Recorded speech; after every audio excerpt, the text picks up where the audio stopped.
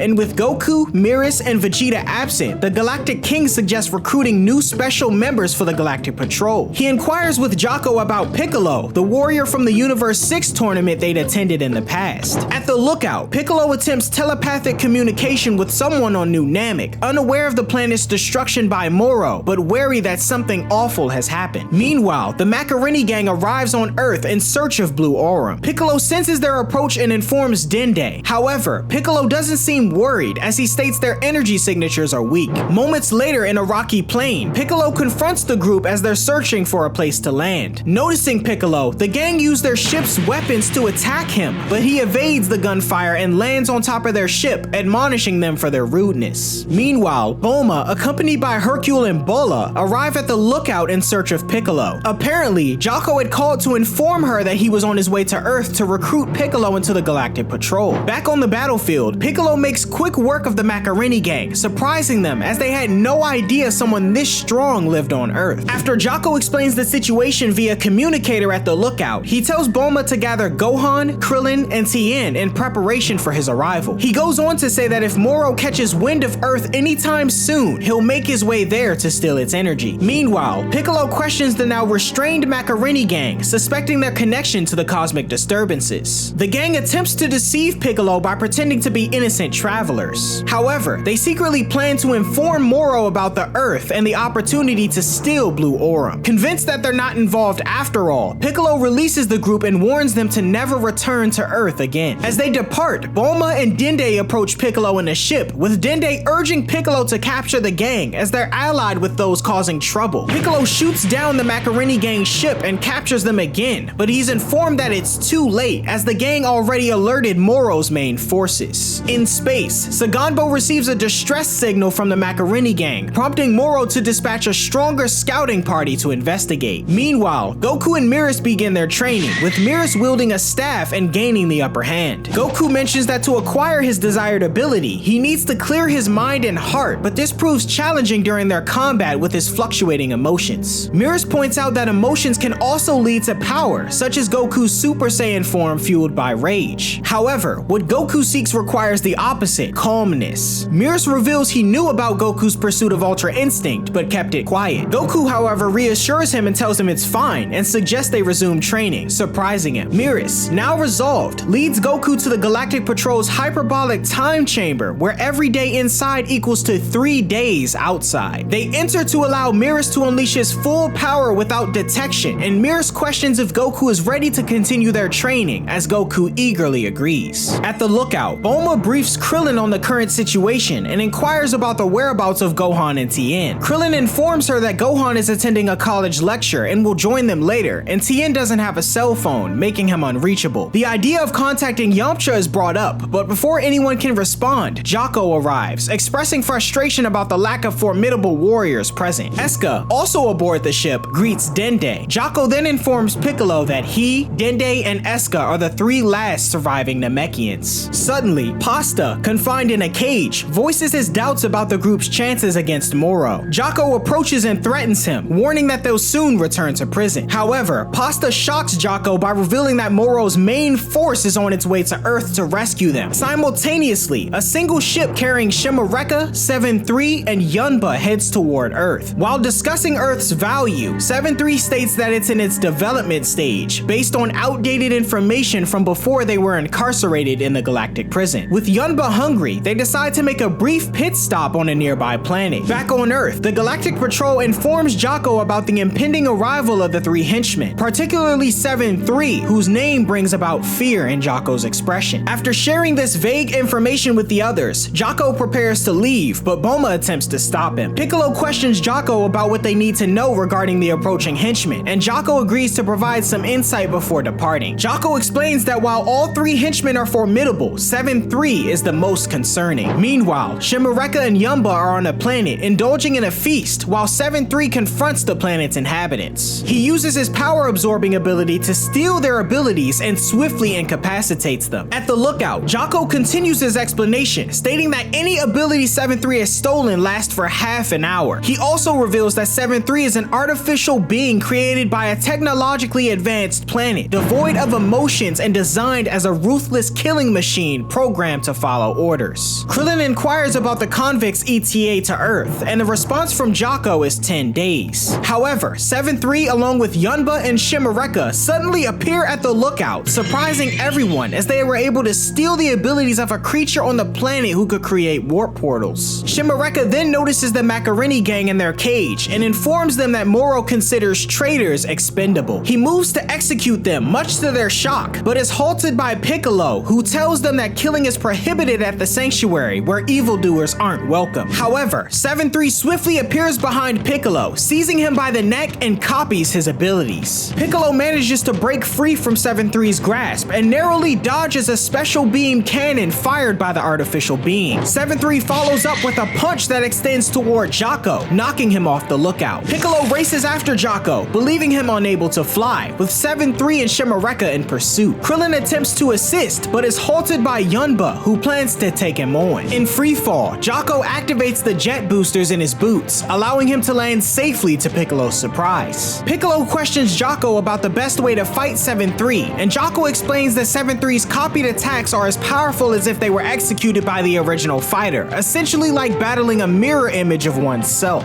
7-3 then appears and locks arms with Piccolo using his own extending technique, and the two then land to meet each other with a headbutt. At the same time, Jocko engages Shimareka in combat as he stole his sidearm by surprise. Despite sharing the same techniques and power, Piccolo seems to be at a disadvantage due to 7-3's limitless stamina, pointed out by Jocko, who previously forgot to mention it. At the lookout, Krillin faces difficulty difficulties against Yunba, and Hercule tries to assist him thanks to Bulma's intervention. However, before Hercule can react, Yunba leaps around the sanctuary and transforms into a ball and strikes Krillin, sending both of them crashing through the sanctuary. Bulma and the others board the ship to follow the combatants, and meanwhile, Piccolo and 7-3 engage in a special beam cannon clash, but Piccolo struggles due to his diminished energy. The Namekian is seemingly overwhelmed, and Jaco fears that he may have been obliterated. However, Piccolo was saved by Gohan, who suddenly arrived. Piccolo warns Gohan about 7-3's ability and informs him that, in Goku and Vegeta's absence, he's Earth's strongest fighter. Meanwhile, on an uninhabited planet, Goku and Beerus continue their training, though Goku encounters difficulties. Beerus inquires if Ultra Instinct was initially triggered during an extreme crisis and suggests replicating those conditions. He states that Goku must be prepared to die during their training, and a battered Goku stands, telling Beerus to attack him with the intent to kill. Simultaneously, Vegeta is shown training on planet Yardrat, attempting to meditate on a narrow spike, but running out of patience. He questions Pibara on how much longer his training will take, and Pibara explains that Vegeta must achieve balance in body and mind, as his spirit is less stable than Goku's. One of the Yardrats tells Vegeta that Goku was able to meditate this long for 150 days, and Vegeta starts to regret his decision to come to Yardrat. Gohan lands a powerful punch to 7-3's midsection, sending him plummeting to the ground. However, 7-3 bounces back and retaliates quickly by using Piccolo's Hell Zone grenade technique. Gohan manages to escape the explosion and swiftly reappears behind his opponent, delivering a powerful blow that incapacitates 7-3. Piccolo joins Gohan, offering praise but also expressing mixed feelings about seeing Gohan defeat a copy of him so easily, as he gives him new clothes and urges him to finish the job. 7-3, not yet defeated, resorts to using the Great Namekian technique to grow to an enormous size. However, this transformation grants Gohan an advantage in terms of maneuverability, allowing him to evade all of 7-3's attacks and eventually sending him crashing to the ground. Shimareka and Yunba rush to 7-3's aid, with Shimareka urging his fallen comrade to copy Gohan's abilities at any cost. 7-3 rises to his feet and begins utilizing Piccolo's Demon Hand technique to extend his arms. Gohan evades the attacks while charging up an ultimate Kamehameha, flying in and out of the rocky terrain before preparing to unleash it directly at 7-3's face. However, just as Gohan is about to release the Kamehameha, 7-3's 30-minute time limit for Piccolo's abilities expires. Jaco urges Gohan to fire the blast anyway to finish him off while he has the chance, and as Gohan launches the blast, Shimareka commands 7-3 to utilize any stored abilities he has in stock. 7-3 then switches to Moro's abilities before the Kamehameha detonates. A huge flash of light ensues, and as the effects dissipate, 7-3 is left unharmed, surprising Piccolo, who confirms that he was able to eat the Kamehameha. Jaco informs a surprised Piccolo that 7-3 can actually switch between copied abilities and can store up to 3 identities at a time. 7-3 then raises his hand, and Jaco urgently instructs his companions to take him down immediately to prevent energy absorption, similar to the technique Moro used on New Namek. Piccolo, Krillin, and Jaco charge at 7-3, but their advance is halted by an energy barrier rising from the earth, enveloping him. Gohan attempts to attack as well, but his efforts are halted too. Shimareka then contacts Saganbo to report the situation, and Moro is intrigued to learn that his abilities were already put to use, disliking the idea of it becoming a regular occurrence. Saganbo instructs Shimareka to switch to monitor mode, allowing those on the ship to observe the events on Earth. Back on Earth, Gohan, Piccolo, Krillin, and Jaco start feeling the effects of their energy being drained, although the energy isn't drawn from the Earth itself, as it's been reserved solely for Moro. As Moro observes, Saganbo states he's surprised to see that the planet harbors fighters more formidable than his own men. Shimareka and Yunba overwhelm the exhausted heroes, but Piccolo reminds Shimareka not to get overconfident, emphasizing that even if they fall, Goku and Vegeta will eventually return to avenge them. When Krillin reveals that Goku and Vegeta are training to defeat Moro, the information is transmitted to those aboard the ship. Saganbo suggests they should proceed to destroy Earth and orders his men to withdraw. However, Moro realizes that once Goku and Vegeta's training is complete, they'll possess even more energy for him to consume. Moro then tells Saganbo to inform his men to retreat from Earth, only to return once Goku and Vegeta arrive. The trio then cease their assault on the Z-Fighters and begin their departure, informing them that they'll return in Galactic Cycle 7, which translates to 20 Earth days. However, Jaco interjects, explaining that due to Earth's primitive technology, they won't be able to arrive until Galactic Cycle 8. Shimareka acknowledges this and states he'll relay the message to Moro, much to Jocko's relief. The trio then depart using 7-3's copied abilities, and Jocko informs Gohan, Piccolo, and Krillin that they have approximately 2 months until their return. Meanwhile, Beerus receives information from the Galactic Patrol regarding Moro's impending arrival on Earth and relays the news to Goku. Given Goku and Beerus' location, they're granted a 6-month window to train. Ready to resume their training, Goku notices that he's never seen Beerus eat before. Beerus explains that it makes no difference to him, which triggers Goku's recollection of Whis mentioning something similar in the past. The two continue their training, and at the same time, at Zeno's palace, Whis uses his staff to monitor Goku and Beerus. The Grand Priest joins him, and Whis apologizes for the disruption in his universe. He informs the Grand Priest that he's there to discuss the matters related to their angel laws, and the Grand Priest correctly deduces that his son refers to the situation with Beerus. The Grand Priest informs Whis about his decision regarding Beerus, the angel trainee he'd sent to Universe 7 to gain a broader perspective on the mortal world. Despite the rule that angels must remain impartial though, Beerus joined the Galactic Patrol and developed a strong sense of right and wrong. The Grand Priest has decided it's time to recall Beerus, but Whis requests permission to handle Beerus in his own way. Whis reminds his father that Beerus had only used mortal weapons in battle and was training Goku, similar to what Whis himself has done in the past. The Grand Priest ultimately accepts Whis' proposal, but urges him to keep a close eye on Beerus as he doesn't wish to lose an angel. On planet Yardrat, Eriko struggles to establish contact with Galactic Patrol HQ. Suddenly, he becomes aware of one of Moro's spaceships arriving to scout the planet for a potential energy source. Meanwhile, Vegeta continues his training under the guidance of Elder Pibara. By this time, Vegeta has honed his spirit to a greater extent than Goku did, and when Pibara heals Vegeta's injuries, he expresses a desire to learn such a technique. However, Pibara explains that it's too advanced for him at the moment and suggests focusing on learning a more basic technique, instant transmission. Suddenly, an explosion occurs in the distance. Eriko flies in and alerts Vegeta about Saganbo's men arriving, and Vegeta prepares to rush back to the city, although he's warned by Pibara to be mindful about how he wields his power as he's still in training. Confused, Vegeta takes off to a nearby city on Yardrat, encountering Yuzin and 2 other henchmen. Yuzin berates Vegeta and attempts to contact Moro, but Vegeta surprises everyone by unleashing a remarkably powerful blast from his fingertip by mistake, hitting Yuzin head on. Pibara arrives and tells Vegeta to stop wrecking his planet, but then reveals that the Saiyan's newfound strength is a result of his balanced body and spirit, which he achieved during his training. Yuzin orders his comrades to attack Vegeta, but Vegeta easily defeats them. Infuriated, Yuzin then transforms into a more formidable, monstrous form, but this doesn't faze Vegeta, who's seen many like him before, and dominates the battle. Securing victory, Vegeta tells Yuzin to surrender and return to the Galactic prison, otherwise he'll have to kill him. Yuzin, however, refuses, telling Vegeta that he'll soon be sorry, as Moro's next target is a planet called Earth. This shocks Vegeta, and Yuzin taunts him as his henchmen stealthily prepare their getaway. Yuzin tries to make a hasty escape in his spaceship, but before Vegeta can shoot it down, a deflected and hardened building from their earlier battle returns and destroys Yuzin's spaceship, killing him and his comrades. With his enhanced senses, Vegeta can sense that Earth hasn't been invaded yet. However, with time running short, he tells Pibara to teach him a technique that can be used against Moro, and Pibara agrees. Meanwhile, Moro senses Vegeta's energy on Yardrat and comments on how much stronger he's become. During the next 2 months, Moro continues his planet-devouring rampage across Universe 7, while Goku and Vegeta make significant progress in their training. As the deadline approaches, Beerus queries Goku for one final sparring session before returning to Earth. They decide not to hold back and begin powering up, but suddenly find themselves outside with Whis nearby. Goku is surprised to learn that Beerus is Whis' younger brother and an angel, and Whis scolds Beerus for his plan to use his full strength in battle and travel to Earth to confront Moro. Goku questions what would happen if an angel fought, and Whis explains that angels who violate their code are erased from existence without a trace. Whis informs Beerus that his time in the mortal realm is over, and with a tap on his staff, reveals Beerus' angelic clothing and halo. Beerus apologizes to Goku for not being able to see the task to the end, but expresses confidence in his ability to defeat Moro. Beerus and Whis then depart for the angel world, and left alone, Goku realizes he needs to return to Earth, but finds himself with a Galactic Patrol ship that he has no idea idea how to operate. Meanwhile, Jocko, accompanied by several other members of the Galactic Patrol, arrive on Earth in anticipation for Moro's impending attack. They join Gohan, Piccolo, Krillin, Tien, Yamcha, Chaozu, and Master Roshi. Yamcha is eager for a chance to shine. Chaozu is uneasy due to his long absence from combat, and Krillin inquires about the whereabouts of Goku and Vegeta. Jocko informs Krillin that he's alerted Goku, but has no information on Vegeta's location, confident that both will arrive eventually. At the lookout, Boo is returned to Earth by another Galactic Patrol member, and suddenly, Dende and Mr. Popo spot Saganbo's spaceship entering Earth's atmosphere. Multiple smaller ships emerge from the main vessel and disperse across Earth, opening fire on high-value structures. The pilots disembark from their aircrafts with intentions on claiming the treasures within these structures for themselves, and the Earthlings attempt to defend themselves. Recognizing the situation, Master Roshi proposes that the group split up, while Gohan and Piccolo deal with the main threat. Krillin and Master Roshi come across Yunba first. As they confront Yunba, Krillin launches an attack, but Yunba blocks it and recognizes him. Krillin asserts that he's trained for 2 months to prepare, and Yunba prepares to settle things as a trio of female convicts accompanying him, who Master Roshi notices, decides to target other locations on Earth to incite chaos. Krillin attempts to warn Master Roshi about Yunba's deceptive speed, but Master Roshi is more interested in the women and pursues them instead. Leaving Krillin dumbfounded, Yunba takes the opportunity to land a powerful blow to his face, sending him crashing into a nearby structure. Meanwhile, Gohan and Piccolo face Shimareka, who's joined by 7-3. 7-3, camouflaged, suddenly appears behind them and grabs both Gohan and Piccolo by their necks, copying their abilities. Jocko reprimands Gohan and Piccolo for letting their guard down, and Shimareka taunts them, claiming their training was in vain. 7-3 fires a special beam cannon, but Gohan creates an energy shield to block it. Piccolo powers up and fires a special beam cannon of his own at 7-3, overpowering his enemy's blast and catching the attention of the Z fighters across the globe as he severely damages 7-3's upper body and left arm. 7-3 regenerates using Piccolo's abilities, but Gohan and Piccolo don't seem worried as they were ready for their abilities to be copied. Believing the two to be bluffing, Shimareka advises 7-3 to switch to Gohan's abilities since he's the strongest between the two. 7-3 then fires a volley of energy shots at them. Gohan uses Piccolo's energy shots as footholds to approach quickly and delivers a punch that sends 7-3 into the sea. Jocko commends their teamwork, acknowledging that 7-3 can't evade their combined attacks. Elsewhere, Yamcha engages 3 of Moro's henchmen in battle within a city and gains the upper hand. One of the henchmen is surprised because Yamcha appeared weak, but Yamcha corrects him, asserting himself as one of the 3 strongest Earthlings. After a brief skirmish, Yamcha prevails and instructs the Galactic Patrol members to apprehend the defeated henchmen. He then senses more convicts and heads off as the Galactic Patrol follows. Back on the main battlefield, Gohan and Piccolo execute the Masenko Beam Cannon, a combination of the Masenko and Special Beam Cannon techniques, further damaging 7-3. However, it's not enough to defeat him. Shimareka instructs 7-3 to switch to Moro's abilities to drain their energy, but to their surprise, androids 17 and 18 suddenly arrive to kick them in the face. 17 questions their enemy's strength and ponders if Piccolo really needs them, but Piccolo explains that 17 and 18 are the only ones who can finish the battle as they don't have ki that can be absorbed. Aboard his spaceship, Moro berates his men for failing to meet even his lowest expectations of them. When Saganbo inquires about their next move, Moro assures him not to worry and announces his intention to personally handle the situation. Meanwhile, on planet Yardrat, Vegeta continues his training under Pibara's guidance. Pibara senses the disturbance in Earth's spirit, but Vegeta is intent to focus on mastering his new technique. Vegeta mentions that he still has time, as Moro hasn't entered the battle himself yet, and in another part of Universe 7, Goku stops on a planet to ask the locals for directions to Earth. Elsewhere in deep space, Frieza also sits in orbit with his crew, originally poised to set a course for Earth, but deciding to move on, as tangling with galactic prisoners right now would be troublesome for him. Back at the lookout, Bulma finishes configuring monitors linked to drones, providing Chi-Chi and the others with a view of the ongoing battles on the ground. Krillin remains engaged in his fight with Yunba, launching a Destructo Disc Hexa Blade, but Yunba deflects them with his extreme speed body rotation. Landing several strong blows, Yunba sends Krillin crashing to the ground. However, Krillin quickly recovers and resumes the attack, sending one of the discs hurtling back and narrowly cutting Yunba. In a clever move, Krillin uses his after image technique to deceive Yunba with incoming Destructo discs. He appears behind Yunba and unleashes a powerful Kamehameha Kamehameha that sends him crashing to the ground below, knocking him out and securing victory. The Galactic Patrol take charge, preparing to escort Yunba back to the Galactic prison. Krillin then rushes over to Master Roshi, who is punched ferociously from the forest and lies on the ground. Roshi assures Krillin that he's alright, but shares a humorous incident about the convicts he's confronted, mentioning that they won't let him grope them before correcting himself, stating that his attacks won't land. The three female convicts, Misa, Iwaza, and Kikaza arrive, vowing to get revenge. Krillin notices that the convicts possess powerful energy, but suggests Roshi use the same power he displayed against Jiren during the Tournament of Power to defeat them. However, Roshi explains that he can't do it without a clear mind, humorously realizing that his mind is currently clouded with wicked thoughts. Elsewhere, Tien and Chaozu battle Koiter, but Tien's physical attacks prove ineffective due to Koiter's hard Metal Man exterior. Chaozu recalls Vegeta's strategy against Vegeta in the Universe 6 tournament and advises Tien to insult Koiter, surprising him. Struggling to come up with an insult, Koiter advances towards Tien. However, Chaozu distracts the Metal Man long enough to come up with an effective insult, leading him to collapse. Back at the other battle, Master Roshi wears a bandana to cover his eyes, allowing him to dodge the convicts' attacks skillfully. He urges the girls to abandon their evil ways and return to the Galactic prison, but they refuse and instead decide to employ their last resort, fusion into a larger, unattractive form. This form delivers a powerful blow, sending both Krillin and Roshi flying. Meanwhile, at the lookout, the group watches the battle and Puar notices Yamcha struggling as well. Suddenly, Eska notices Saganbo's spaceship as it begins to descend to the ground. Android 18 continues to dominate Shimareka, while Android 17 comes close to defeating 7-3. However, Moro, surprising the group with his presence, arrives to grab 7-3 by the head, chastising him for using his abilities too freely. Moro instructs Shimareka to help him recover back at the spaceship, as he plans to use his power again at some point. The two take off, Saganbo joins Moro, and Piccolo and Gohan acknowledge Moro's immense power. With Goku and Vegeta missing, Gohan affirms their role in protecting Earth until they arrive. Moro, however, states he's in high spirits and explains that Earth is brimming with energy to steal, as he considers how to consume everyone. Saganbo volunteers to handle the Z-Fighters, dissatisfied with his crew's performance, and Moro agrees as long as he keeps them alive. Before entering the battle, Moro energizes Saganbo significantly with just a hint of his power, and his physique grows before everyone's eyes. At Moro's command, Saganbo rushes in, first attacking Android 17, overpowering him. When the others attempt to support 17, Saganbo easily dominates them, slamming Gohan and 17 head first into the ground. Meanwhile, Tien and Chaozu, victorious over Koiter, encounter Yamcha, who's losing his battle against Zoyogi, revealed to be the staff officer of the Galactic Bandit Brigade. Krillin and Roshi hide from the fused female convict, but despite the odds, Krillin decides to go down fighting, hoping that Goku will be able to notice his last burst of power. In space, Goku en route to Earth senses the ongoing battles, but is unable to lock onto anyone's energy as it's depleting by the second. However, Krillin unleashes a burst of energy, alerting Goku of his position on Earth as he uses instant transmission to teleport there. Goku swiftly defeats the overweight convict who is about to attack Krillin and apologizes for not arriving sooner. The fusion of the three convicts dissolves, and Goku inquires where everyone else is. Krillin tells Goku they're all fighting around the globe and explains he should check on them to see if they need help. Goku agrees, but before taking off, Krillin inquires if Goku is strong enough to defeat Moro now. Goku says he believes so, and when Krillin questions if he's worried about Moro's power, Goku reveals that he's actually thrilled. He then teleports to Tien, Yamcha, and Chaozu, who are struggling in their battle against Zoyogi. Goku swiftly incapacitates Zoyogi with a gut punch, and Yamcha and Tien marvel at Goku's power. As the Galactic Patrol round up more of the defeated convicts, Yamcha informs Goku that Gohan and the others require his assistance. Goku then tosses Zoyogi off to Yamcha and teleports away once more. In the ongoing battle with the empowered Saganbo, only Gohan and Piccolo remain engaged, as androids 17, 18, and Jaco have retreated to the sidelines. Gohan and Piccolo combine their strength to fire a powerful blast at Saganbo, which Jaco believes will destroy the Earth if they continue. However, the attack proves ineffective, and Saganbo easily knocks Gohan and Piccolo aside with a single punch. 17 states Saganbo might be more than the group can handle, and as he advances toward a downed Gohan and Piccolo, Jaco questions Saganbo's loyalty to Moro. Saganbo explains that Moro saved the prisoners from the Galactic prison and granted them power to ensure they would never be captured again. This prompts Jaco to insult Saganbo, stating that he's more pathetic pathetic than before, angering him. As Saganbo advances toward Jocko to end him, a presence appears and attacks Saganbo, much to the surprise of everyone on the battlefield. The relentless attacks on Saganbo ensue, followed by a devastating gut punch that leaves him reeling. Moro watches from the distance, and suddenly, Gohan announces that his dad has made it at last, prompting Piccolo to state that he can't see him or sense his energy. Jocko cuts in, stating he in fact can see Goku as he's moving at light speed, surprising Piccolo. Moro continues watching intently, realizing that the one called son Goku has indeed arrived and tells him to reveal himself. Goku then sends Saganbo flying toward Moro, and Moro swats him aside with a flick of his finger. Goku appears behind Moro, stating that he'd hoped to take him out just as easily as he did Saganbo, and Moro recognizes Goku's significant increase in strength since their last encounter. However, Saganbo rises again, offering to continue fighting for his master, to which Moro signals for Goku to finish his fight. Goku teleports in front of Gohan and Piccolo and apologizes to Gohan for forcing him to fight again, although Gohan states he's the one who's sorry for being unable to protect the Earth. Goku instructs his son and Piccolo to step aside and let him handle Saganbo, and the two move to the sidelines. Goku then powers up to Super Saiyan Blue as Saganbo rushes toward him. Goku easily overpowers Saganbo and sends him crashing to the ground, challenging Moro as he believes the battle to be over. However, Saganbo rises again, this time appearing berserk and stronger than before, as Moro pumps him with more of his power. Goku demands Moro to stop as Saganbo's body has hit its limit, and suddenly Saganbo charges at Goku again, although his attack is blocked by the Saiyan, who urges him to stop fighting. As Saganbo continues his assault, Moro tells Goku to show him the technique he used when he arrived, as Super Saiyan Blue won't be enough to defeat him. As an added incentive, Moro continues pumping Saganbo with more energy, visibly damaging his body and angering Goku, who materializes behind Moro to attack, although his punch is blocked. Still wanting to fight, Saganbo speaks to Moro to allow him the pleasure of defeating Goku, but before he can finish his sentence, his body fails on him and he collapses lifeless, as Moro mocks him for not being able to handle such a small portion of energy. Outraged by Saganbo's death, Goku vows to defeat Moro using the power he's gained and unveils his new technique, Ultra Instinct Sign, a move recognized by Moro as divine power. Piccolo and Gohan watch in awe as Goku demonstrates he's able to activate Ultra Instinct Sign at will. Moro expresses his astonishment at a mortal mastering such a divine technique, and both Goku and Moro prepare for their impending battle. Goku unleashes a rapid flurry of punches with incredible force, creating air bursts that Moro tries to defend against. Moro retaliates by detonating the ground below Goku and firing small energy blasts as he takes off into the air, but Goku launches a close quarters assault with his fluid and agile movements. Moro appears to be on the edge following the relentless assault, and swiftly employs his magic to briefly immobilize Goku, demonstrating one of his many techniques. He knocks the Saiyan toward a rock formation below, but Goku manages to break free of Moro's magic and teleports behind him. Meanwhile, on planet Yardrat, Vegeta senses the intensifying battle between Goku and Moro. As the battle escalates, with Moro emitting streams of lightning from his body to pursue Goku, Goku tells Gohan and Piccolo to step back. They inform him that they've already gathered the Earth's Dragon Balls to reverse the death and destruction caused by Moro, and they retreat to let Goku focus. Goku closes in on Moro, evading energy blasts along the way and charging up a Kamehameha. However, he suddenly redirects the attack, catching Moro off guard, as the other Moro was just an illusion. The two engage in a fierce aerial brawl, with Goku initially having the upper hand. Moro uses his magic to draw Goku closer, and Goku attempts to land swift mid-air blasts until he reaches Moro, where they exchange simultaneous blows to their midsections. Nearby, Gohan, Jocko, 17, and 18 observe the battle and discuss the apparent equality between Goku and Moro. Piccolo points out that Goku is faster, but notes that Moro has yet to utilize his energy-absorbing abilities. Just then, Moro attempts to absorb energy, but Goku's lightning-quick reflexes allow him to avoid it and land a grazing blow on Moro's cheek. Moro realizes Goku's strategy, and Goku's friends become increasingly optimistic about his chances of winning as he gains the upper hand, pushing Moro back with his relentless assault. On Beerus' planet, Beerus and the Oracle Fish continue to fish, while Whis and Meris watch the ongoing battle through the Angel Attendant staff. Whis commends Meris for Goku's improved performance due to his training, and he questions if Goku has mastered Ultra Instinct and whether he will attain the silver-haired state. However, Meris remains cautious in his response. Back on Earth, after Moro employs another one one of his magical abilities, he criticizes Goku for rushing the battle, stating that he's made a grave error. Moro reveals that he can tap into an enormous reservoir of energy he gained by consuming countless planets since their previous encounter on New Namek, and states that he'll happily devour Goku's energy once he's been defeated, confusing Goku. Moro calls Goku a fool and instantly powers up, surprising everyone as he'd been holding back his true power, the power that he now states has transcended the gods. Moro gains the upper hand over Goku, who falls out of the Ultra Instinct state. Moro deduces that Goku avoided using the form for an extended period because he couldn't maintain it for long. Beerus informs Whis that Goku only achieved the Ultra Instinct Sign state and never reached the Mastered state. Whis expresses disappointment as the Sign state is unstable and rapidly consumes energy. Beerus stresses that the battle now hinges on Goku's ability to manage the energy drain and maintain the form as long as possible. Moro taunts Goku for his weakening state, and Goku acknowledges his limitations, but suggests that Moro must have been stalling for time as well, implying that Moro can't defeat him at full power. Goku then reactivates his Ultra Instinct Sign and readies himself for round 2. Both Goku and Moro make a bold decision to unleash their full power, causing their auras to clash with incredible intensity. In this intense struggle, Goku eventually gains the upper hand and pushes Moro back. Their battle transitions into close quarters combat with a flurry of ki blast exchange between them, followed by more intense attacks. Goku appears to gain an upper hand on Moro, landing a solid blow to his face along with a devastating assault that sends him hurtling to the ground.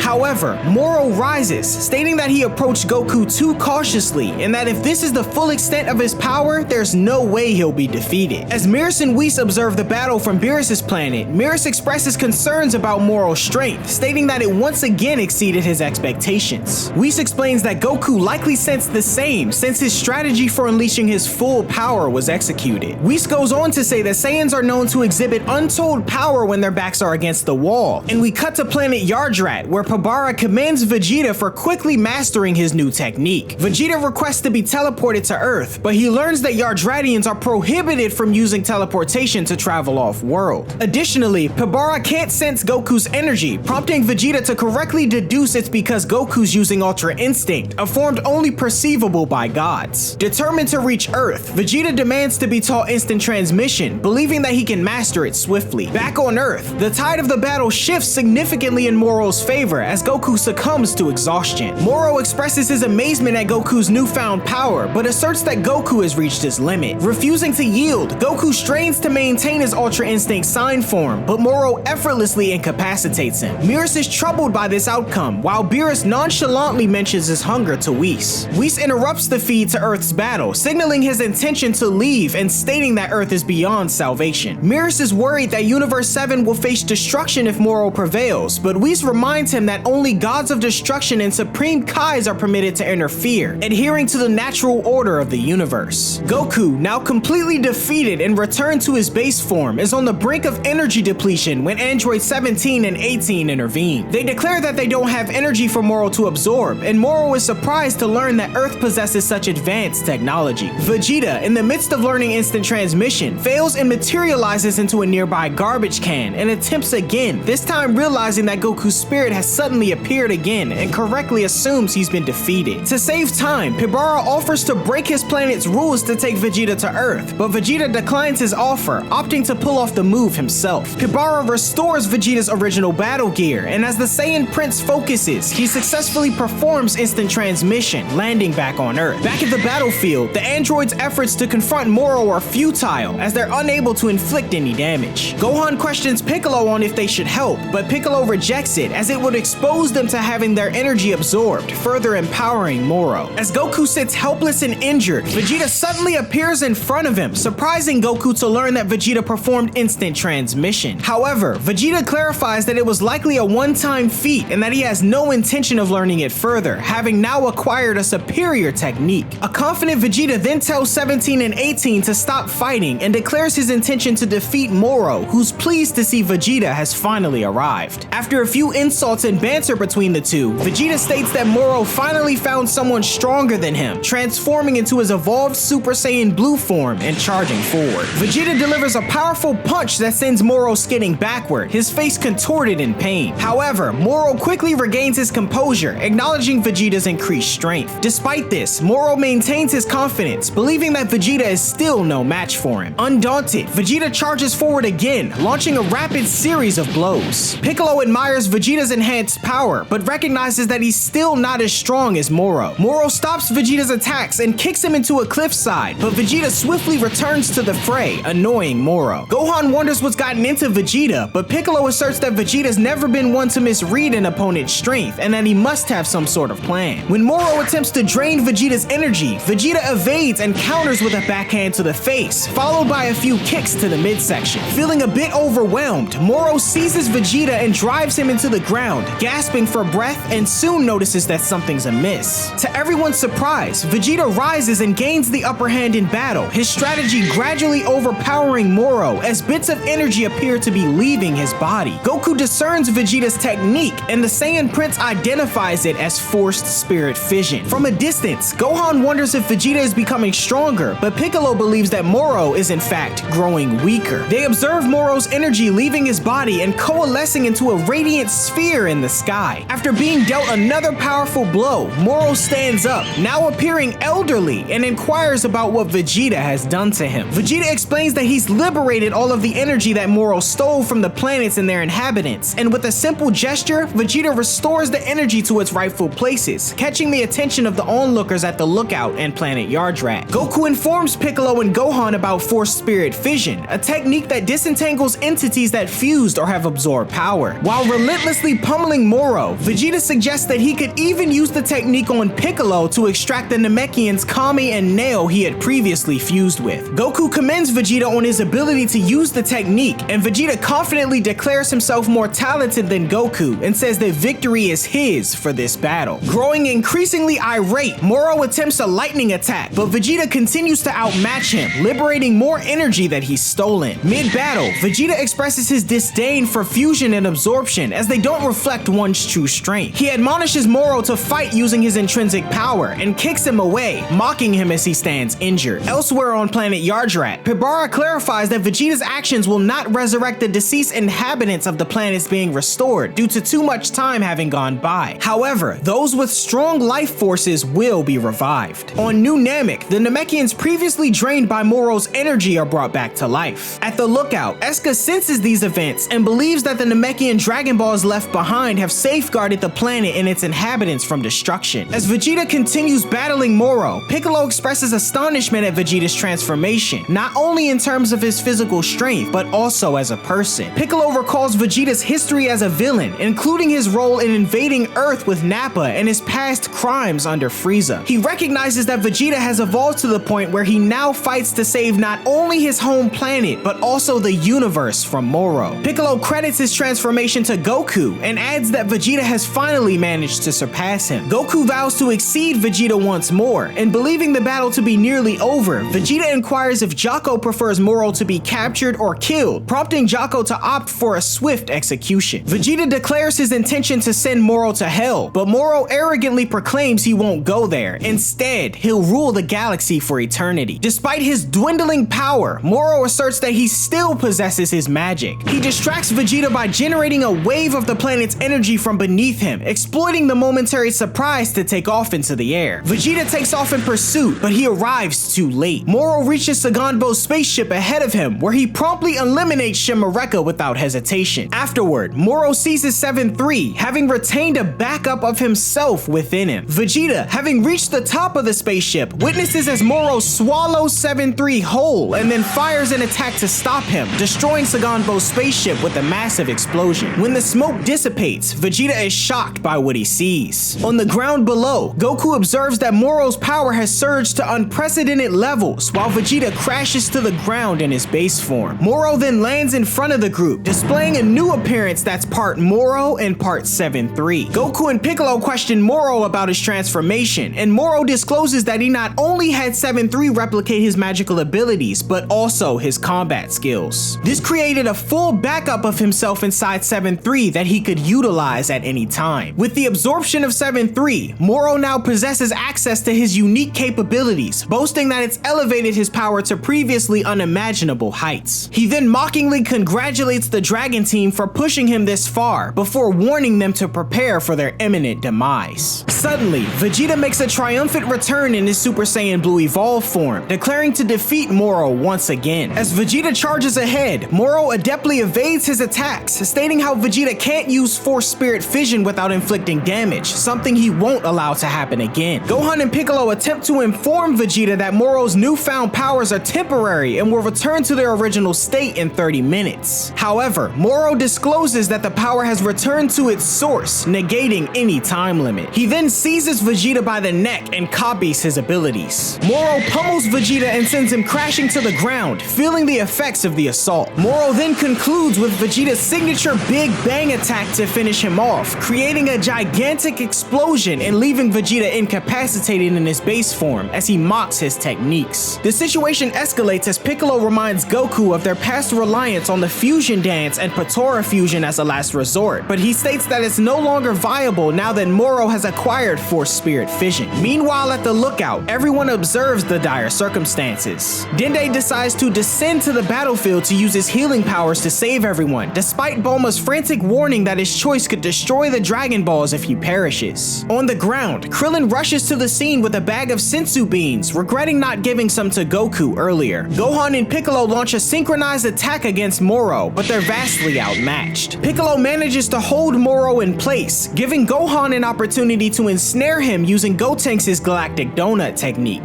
Goku, now powered up to perfected Super Saiyan Blue, unleashes the instant Kamehameha, struggling to unleash its full impact as Moro effortlessly halts the blast. Goku continues the attack at full power, triggering a massive explosion that covers the battlefield. The smoke dissipates and the group see that Goku's only managed to destroy Moro's left arm. To everyone's shock, Moro's arm swiftly regenerates and he impales Goku through the chest with it, demonstrating his access to Piccolo's regeneration through 7-3's previously copied abilities. As Goku falls to the ground, mortally wounded, Moro attempts to steal his energy, but Gohan snaps and attacks Moro, though he's unable to make him flinch before he's ferociously punched in the face, resulting in the loss of several teeth. As Moro remarks on a Saiyan's ability to receive a power boost when enraged, Dende telepathically communicates his plan to Piccolo. However, Moro hears the conversation, halting his finishing blow to Gohan and creating a barrier that prevents anyone from entering or escaping. Shortly after, Dende arrives, unable to assist in the final battle. Moro knocks away Piccolo and Jocko and swiftly takes down androids 17 and 18 with death beams. In a last-ditch effort, after apologizing to Jocko for roping him into Earth's battles, Piccolo prepares an all-or-nothing light grenade using the barrier to his advantage. However, before he can unleash it, Moro hits him with a special beam cannon, incapacitating him. In the aftermath, Jocko stands alone as the only remaining fighter, while the rest of the team has been rendered immobile. As Dende apologizes to everyone for his inability to protect the Earth, he unexpectedly slips through a small breach in Moro's barrier, created by a guide angel that he immediately recognizes. Inside the barrier, Moro approaches Jocko, declaring his energy of little use and promising a swift death before killing everyone on Earth. A terrified Jocko fires his ray gun, but a second shot suddenly appears, causing a much larger explosion. As the smoke dissipates, Moro, on guard, realizes that someone else is interfering, and before Jocko's eyes, a confident Beerus stands before him, ready for battle. Jocko expresses relief at Beerus' arrival, inquiring what took him so long. Jocko explains that Moro's gotten way too powerful for anyone to handle, but Beerus clarifies that he's come to conclude Goku's training. Moro, inside the barrier, observes that the fallen Dragon Team members are no longer present, surmising that Beerus has transported them to a safe and distant location. With a simple gesture, Moro dispels the barrier, and realizing he needs to buy time for Goku and his comrades, Beerus engages Moro, using a pole as his weapon. Moro, unable to sense Beerus' life energy as before, questions if he's some sort of deity. Beerus, choosing not to respond, presses on with his agile and reflexive attacks, keeping Moro on the defensive. Elsewhere, Dende stands over the gravely injured Dragon Team. He looks up and bows to Beerus and Whis for their help, who observe from above and decide to head to Bulma's for food. They notice Beerus is absent, but see no harm in leaving him behind. Dende utilizes his healing abilities to mend Goku's severe chest wound, and the Saiyan regains consciousness, questioning Moro's whereabouts. Dende explains that Moro is battling Beerus, and Goku recalls the warning that any angel who fights seriously will be erased from existence. In haste, Goku rushes to the battlefield to assist. Beerus and Moro continue their skirmish, with Moro starting to gain the upper hand. hand. He senses that Beerus is containing his true power and wonders why he's relying on a tool to fight. To Moro's surprise, Goku arrives at the battlefield, concerned about Beerus sacrificing himself for their sake. He tells Beerus to fall back and powers up to Ultra Instinct Sign, prompting Moro to wonder if Goku is healed by the Namekian he'd heard earlier. Goku decides to go on the offensive.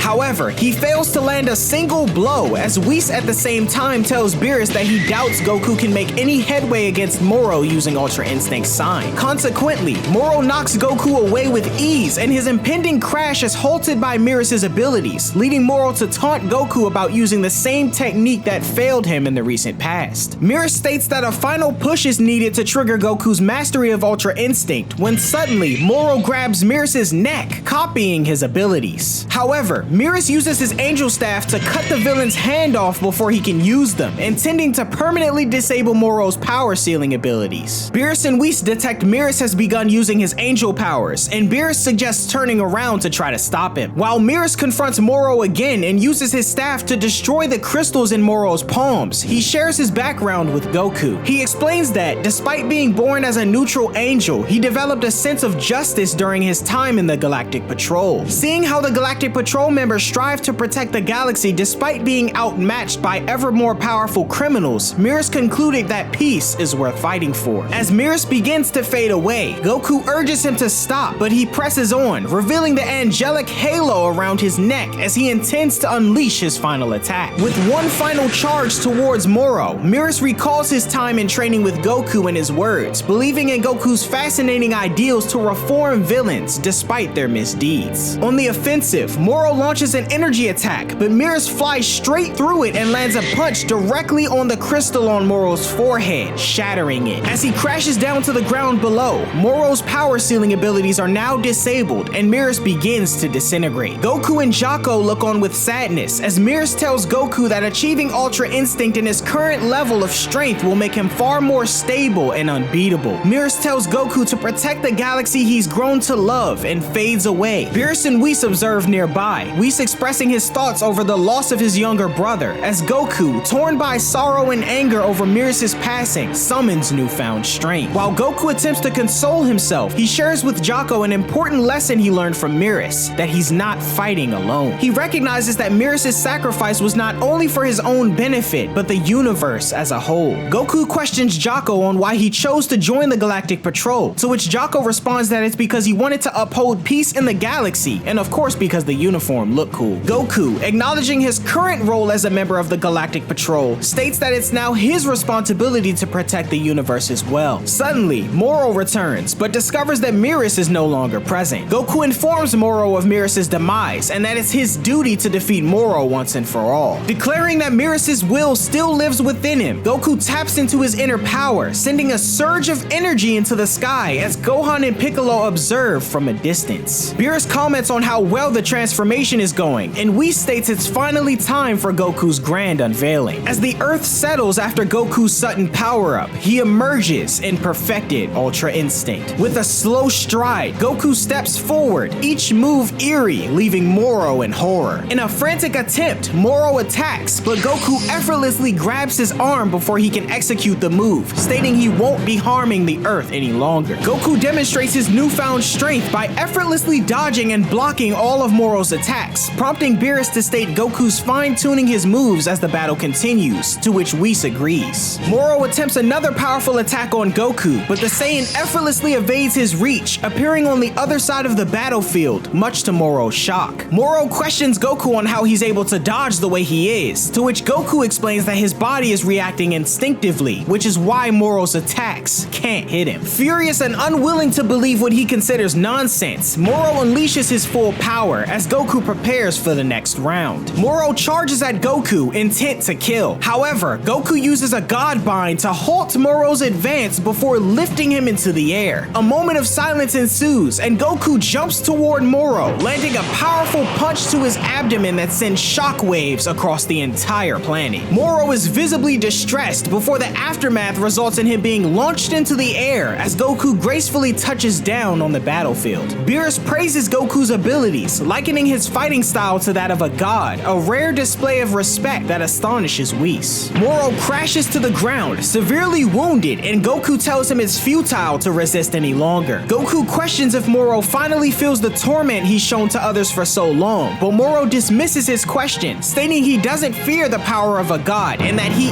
is and will always be the universe's supreme life form. Moro attempts to harness the planet's energy as an offensive measure, but this also proves ineffective. Goku kicks him into an energy stream, severing one of Moro's arms in the process. Moro then tries to drain the Earth's energy for himself as a way to spite Goku, but before he can succeed, Goku strikes him hard in the stomach and sends him crashing into a rock nearby, causing a massive chunk to break away and pin Moro underneath. Lacking the energy to even move, Moro weakly pleads for mercy from Goku. Silent for a moment, Goku verifies with Jocko that Moro had previously received a death sentence and with a simple gesture removes his gi with the Galactic Patrol emblem, declaring that he'll now fight as an Earthling. This act alarms Beerus greatly as he states he's got a bad feeling on what's about to happen. Over in the distance, Krillin arrived with a bag full of senzu beans, observing Goku's growing dominance over his opponent Moro. Goku destroys the boulder pinning Moro and challenges him to get up. He then disappears before Moro's eyes and reappears beside Krillin, taking the bag of senzu beans from him. Goku returns to face Moro and offers to spare his life, but only on the condition that he return to the Galactic prison and vow not to escape again. Moro hastily accepts the offer and Goku tosses him a senzu bean, explaining that it will instantly restore his stamina, much to the horror of Krillin and Jocko. Moro consumes the senzu, healing his injuries, and when Goku tells him to leave once more with Jocko, Moro reveals that he lied and launches an attack on Goku, attempting to pierce his chest as before. However, Moro's arm shatters against Goku's robust body, causing him to cry out in pain. Whis comments on the sturdiness of Ultra Instinct when honed properly, and Beerus calls Goku an idiot, urging him to finish the job. Goku calls Moro a coward and asserts that he could never defeat him, reverting to his normal state. He questions whether Moro has ever engaged in training, to which Moro admits that he hasn't, claiming that training is for the weak. Goku expresses his disappointment, wishing Moro had chosen to grow stronger through training rather than consuming planets and harming innocent lives. Suddenly, Jocko cuts in, urging Goku to hurry and finish off Moro as he clearly has no intention of turning over a new leaf. However, Goku opts to talking to him a bit longer. Moro screams in frustration, shocked that he could be defeated by a tribe that emerged only a few million years ago. Goku then questions Moro's intentions on returning to prison, and when Moro defiantly vows to continue devouring planets, Goku reactivates perfected Ultra Instinct with the intention of finishing him off. When Moro inquires about Beerus' ability to use the same technique, Goku confirms he was able to do so. Moro then notices his severed hand next to Goku and recalls grabbing Beerus' neck before he disappeared. Moro then dons an evil smirk and summons his severed hand back to him, stating how soon his body will also move on instinct. Moro then reattaches his once severed hand, incorporating Beerus' powers and abilities, transforming into an angelic form with his crystals now recovered on his body. As Jocko tells Goku he should have just finished the job, Moro lands a blow on Goku, stealing the bag of senzu beans and destroys them as the two prepare to continue their battle. The combatants charge toward one another, and Whis teleports Jocko and Krillin inside his barrier for their safety as the powerful clash creates a massive explosion. Concerned about potential Earth damage, Goku requests Moro to follow him, and they continue their skirmish in the sky. Moro is amazed at what his newly enhanced body can do, and they race across the planet, with Moro separating in two with his magic, cutting Goku off and landing a kick on him, sending him crashing into a mountain. Moro reminds Goku of his magical abilities, but Goku remains undaunted, encouraging Moro to try harder. Goku launches a kick that Moro blocks, and his arm swells up significantly as he attempts to attack Goku, who skillfully dodges it and counters with a powerful kick to Moro's back, causing Moro's upper body to inflate as well. Jocko questions what's going on, and Whis explains to Jocko that Moro's body is struggling to contain the angelic power coursing within it. With Moro continuing to swell with each blow, Goku gains the upper hand and tells Moro he's making the same mistake as Saganbo. Goku says that he's only able to withstand Ultra Instinct because he's trained his body to do so, but Moro's body is hitting its limit. He urges Moro to relinquish Beerus' power before it consumes him, but irritated, Moro attempts to attack Goku again. As Moro's body deteriorates after a blow to the back of the head, he expresses his desire for a stronger body to withstand this power. Krillin and Jocko cheer Goku on, believing the Earth is saved, but Whis notices something strange. Whis advises Goku to finish Moro off, as prolonging the battle would be unwise. Goku agrees and moves to deliver the final blow, but Moro surprises him by merging with the planet itself.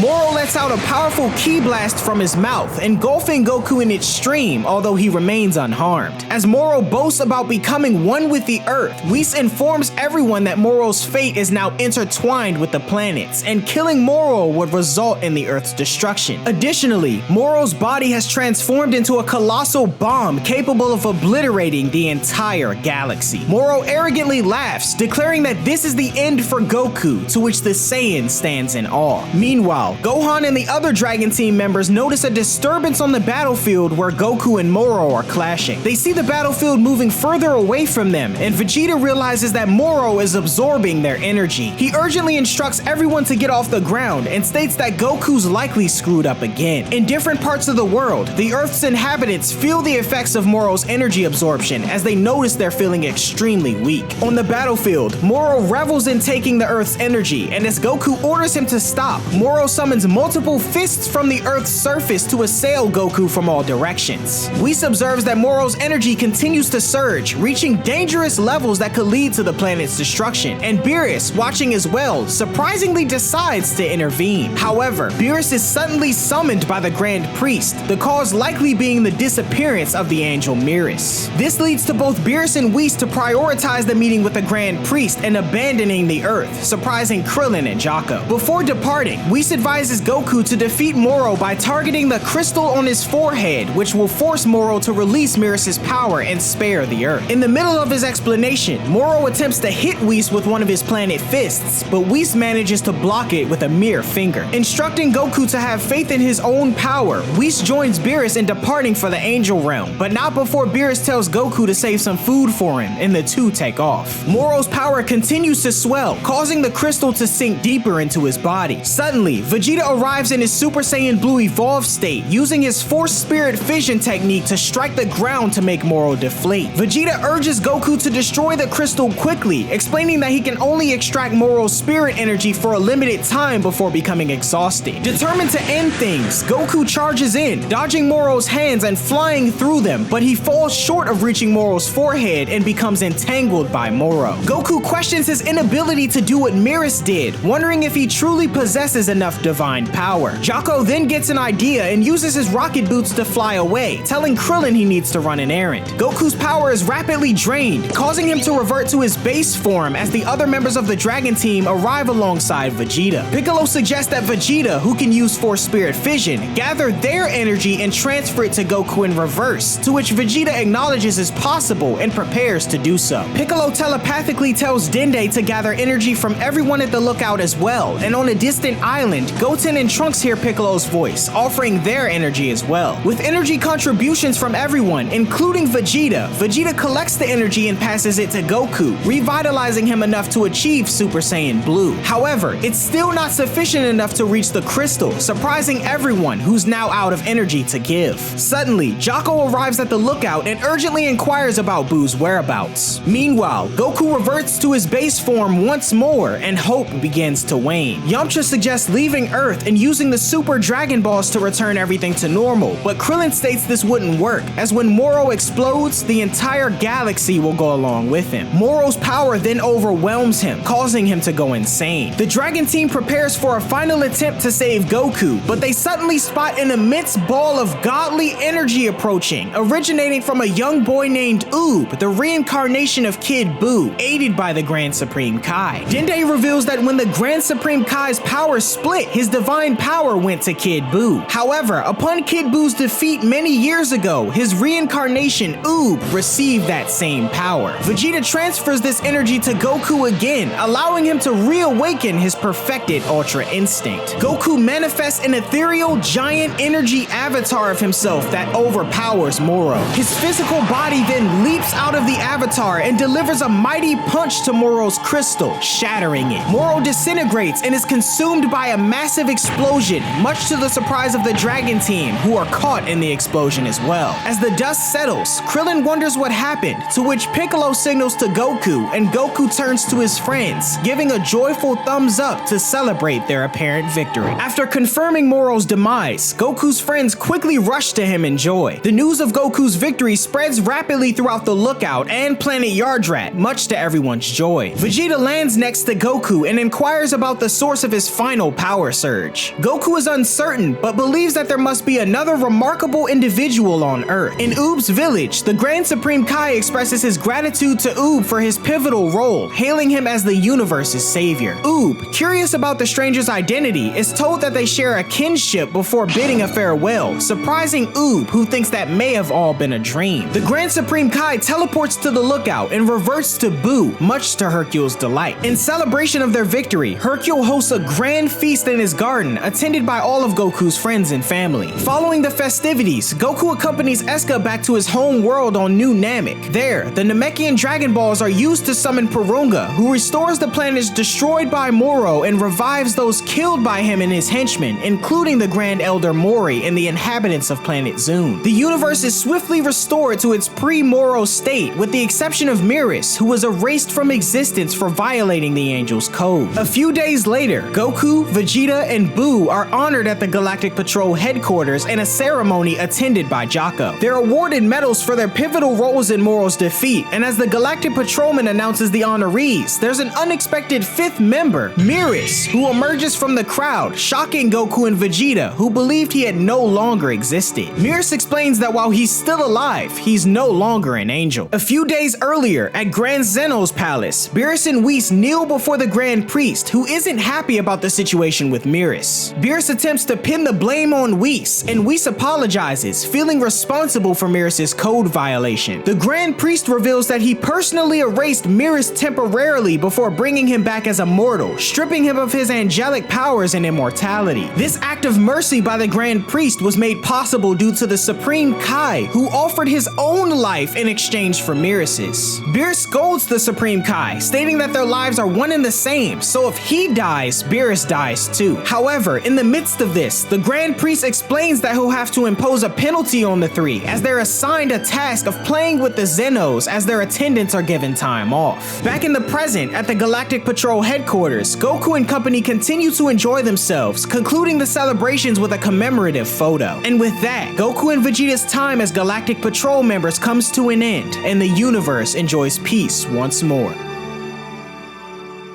The Granolah arc takes place after the events of the battle with Moro. Peace returns to the universe as Jocko, relaxing, is informed by Calamus that he should be on patrol. Believing his time is better spent on the computer though, Jocko is pulled aside by Calamus to visit the Galactic prison. Arriving at the lockup housing the survivors of the Galactic Bandit Brigade, Calamus questions Yunba about a faint distress signal emanating from the Earth's crater following Moro's defeat. Unfortunately, Yunba isn't privy to any information on the matter and instead changes the subject, asking for more food. Jocko, exclaiming that the bandits will never enjoy the pleasures of endless food and daylight again, is interrupted by Zayogi, who criticizes the Galactic Patrol for killing their friends. Calamus tells Zayogi that Moro is to blame for the death of their comrades, and Jocko states that he literally devoured OG-73. However, Zayogi claims he wasn't talking about 7-3, and goes on to say he was just another thing that they stole, filled with valuable data until his destruction, ruining all the hard work they put into making him a powerhouse. Back on Earth, a tiny piece of the decimated 7-3 begins to move around, as Yunba, curious about the life form's fate,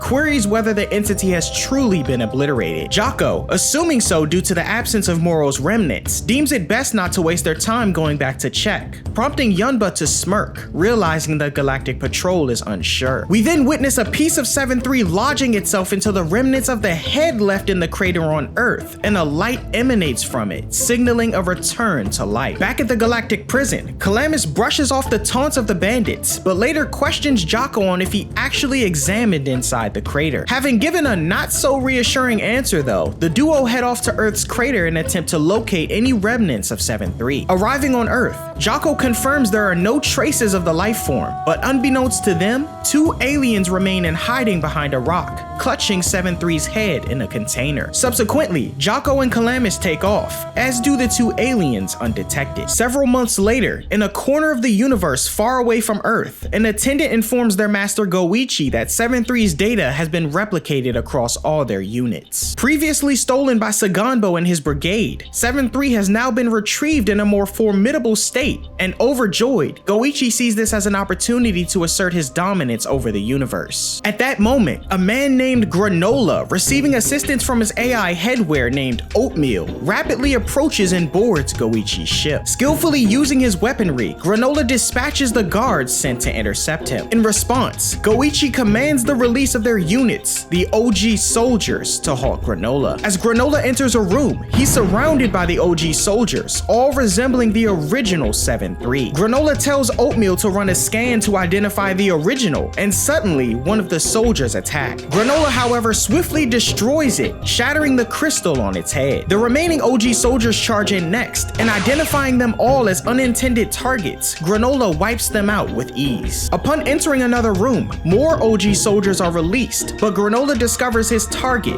OG 7-3I, otherwise known as the original 7-3. We soon cut to a flashback of a planet decimated by the Saiyan race, the inhabitants' lifeless bodies spread across the streets, appearing similar to Granolah. Fleeing from numerous Ozaru, a child runs into a nearby building, but is confronted by a great ape with a distinctive cross-shaped scar as it crashes through the damaged ceiling. Startled awake within his spaceship, Granolah, who is dreaming having recently acquired 7-3, continues to fly off, informed by Oatmeal that they aren't being followed. En route to the base of the Heaters, Oatmeal questions Granolah's lingering animosity towards the now diminished Frieza force, pointing out that Frieza has been dead for years and the force is but a shadow of its former self. Granolah, however, reveals that his resentment stems from the Saiyans who annihilated his race known as the Ceruleans, emphasizing that the Saiyan race met its end due to a meteor destroying their homeworld, depriving him of the chance for revenge. Meanwhile, on Beerus' planet, Goku secures the Oracle Fish, allowing Whis to administer sleep-inducing vitamins to counter his insomnia. Vegeta questions if the fish can really suffer from a lack of sleep, and Whis explains that the Oracle Fish's sleep troubles could mean a bad omen for the future or merely a benign occurrence. Disappointed, Goku states he thought someone strong was going to appear again, and hearing this, Beerus wakes up from his nap, yelling at Goku for his addiction to fighting, as he always ends up dragging him in the middle of it. Post this, Goku and Whis resume their training, with Goku seamlessly entering the perfected Ultra Instinct state at will. Ready to get things started, Goku leaps high above Whis, splitting himself into multiple illusions to attack. Whis, however, dispatches the illusions with ease, meets Goku high above, and kicks him back down to the surface, telling the Saiyan to develop his own style as the two continue. Observing from the sidelines, Vegeta questions Beerus about Whis' use of Ultra Instinct, to which Beerus clarifies that angels are always in the instinct state. As Whis continues sparring with Goku, he conveys that mastering Ultra Instinct is only the beginning, and mentions a hierarchy of control, with the Grand Priest surpassing both he and Beerus in mastery. This prompts Goku to question his status at the bottom of the ladder, to which Whis states that he has more room to train and grow,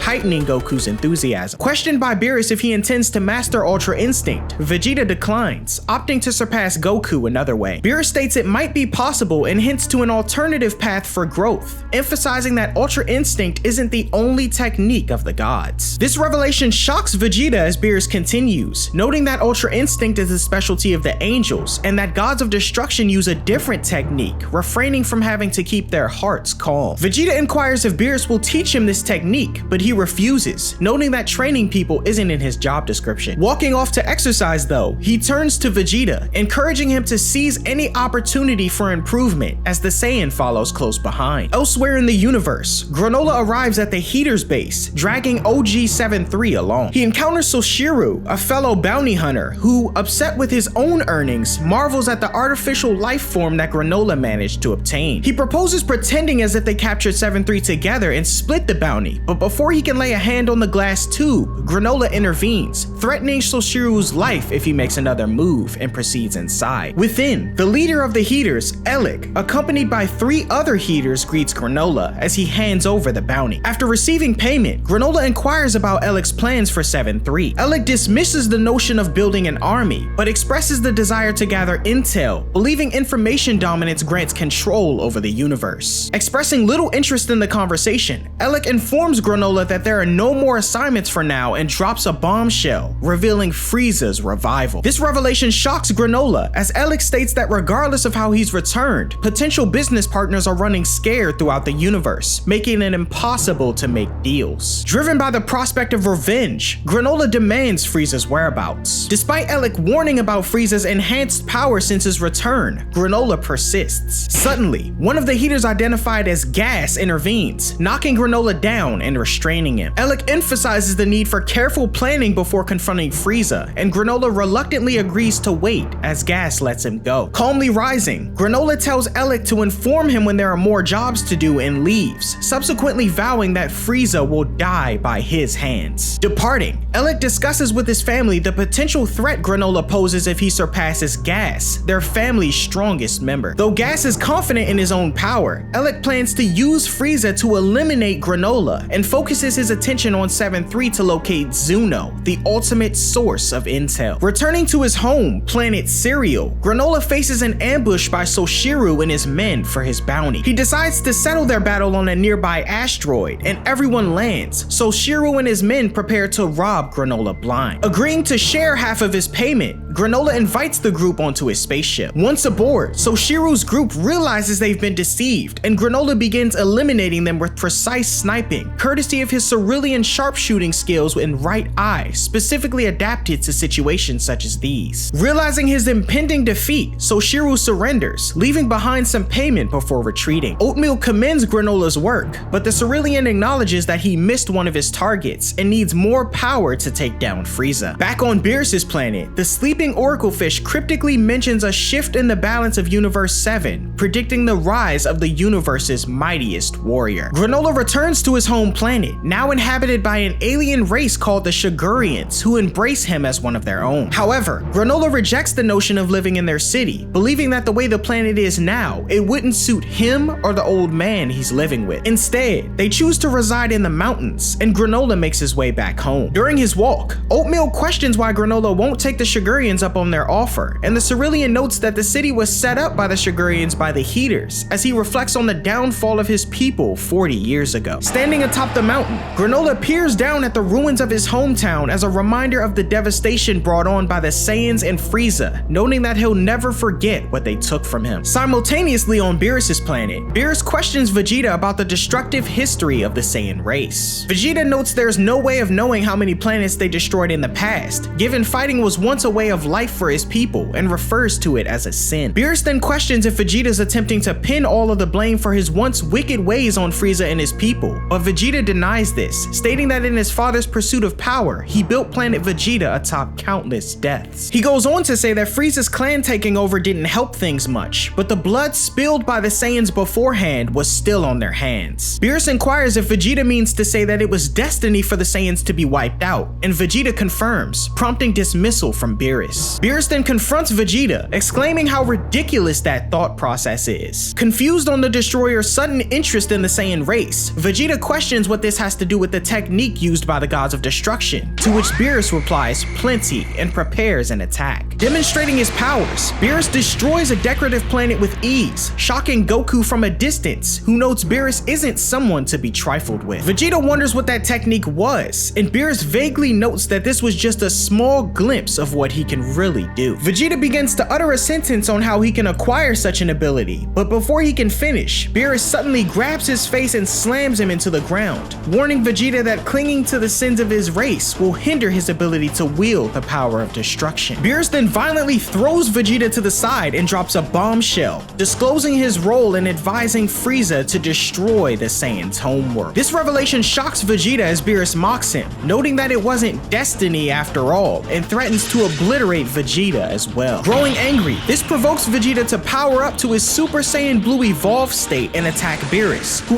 effortlessly catches his punch. Despite Vegeta's efforts with melee attacks and ki blasts, Beerus effortlessly lands on top of him, questioning the Saiyan on what the mistakes of his race have to do with him now. The deity goes on to say that as long as Vegeta's trapped in the past, he'll never manage to grow past this point, but eager to get his hands on Beerus, Vegeta continues his assault. Bringing Vegeta to a halt, Beerus grabs him and declares a destruction technique, blowing the Saiyan away as he flies across the planet. Watching Vegeta from the sidelines, Goku notes that must have been Lord Beerus' signature move and thinks back on his failed attempt at using it against Merge Zamasu. Whis then then states that the power within the technique is still amazing, despite Beerus' obvious tweak to destroy only Vegeta's armor. Defeated, Beerus lands in front of Vegeta, explaining that his true strength stems from focusing on destruction, and urges the Saiyan to destroy any stray thoughts he has and rebuild himself from scratch. He leaves him with one last piece of advice, noting that before creation comes destruction. At the Heater's base, Elec informs the others to utilize 7-3's intel to explore memories of the Galactic Bandit Brigade interrogating Zuno, and tells the biggest among them, Oil, to write down the coordinates. Continuing to observe the footage of Beerus and the Galactic Patrol ambushing the others, the Heaters witness all the prisoners getting released at once, as Oil questions what could have happened. One of the Heater's servants mentions that Moro used the power of something called the Dragon Balls to make this happen, and explains that they're wishing balls created by the Namekians that can grant any wish. Piecing together this new information, Elec concludes that the Dragon Balls must have been the reason for the odd occurrences in the universe, including Frieza's revival. One of the other Heaters, Maki, ponders on who the Namekians were, and Gas informs her that they were a tribe that once lived on planet Cereal. Given the extinction of all previous life on Cereal, Oil assumes the Namekians are gone, but Elec mentions a lone survivor named Manito living on Cereal with Granolah. Back on planet Cereal, Granolah arrives home with water and encounters Manito, who thanks him for being so generous. During their conversation, Manito questions if Granolah will be heading out again, but he says no, and states that Frieza's been brought back to life. He goes on to say that he'll be the one to take the tyrant down, prompting Manito to advise Granolah against seeking revenge, citing his insufficient strength. Granolah then looks over, contemplating using the planet's Dragon Balls to acquire more power, but acknowledges his inability, needing a second Dragon Ball to summon the dragon. Manito notes that the final ball has been lost for nearly 40 years, prompting Granolah to state that he'd have to search the entire planet to find the tiny ball, similar to the one in his hands. As Manito begins to explain to Granolah the original purpose of the Dragon Balls, simultaneously on planet Namek, the Grand Elder Mori is teaching the Namekian children as well, noting that other planets inhabiting Namekians can also possess their own version of Dragon Balls. He likens this to planet Earth's with Dende, and although questioned on what happened to the Namekians in the far reaches of the universe, Mori remains unsure, considering the possibility that they perished long ago. Back on Cereal, Manito notes that when he dies, the planet's Dragon Balls will go with him, and Granolah wonders if they could use them to restore the planet to the way it was 50 years ago. However, Manito dismisses the idea, believing it selfish to revive those who have perished and kick the Sigurians out of their new home. Out of options, Granolah insists Frieza and his forces will need to be destroyed, but Manito notes that revenge isn't the way to handle things, as it will only give rise to new enemies. Reluctantly, Granolah agrees to Manito's counsel to enjoy his current life without vengeance. However, as night falls, Granolah learns from the news that a young boy has found the second Dragon Ball, and it's being studied at an institute. Adopting a disguise, Granolah infiltrates the city, sneaks into the institute, and steals the Dragon Ball, escaping into the mountains. There, he places the two Dragon Balls down and consults with Oatmeal on the spell to summon the dragon. Granolah chants aloud, and a beam of light emanates from the Dragon Balls, releasing the dragon god Toronbo, who tells Granolah to state his wish. Granolah then declares his desire to become the strongest warrior in Universe 7. Noting that Granolah wishes to become the strongest life form apart from the gods themselves, Toronbo states that it's possible to make him stronger than he already is, but can't increase his power beyond his latent potential. However, the dragon goes on to say that Granolah could become the strongest if he agrees to a certain condition, and eager to take down Frieza at any cost, he declares he'll do whatever it takes. Back on Beerus' planet, Vegeta persists in training, attempting to use Hakai to obliterate a small rock, but unintentionally destroys it with a simple energy blast. Beerus corrects him, explaining the process the gods of destruction follow to turn something into nothing, and demonstrates the technique,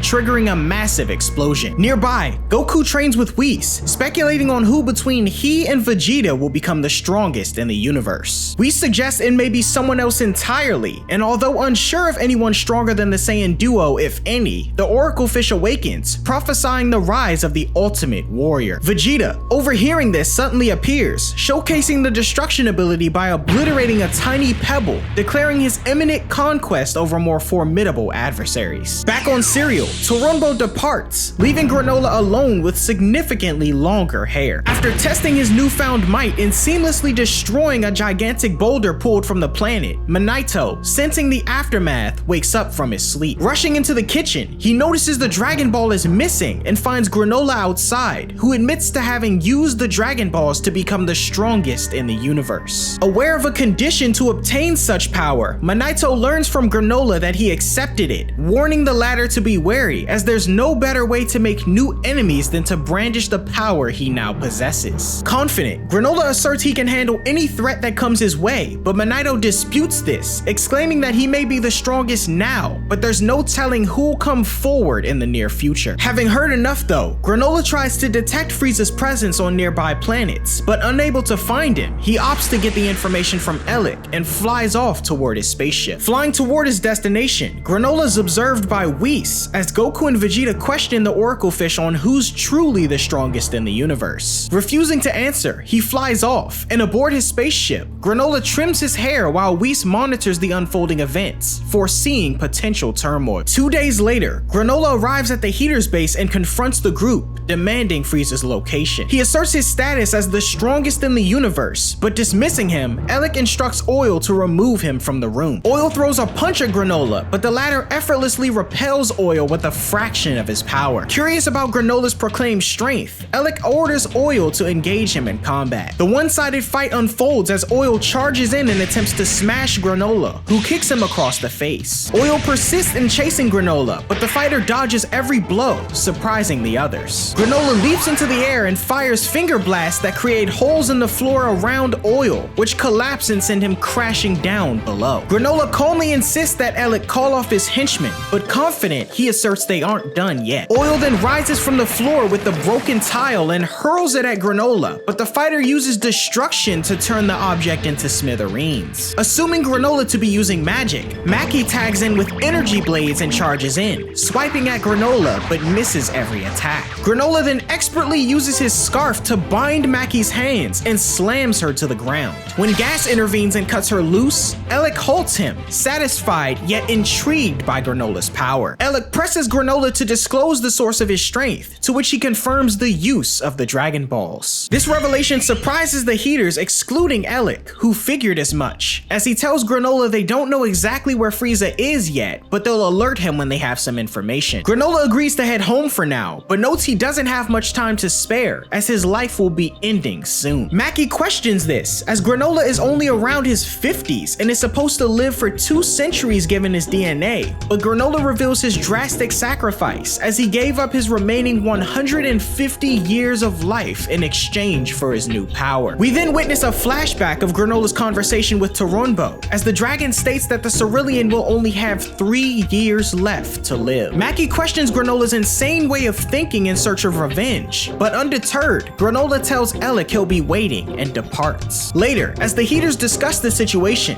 Elec deems it unwise for Granolah to eliminate Frieza, as he might seize the tyrant's position, which they believe belongs to them. Unwilling to let Granolah destroy the Frieza force either, as it serves as a profitable business opportunity for them, Elec proposes Granolah will have to die. He devises a plan to pit the Saiyans against Granolah, more specifically Goku and Vegeta, the ones who took Moro down. Elec plans to capitalize on Granolah's hatred for the Saiyans who devastated his homeworld, and asserts that with Goku and Vegeta battling him together, there's no way he can win. At the same time, Granolah, aboard his spaceship, prepares for his presumed encounter with Frieza, while Goku and Vegeta continue their individual training. On Beerus' planet, Whis queries Goku about the fundamental difference between him and the angels. Demonstrating with a swift whack on Goku's head using his staff, Whis clarifies that angels are always in the Ultra Instinct state, while Goku transforms to access it. Whis explains that when Goku's heart is calm, his body should move on its own no matter what form he's in, and the latter realizes the need to master Ultra Instinct in his base form, as Whis states that doing so will eliminate the stamina drain, reserving the transformation for critical moments in battle. Goku notes this process may take a while, but Whis says time may not be on his side, as he encourages both Goku and Vegeta to grow stronger, hinting at an unusual event unfolding in the universe. Meanwhile, Granolah returns to his home planet, Cereal, opting to wait in his spaceship until he receives Frieza's location from Elec. Oatmeal expresses concern for Manito, but Granolah reassures him that he's fine, explaining his enhanced right eye can monitor the Elder Namekian due to his wish. At the Heaters base, Oil and Maki prepare to visit Earth. Before their departure, Elec instructs them to consult Zuno to discover the whereabouts of the Saiyans Goku and Vegeta. Leaving, Ellic confers with Gas, who wonders if their current efforts are really necessary just to deal with Granolah. He expresses a desire to have battled the Cerulean, but Ellic calms him, telling Gas that although he may have won, he'd hate to think of the worst case scenario. Ellic reassures his brother that he'll have the chance to fight, and notes that if all goes well, the new supreme force in the universe will be the Heaters. Weeks later, Oil and Maki land on Zuno's planet. Despite finding the idea of kissing Zuno distasteful, Maki endures it and secures 10 questions due to her assertive nature. Meanwhile, Goku and Vegeta progress significantly in their training. And so, time passes as Oil and Maki arrive on Earth, having questioned Zuno on Goku and Vegeta's weaknesses. They show up at Goku's house first and confront Chi-Chi, questioning if she can summon Goku to Earth, as they've heard he isn't one to defy her commands. Chi-Chi mentions her money troubles aloud and considers contacting Goku, prompting Maki to assert that money's no object and they have the perfect job for her husband. At Capsule Corporation, Bulma, accompanied by Chi-Chi and the Heaters, contact Whis, informing the Saiyan pair of the proposition to defeat the supposed universe's strongest being. This title shocks Goku and Vegeta, who question if this was the person the Oracle Fish was talking about, and Whis confirms this may be the case. Vegeta cuts in and asserts that he intends to fight, as no one may claim the title of the strongest in the universe without defeating him first. He tells Goku there's no need for him to tag along, but excited, the Saiyan says he's coming too. Having confirmed their plans, Maki and Oil thank Bulma as they step into the hallway, having completed the first step in their master plan. On Beerus's planet, Whis prepares to take Goku and Vegeta to Earth, as Goku, growing more excited, relishes the chance to demonstrate the results of his training. In response, Beerus gifts Vegeta an earring symbolizing those with the ability to use destruction, and tells the Saiyan to prove to everyone that the Gods of Destruction's signature move is stronger than the technique of the angels. Subsequently, Goku receives Whis' signature symbol on his gi, prompting a back and forth between the Destroyer and Angel, who have taken the Saiyans under their wing. Expressing no intention to fall short of Kakarot, Beerus expresses pride with Vegeta's progress, as Goku notes he'll come out on top, but Whis warns both he and Vegeta that excess confidence could be their downfall. The trio then head off to Earth, as Beerus goes to take a nap. Inside Capsule Corporation, Maki steals the Dragon Radar, but it fails to detect Earth's Dragon Balls, adhering to Zuno's information that Cerulean Dragon Balls don't turn to stone. 30 minutes pass and Goku and Vegeta return to Earth, encountering the Heaters. Maki offers to transport them to the supposed villain on their spaceship, and the two agree. Before they depart, Chi-Chi tells Goku to run away if things get dangerous, and Bulma tells Vegeta to be careful as they head off to confront Granolah on planet Cereal. Marveling at the ship's luxurious facilities, Vegeta questions how long the trip will take, to which Oil replies 18 days. Goku is informed that he can eat to his heart's desire, and Vegeta grows curious about such a nice ship for a tribe who's being ravaged by a villain. However, Maki convinces him to drop it, and as Goku stuffs his face, Vegeta continues his training underwater. Later, Maki contacts Granolah as he inquires about Frieza's location. Maki lies and explains that they found him, but says he was aware of Granolah's plans to kill him and sent 2 assassins out to planet Cereal. Initially surprised, Granolah states he can beat Frieza's location out of them directly, but soon discovers that the 2 assassins are members of the Saiyan race, which throws Granolah for a loop. Now aware that the Saiyans who forced his people into extinction aren't completely wiped out, Granolah leaves his ship and glances at the remains of his hometown,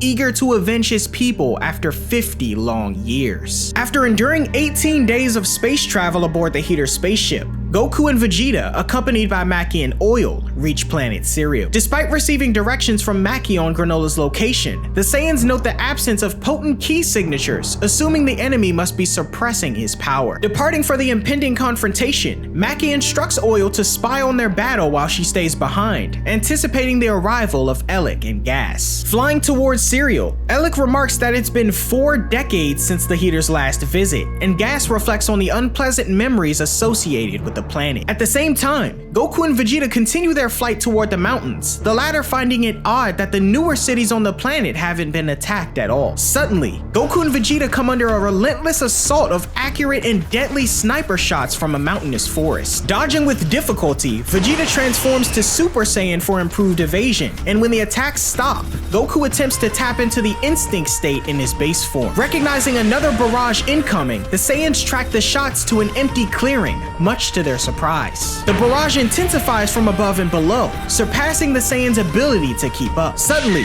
Goku is incapacitated when a sniper shot hits a pressure point on his neck, prompting Vegeta to administer one of their 2 sensu beans as Goku regains consciousness. Vegeta scolds Goku for relying on an imperfect Ultra Instinct and tells him to dodge using his mind for now, or they'll both be killed. Goku then matches Vegeta's Super Saiyan state, employing his mental acuity instead of Ultra Instinct, and fires toward the hidden assailant, revealed to be Granolah. Granolah's movements prove faster than instant transmission, attributing it to numerous nameless techniques acquired through his wish to become Universe 7's strongest warrior. Disclosing his identity as the last of the Ceruleans with a grudge against the Saiyans, Vegeta questions this. Rather than explaining though, Granolah takes to the skies, unleashing a technique resembling destruction, triggering a massive explosion. When the dust settles, Goku and Vegeta appear undamaged. Concerned about Granolah's prowess and suspecting he might be able to replicate their techniques, Goku proposes a cooperative attack. Vegeta, however, declines, aiming to prove his superiority, but concedes that Goku should face Granolah first to settle the score. Goku lands in front of Granolah and states he'll be fighting first, confusing Oil, who watches from a distance, questioning why the Saiyans aren't fighting together. Granolah questions Goku on why they aren't transforming into great apes, prompting Goku to note that they can't use that transformation anymore, but transforms into Super Saiyan God, explaining that thanks to their training, they've got more transformations up their sleeve. Granolah charges in, swiping at Goku, who barely manages to dodge, and continues his assault with a flurry of maneuvers. Having trouble keeping up with the Cerulean, Goku incorporates Ultra Instinct with his Super Saiyan God form to match Granolah's onslaught, Vegeta realizing that the technique becomes more accurate when used in conjunction with the Super Saiyan form. Goku continues to dodge a flurry of Granolah's blasts, but Granolah once again lands a pressure point attack that cripples Goku and drops him out of his God state. This shocks Vegeta as Granolah, standing over Goku, notes that even a flawless fighter can't hide his vital points from him. He explains that as Goku dodged, he observed his blood flow and muscle movements, attributing his perception to his evolved right eye, the sharpest in the universe. Vegeta, meanwhile, begins to suspect that there may be more to the situation than Granolah being a simple villain, and explores the ancient ruins of planet Cereal. At the same time, Granolah notes that Goku's been holding back and demands his full strength, declaring that he doesn't care if he kills Goku before learning Frieza's location, as Vegeta will still be alive to reveal it. Goku, realizing Granolah's desire to take revenge on the tyrant Frieza, becomes confused on the Cerulean's supposed villainy. However,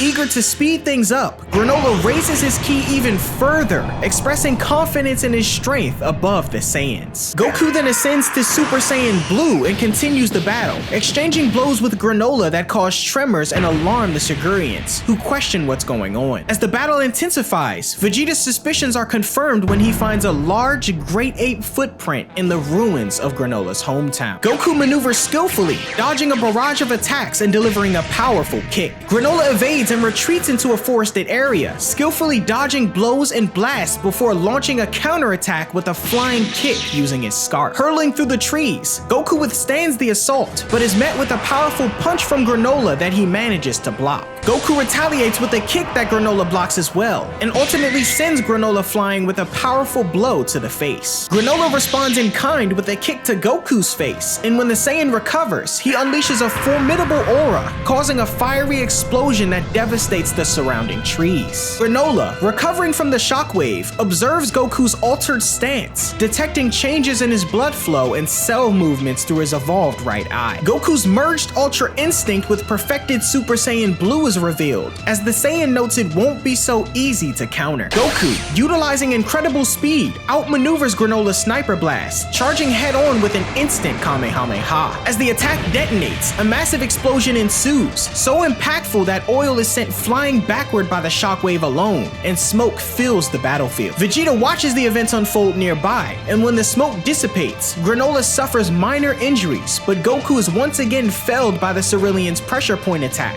as he notes his right eye will always prove superior. Goku, now in base form, is met with the realization that he's lacking in utilizing Ultra Instinct in his Super Saiyan forms, to which Granolah confidently asserts that he'll never get the chance to master it, as he'll be slaughtered here, just as his people were. Granolah then manipulates the ground beneath Goku to unleash a powerful burst of energy. Goku struggles against the onslaught, propelled into a massive mushroom cloud. The Shigurians, alarmed by the explosion, initiate evacuation. Goku narrowly escapes using instant transmission and lands beside Vegeta, noting the similarity between Granola's technique and Moro's ability to wield a planet's life energy. Vegeta taunts Goku for his struggle against Granolah, and Goku notes he may actually have to use his full power in this fight. Seizing a lull in the battle, Vegeta imparts his findings in the city ruins to Goku. The Ceruleans, annihilated by the Saiyans under Frieza's command, were known for long-ranged attacks using their evolved right eyes. Goku and Vegeta realize Granolah is the last surviving Cerulean seeking revenge, and the Heaters deceive them about his villainous nature. Oil overhears the conversation, but remains committed to their plan. Convinced that defeating Granolah is the only way to prove the Saiyans are no longer enemies, Goku returns to the battlefield and appears in front of the Cerulean, unveiling perfected Ultra Instinct. Granolah, shocked, faces Goku anew, noting that he can't perceive any vital areas. Goku, utilizing the enhanced form, engages in a relentless assault. Granolah struggles to perceive Goku's movements, unable to detect any pressure points in his ascended state. The battle intensifies, with Goku dodging all of Granolah's attacks using perfected Ultra Instinct. Granolah rushes in to deliver a devastating blow, but Goku halts and lifts him overhead, similar to his battle with Moro. In an instant, Goku overpowers Granolah with a flurry of air punches that sends him crashing into a giant boulder, as Vegeta watches from afar. Vegeta believes that victory is imminent, but notices Granolah's energy hasn't diminished as expected. Goku lands in front of Granolah, telling the latter he's stronger than he expected and urges him to walk away, stating he can spar again with them some other time. However, Granolah confidently states that he's far from finished and explains that he split his power in half before starting the fight. It's not long before he reveals that Goku's been fighting an illusion this entire time and disappears, Vegeta simultaneously pointing out that the real Granolah's been in his spaceship the whole time. As Vegeta glances back, the real Granolah disappears, appearing in front of Goku to strike a pressure point over his heart, causing him to revert from perfected Ultra Instinct. A final devastating blow sends Goku flying through the air and crashing through the forest, as the real Granolah stands uninjured. Teetering on the brink of death, Goku lies motionless, as Granolah reveals his deceptive tactic of splitting his power, creating an illusionary clone to fight Goku initially. As Goku lies vulnerable, Granolah prepares to finish the job. However, Vegeta intervenes, impressed by Granolah's abilities. Vegeta asserts that he'll be fighting Granolah while Kakarot remains unconscious, prompting the Cerulean to note that he doesn't care which of the Saiyans dies first. Vegeta then taunts Granolah, announcing his intent to confront the warrior at full strength and declares the impending demise of the Cerulean race. Responding to the explosions and earthquakes caused by the battle between Granolah and the Saiyans, the Ceruleans hastily evacuate their colonies. On the battlefield, Vegeta positions himself between Granolah and the unconscious Goku, asserting that fusion or clones won't stand a chance against him. Granolah, discarding the need for clones, declares that he no longer conserves his strength for his ultimate goal of killing Vegeta's boss,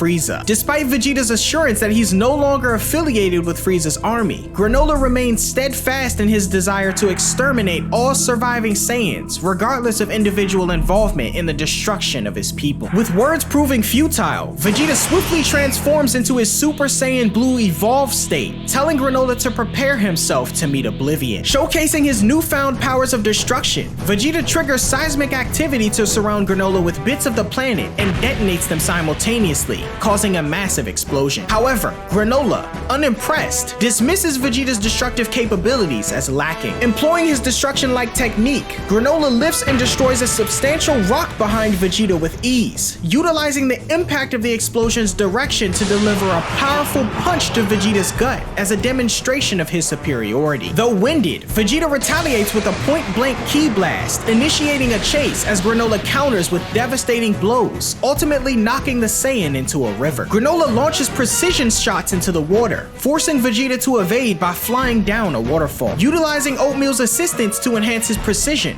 Granolah aims and fires a potent energy blast directly at Vegeta swimming in the lake. Vegeta manages to catch the blast underwater, but struggles to halt it as he slides toward the surface. Despite Granolah's confidence in the attack's success, Vegeta manages to destroy it, propelled out of the water by the resulting shockwave. Acknowledging the strength of the Saiyans, Granolah remains convinced convinced that his wishes made him the most powerful being in the universe. Vegeta, acknowledging that Granola's strength and techniques surpassed his own, remains unwavering in his confidence to win the battle. Granolah questions if the Saiyan's ego is preventing him from seeing the truth, but Vegeta tells him to shut up and fight, prompting Granola's silence. As the battle resumes, Goku awakens, experiencing intense pain from Granola's pressure point to his heart. Questioning what's going on, Goku witnesses Vegeta and Granolah exchanging blows in midair, as Granolah knocks Vegeta into a forest below. Vegeta unleashes a Ki Blast barrage at Granolah, who utilizes his destruction-like technique to blow them away immediately. Met with a larger blast moments after, Granolah deflects that one as well, and attempts to hit Vegeta with a blast of his own. Amidst the battle dust, Granolah unintentionally damages part of the ancient Cerulean ruins, enraging him further. Vegeta taunts the last Cerulean by exposing his lack of battle experience, aware that Granolah has only recently acquired his power, which Granolah naively confirms. Despite this observation and talk of training, it appears the gap in power is too great for Vegeta to overcome. Granolah lands a powerful kick to his stomach, and although he's able to briefly hurt Granolah by delivering a sharp elbow strike to his leg,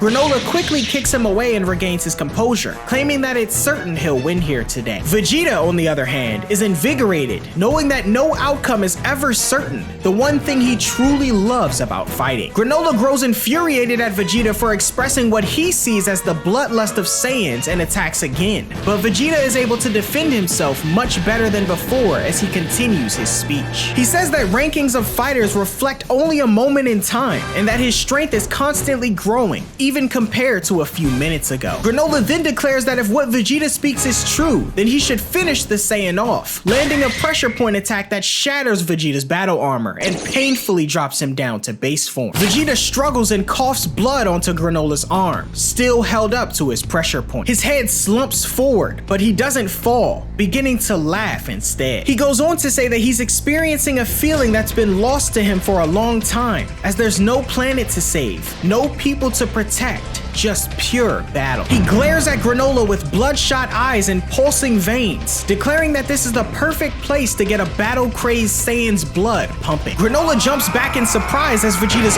aura swells and ignites into that of an enormous flame that shoots high above the forest. This alerts both Oil and Goku, the latter of whom notes that Vegeta's key signature feels like that of a god, but not the regular kind. As the aura continues to swell, Granolah fires Precision Blast at Vegeta, who's concealed within the inferno of his new aura, only for them to be destroyed on contact. As his aura clears away, we see that Vegeta has transformed, his training with Beerus allowing him to ascend to a new form possessing the traits of the gods of destruction themselves. Vegeta once again prepares to battle Granolah in his new form, boasting that a god of destruction taught him that power derived solely from instinct is unbounded. Vegeta unleashes a surge of his newfound energy at Granolah. As the Cerulean dissipates it, Vegeta appears before him, gripping him by his scarf. Vegeta asserts that Granolah's become arrogant with his new power, promising to humble him before launching a sequence of heavy strikes. Granolah counters with a punch to Vegeta's gut, but it seems to have minimal impact, with the Saiyan even boasting that he's gaining strength before hurtling his adversary headlong into the ancient city below. Granolah attempts to regain his composure, but Vegeta gives him little time to prepare, kicking him further into the ruins. Granolah is taken aback by the new heights his opponent reached and inquires what a god of destruction is. Appearing behind him, Vegeta explains that there are certain entities known as such, with one in Universe 7 who instructed him about his present capability. Granolah inquires if the god of destruction bestowed this new power upon him, but Vegeta clarifies that the power is his alone and it was awakened for the first time during their clash. Unwilling to accept that Vegeta could have potentially closed the gap in their power, their fight continues, with Granolah launching an energy blast at Vegeta, who boldly withstands it, much to Granolah's shock. Granolah continues launching a barrage of blasts, but Vegeta continues to take them head on before advancing. In a state of panic,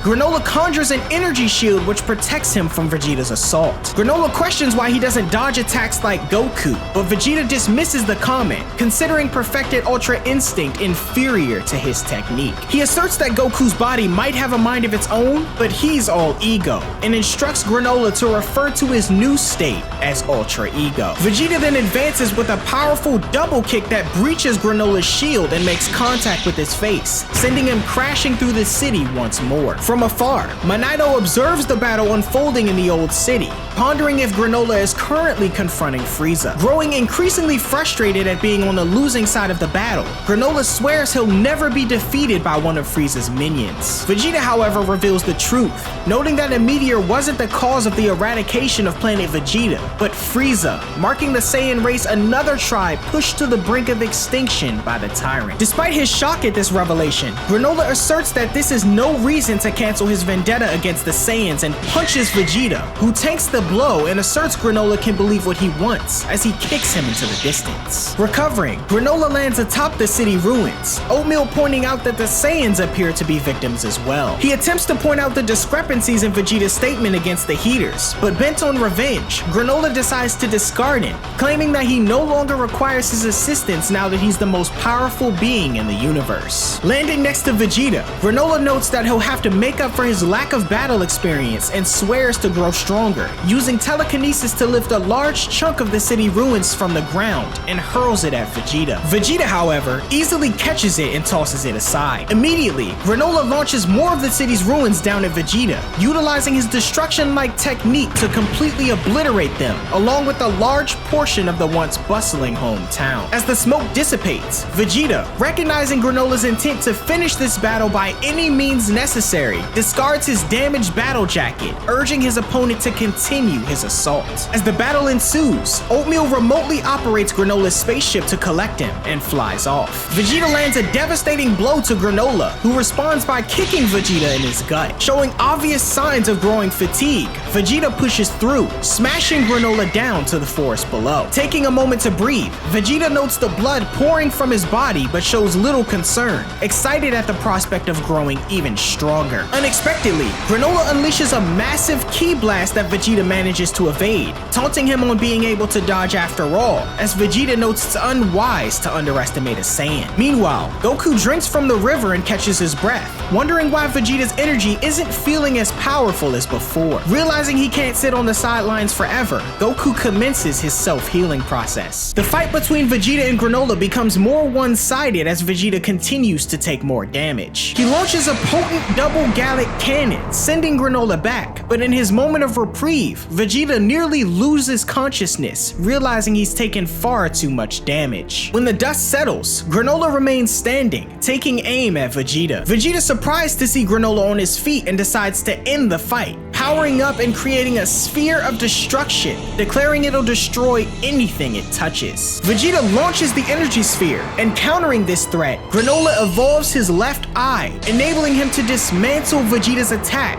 triggering a colossal explosion unlike any the planet's seen thus far. The resulting impact shakes the entire planet, much to everyone's surprise. As the dust settles, an extremely injured Vegeta lies on the ground, astounded at how effortlessly Granolah was able to repel his assault. Landing gracefully, Granolah mockingly thanks Vegeta for helping him unlock his true potential, and boasts that with both of his eyes now evolved, he can counteract anything Vegeta throws at him now. Nearby, Elliot comments on the battle shifting in Granolah's favor, pleased that everything is going as planned. The Heaters then start making their way toward the first Dragon Ball. Vegeta and Granolah continue their battle, with Granolah demonstrating a clear upper hand due to his evolved left eye. Vegeta is blasted to the ground by a barrage of ki blast, Granolah sarcastically commenting on the Saiyans' growing strength from taking damage. Granolah continues his ki blast assault, sending Vegeta rolling into the heel of his boot as he teleports to meet him. Reverting to base form, Granolah continues taunting Vegeta, who adamantly refuses to back down. Granolah, growing frustrated by his persistence, delivers multiple devastating attacks and readies a fatal blow. Goku, however, intercepts Granolah in his perfected Super Saiyan Blue form, striking him with intense force, much to everyone's surprise. Shocked that Goku's managed to get back on his feet, the Saiyan resolves to continue the fight, but Vegeta, rising to his feet, unexpectedly kicks Goku, sending him into a nearby water tank. Furious about the prospect of being proven inferior to Goku, Vegeta grabs him by the shirt and strikes him again, exclaiming that he's only ever agreed to fight side by side when they had something to protect. Goku points out that his life is in danger danger, but Vegeta dismisses this, stating he'd rather die than team up. Unbeknownst to them, Granolah rushes in and attempts to strike a pressure point to Vegeta. Fortunately, Goku manages to push Vegeta out of harm's way with a shockwave, and his resulting injuries leave him temporarily unconscious. Granolah questions how Goku could react so quickly, and Goku explains that he now understands Granolah's strategy of targeting vital weak points, asserting it won't work anymore. Believing Goku to be bluffing, Granolah quickly appears behind him and strikes him in the back of his neck, seemingly ending their rematch quickly as Goku collapses in base form. However, Goku strikes back at Granolah, asserting that the same move won't work on him twice. Growing angry, Granolah attacks Goku again, but the result remains the same, prompting Goku to deliver a blow to Granolah in response. Regaining his composure, Granolah realizes Goku's ability to shift his vitals out of harm's way, to which Goku confirms, and notes that although he can't dodge the Cerulean's attacks completely, he can shift enough to make sure he doesn't hit anything important. Granolah commends Goku's defensive ability, but argues that the Saiyan's offensive force is lacking. He goes on to say that so long as Goku's attacks don't deal any major damage, he'll never be able to surpass him. Meanwhile, Vegeta regains consciousness, watching as Goku and Granolah continue to exchange blows, and Goku is sent crashing to the ground, reverting to base form. Vegeta decides to take over, still refusing to team up due to his Saiyan pride. Vegeta realizes that since Granolah has only recently gained his newfound power, he'll soon reach his limit and create an opening, which Vegeta will exploit for victory. He pleads with Goku to leave the fight to him,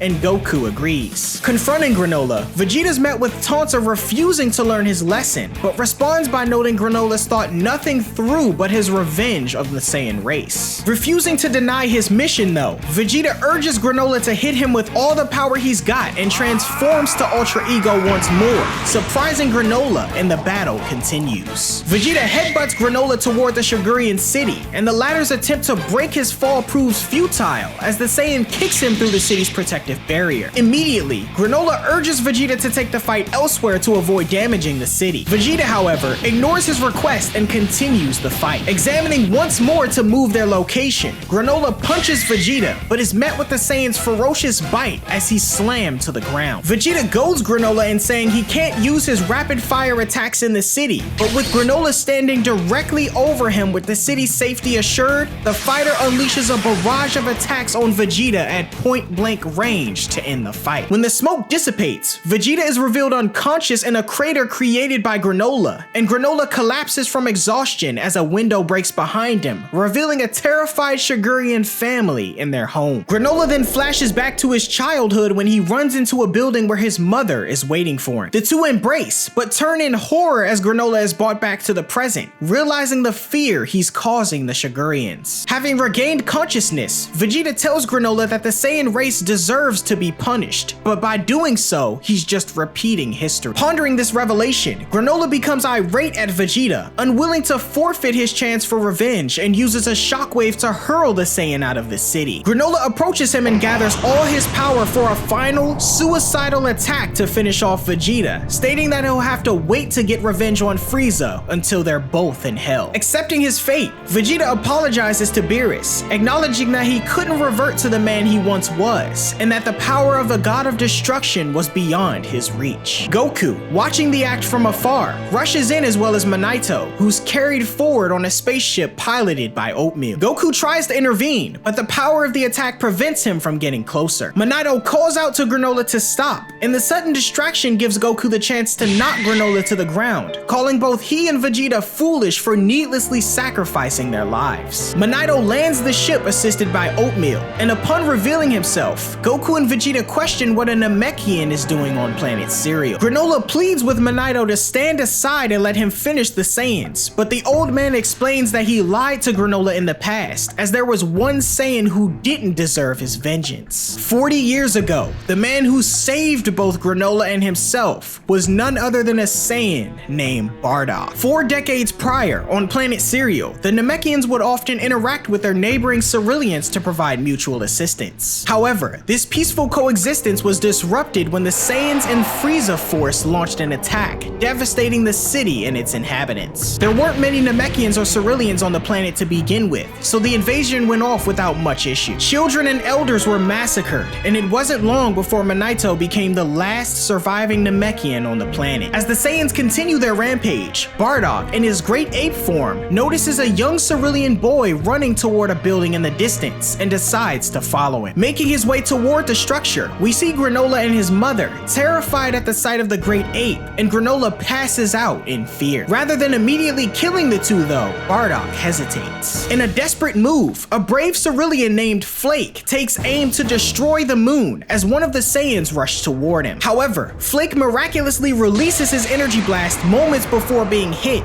making impact with the moon and destroying it. The Saiyan warriors revert to their base forms, and initially assuming victory, Flake is confronted by one of them as he asserts Saiyans are powerful even without their great ape forms. In an instant, Flake is knocked into a structure with force and killed, as Leek, the Saiyan who was grazed by Flake's attack, recovers. Bardock, having also reverted, stands before Granolah and his mother inside the structure. Frightened, Granolah's mother launches a warning shot, destroying one of Bardock's shoulder guards and grazing him. Gazing at the mother and her child, Bardock is brought back to a moment with his wife Gine, who beams with joy while being around their baby boy, Kakarot. Suddenly, Bardock's comrade, Leek, calls out to him from outside. Leek informs Bardock that their mission was accomplished and that they need to depart, but Bardock instructs Leek to leave without him as he intended to search for survivors. Bardock, using his scouter, confirms that these two are the last surviving Ceruleans. He also detects another survivor in the mountains with a power level of 5 and decides to take the two to the survivor's location. The surviving Namekian, Manito, senses the Saiyans approach and attempts to attack him, but Bardock easily stops it. Bardock finds it odd that the Namekian's power level jumped from 5 to 213 and correctly deduces that the race must have the ability to control their power levels. Upon seeing an unconscious Granolah in Bardock's arm, Manito calms down after his mother walks in, overjoyed with seeing surviving Ceruleans. The mother introduces herself as Muesli and seeks refuge with Manito, and Bardock advises the group to remain hidden to avoid drawing any attention from Frieza and his army. Despite initially being skeptical, Manito accepts the Saiyans' explanation of helping them without expecting anything. Bardock, before leaving, advises the group to survive for as long as they can, and upon being asked for his name by Manito, Bardock reveals his identity. Back in the present, Manito finishes recounting the past, leaving Granolah bewildered that a Saiyan saved his life. Manito apologizes for withholding the truth, and notes that Goku bears a striking resemblance to Bardock. Goku, however, states that he's unaware of any familial ties as he was raised on Earth, and Vegeta interjects, revealing that Bardock was Goku's father. This revelation shocks everyone, and Manito remarks that it must be destiny that brought them all together. Goku wishes he knew more about his father, while Vegeta points out the genetic nature of soft-heartedness in Goku's family. Granolah then questions why his mother didn't survive, to which Manito responds with a bitter recollection of the past. In another flashback, Bardock receives treatment for his wounded arm from Manito. Suddenly, the Saiyan detects the presence of someone, and in the distance, he spots the Heater Gang. Bardock, Manito, and Muesli listen in on the Heaters as they discuss their scheme to deceive the Sigurians and usurp Frieza in the future. Abruptly, Granolah wakes up and screams upon seeing Bardock, startling everyone and alerting the Heaters. Manito quickly knocks Granolah out, and Bardock grows irritated at the kid for revealing their location. With little time to prepare, Bardock takes Manito's robe as the Heaters approach them. Concealing his face, Bardock pretends to have discovered survivors when questioned by Elec on his identity. Elec instructs Bardock to kill the trio immediately, but when the Saiyan hesitates, he questions this. Bardock attempts to buy the trio some time by mentioning Manito's healing ability, but suddenly,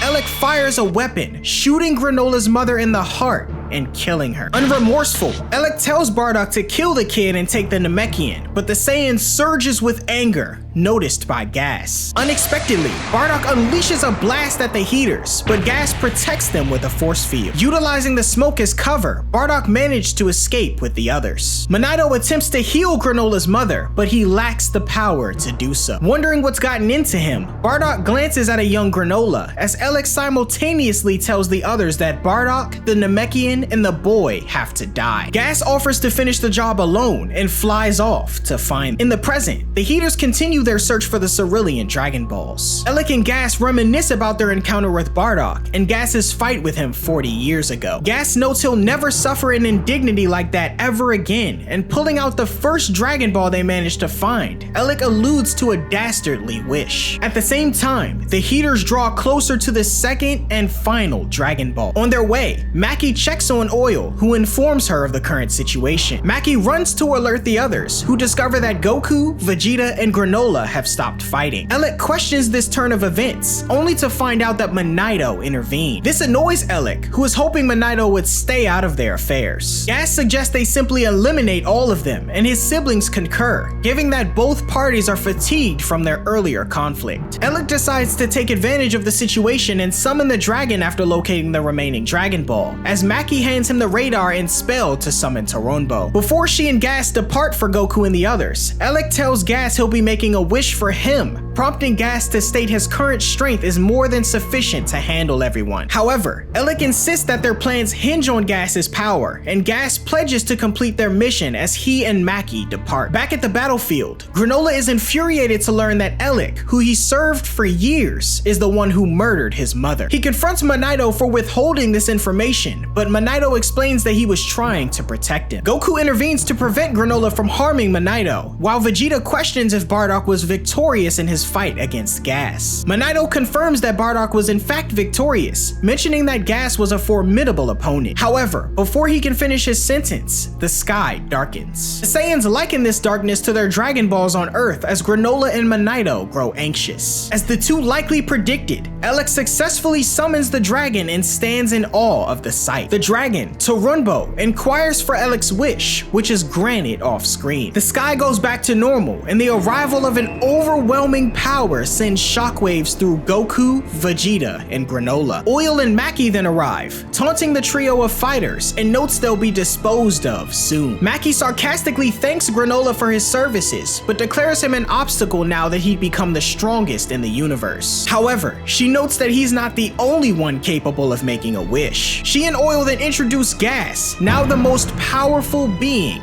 in the universe. Manito deduces that the Heaters used the Dragon Balls to make this possible, surprising Goku and Vegeta, who knew nothing of Dragon Balls on planet Cereal. Granolah admits that he used the Dragon Balls to gain his power as well, which now makes sense to Goku. Effortlessly, Gas initiates a destructive energy beam that splits the land, forcing everyone to evade it. The beam destroys Granolah's ship and leaves everyone in awe. Without hesitation, Gas conjures a pitchfork and tosses it at Granolah, impaling the cerulean and attaching him to half of his ship's remains. Landing in front of the group, Gas expresses his disdain for Granolah and the satisfaction he feels in finally having the chance to kill him. Goku attempts to intervene, but Gas snaps his fingers and binds him with energy constructs. Goku is unable to move, and Gas recognizes the Saiyan as Bardock's son, a fact that's corroborated by Oil. Gas inquires about Bardock's current status, but Vegeta explains that their race, including Bardock, was nearly wiped out by Frieza, leaving only a handful of survivors. The Heaters are unfazed by this and decide to kill Goku and the remaining Saiyans, prompting Goku to question why they have to die in the first place. Providing a rather vague response, Gas conjures an axe and declares Goku dead, but just as he goes in for the kill, he's blasted in the back. The axe nearly hits Goku as it lands, and when Gas turns around, Granolah is discovered to have fired the blast, claiming that the title of the strongest in the universe belongs to him. With no words exchanged, Gas rushes in and attacks Granolah. The Heater continues to pummel him, demonstrating an obvious dominance over the once strongest warrior. Meanwhile, Manito frees Goku from his bonds and begins to heal him, requesting if he can do one thing for him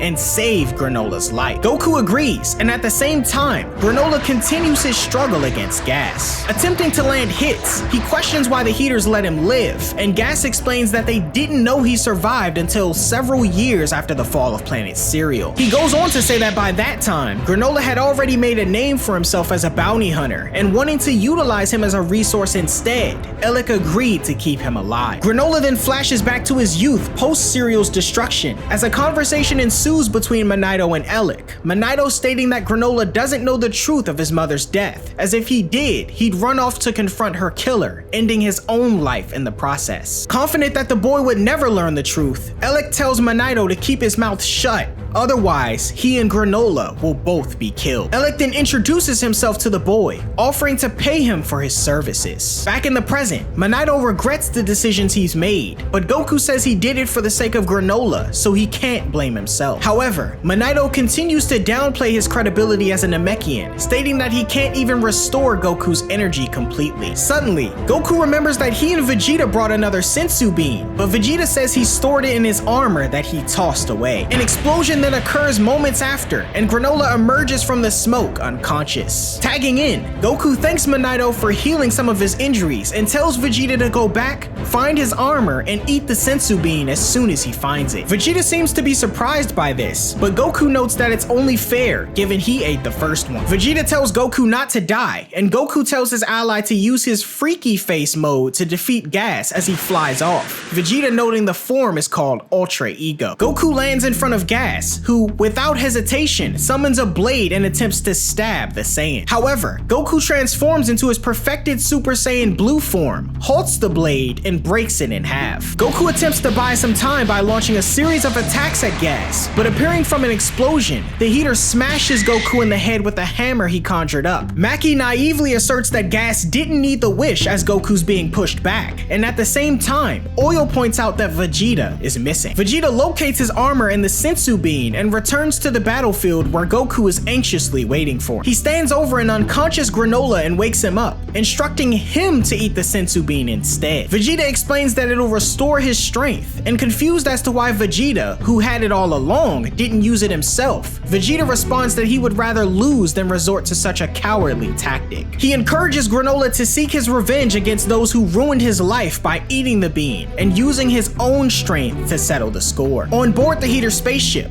Alec sits back and witnesses the explosions from afar, confident that Gas has secured his place as the universe's strongest. A suggestion is made to Alec to reposition their ship closer to the battlefield, but the Heater insists on staying put until the conclusion of the fight, mentioning that he has other tasks to carry out. Meanwhile, Monito is being threatened by Oil and Maki, who demand to know Vegeta's whereabouts. At the scene of the fight, Granolah consumes the Senzu bean offered by Vegeta, leading to an immediate recovery from his injuries. Using instant transmission, he promptly steps in to thwart Oil and Maki's intimidation of Monito, employing a shockwave that hurls the duo into a nearby cliff. Gas halts his assault on Goku and notices this, questioning how Granolah managed to heal himself. Monito hands Oatmeal over to Granolah, who offers an apology for his past mistreatment and expresses gratitude for Oatmeal's support. Unlocking his left eye once more and charging up for the confrontation, Granolah challenges Gas to resume their fight. Interested, Gas tosses a defeated Goku aside, and the pair confront one another. Gas persistently employs his key manipulation technique to create an array of energy-based weapons, while Oatmeal assists Granolah. Gas attempts to swipe at Granolah with a shield, but Granolah evades, utilizing the opening to fire a barrage of ki blasts that Gas manages to block. The barrage continues as Gas ascends to the air, but darts back down as Granolah moves out of the way. Conjuring a spike,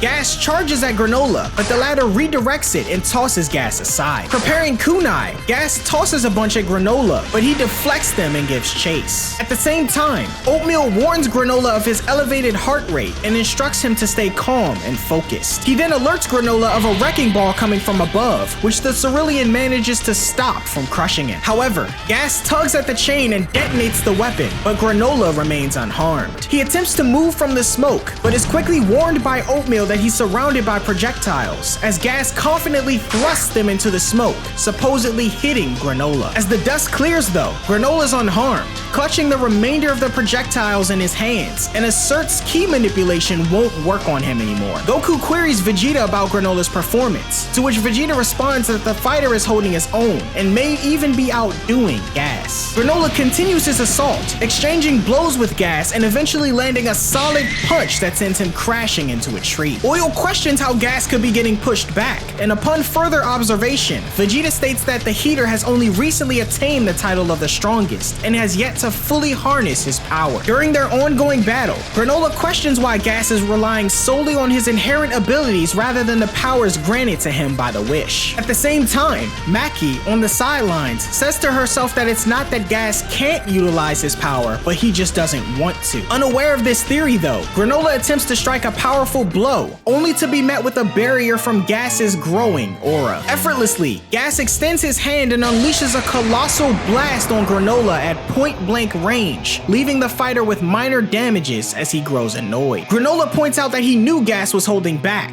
and Gas concedes that he must draw on his newfound strength. He, however, points out his reluctance in doing so, as he intended to defeat Granolah using his own techniques. Granolah then unleashes another barrage of ki blasts, but using instant transmission, Gas appears in front of him, pointing out that any abilities Granolah gained are now his to wield as well. Gas delivers a devastating punch to Granolah and uses destruction to blow him away. Granolah rises quickly though and discards his jacket, stating he never thought taking Gas down would be easy, and goads the heater to show him what he's really made of. Granolah uses instant transmission and appears behind Gas, who manages to block his attack. The high-speed, teleportation-filled aerial combat continues, with Goku pointing out that the two are using instant transmission like it's nothing, and he worked hard to learn that technique. Granolah, however, demonstrates a more obvious dominance in using it, corroborated by Vegeta, who states that Gas's attempts at using it are sloppy. As the two Saiyans continue to spectate, Vegeta notes that despite Gas having a speed and power advantage over Granolah, he isn't perfect, leaving room for Granolah to potentially turn the tide. The confrontation between Granolah and Gas rages on, with Granolah maintaining the upper hand, much to the increasing annoyance of Gas. As the battle unfolds, Oil expresses concern that their wish may have been in vain. However,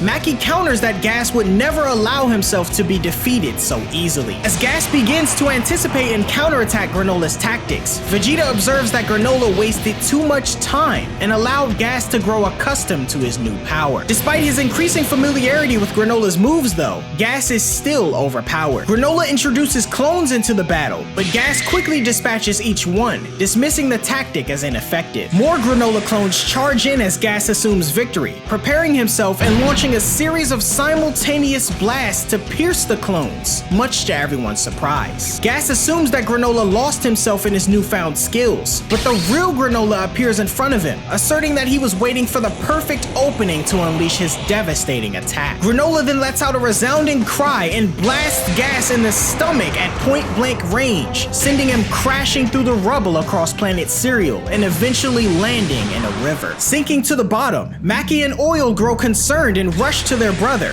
Goku marveling at Granolah's power. However, the Cerulean collapses from exhaustion, and Vegeta notes that the creation and destruction of his clones have taken a significant toll on his body. Monito attempts to assist Granolah, but Granolah urges him to stay back, asserting that the fight is far from over. Soon after, Elec arrives, questioning Gas about his lackluster performance, much to the anger of Granolah. Maki questions how Gas could be struggling when he should be the strongest due to the wish that they made, and Elec confirms that they did indeed make a wish, but reveals that there's another power that Gas needs to master. He then removes a necklace from Gas's head, surprising Oil and Maki, who recall that things didn't end well the last time this was done. Gas begins to act erratically, and despite Maki's protest that Gas will lose all reason in his liberated state, Elec insists that he endure and unleash his innate power. Gas soon releases a mighty roar and is enveloped in a surge of power, causing him to grow significantly larger. Vegeta and Goku are puzzled by Gas's sudden transformation, and Monito, clearly terrified, reveals that he's seen this form before. He explains that when Gas first battled Bardock, he was losing and resorted to this form, losing his sense of self in the process. Now, in this larger and more powerful form, Gas charges toward Granolah,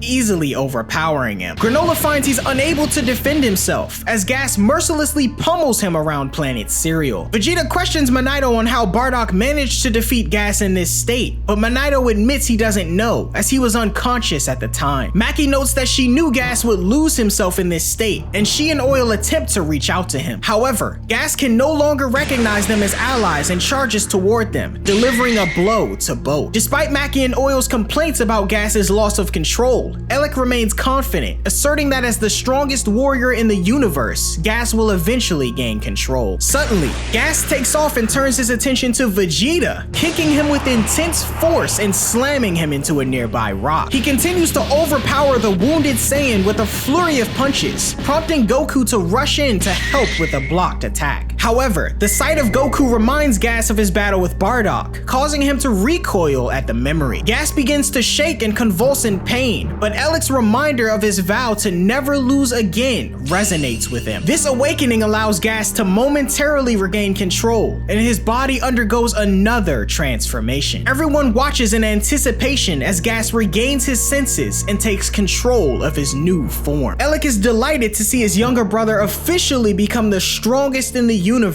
a sentiment echoed by Goku, who notes that Gas has indeed awakened. Alec instructs Gas to eliminate all who stand in their way, and Gas complies with a nod. Harnessing his newfound power, Gas immobilizes Goku and Vegeta with a paralyzing spell, leaving them motionless. Alec commands Gas to end the Saiyans, but suddenly, Granolah appears beside him, attempting a strike. Gas quickly moves his brother out of harm's way to Granolah's surprise, and Alec taunts Granolah as the latter declares he murdered his mother. He goes on to say that had it not been for the heaters, nobody on planet Cereal would have died, and prepares to kill Alec. However, Alec confidently asserts that the heaters could have killed Granolah whenever they chose, and this time is no different. Gas then quickly snaps Granolah's arms with a swift kick, causing the Cerulean to scream out in pain. Without hesitation, Gas then incapacitates Granolah by gouging out his eyes, and he falls into Alec's lap. Alec sarcastically thanks Granolah for all the jobs he's done for them and grants him the courtesy of dying the same way his mother did,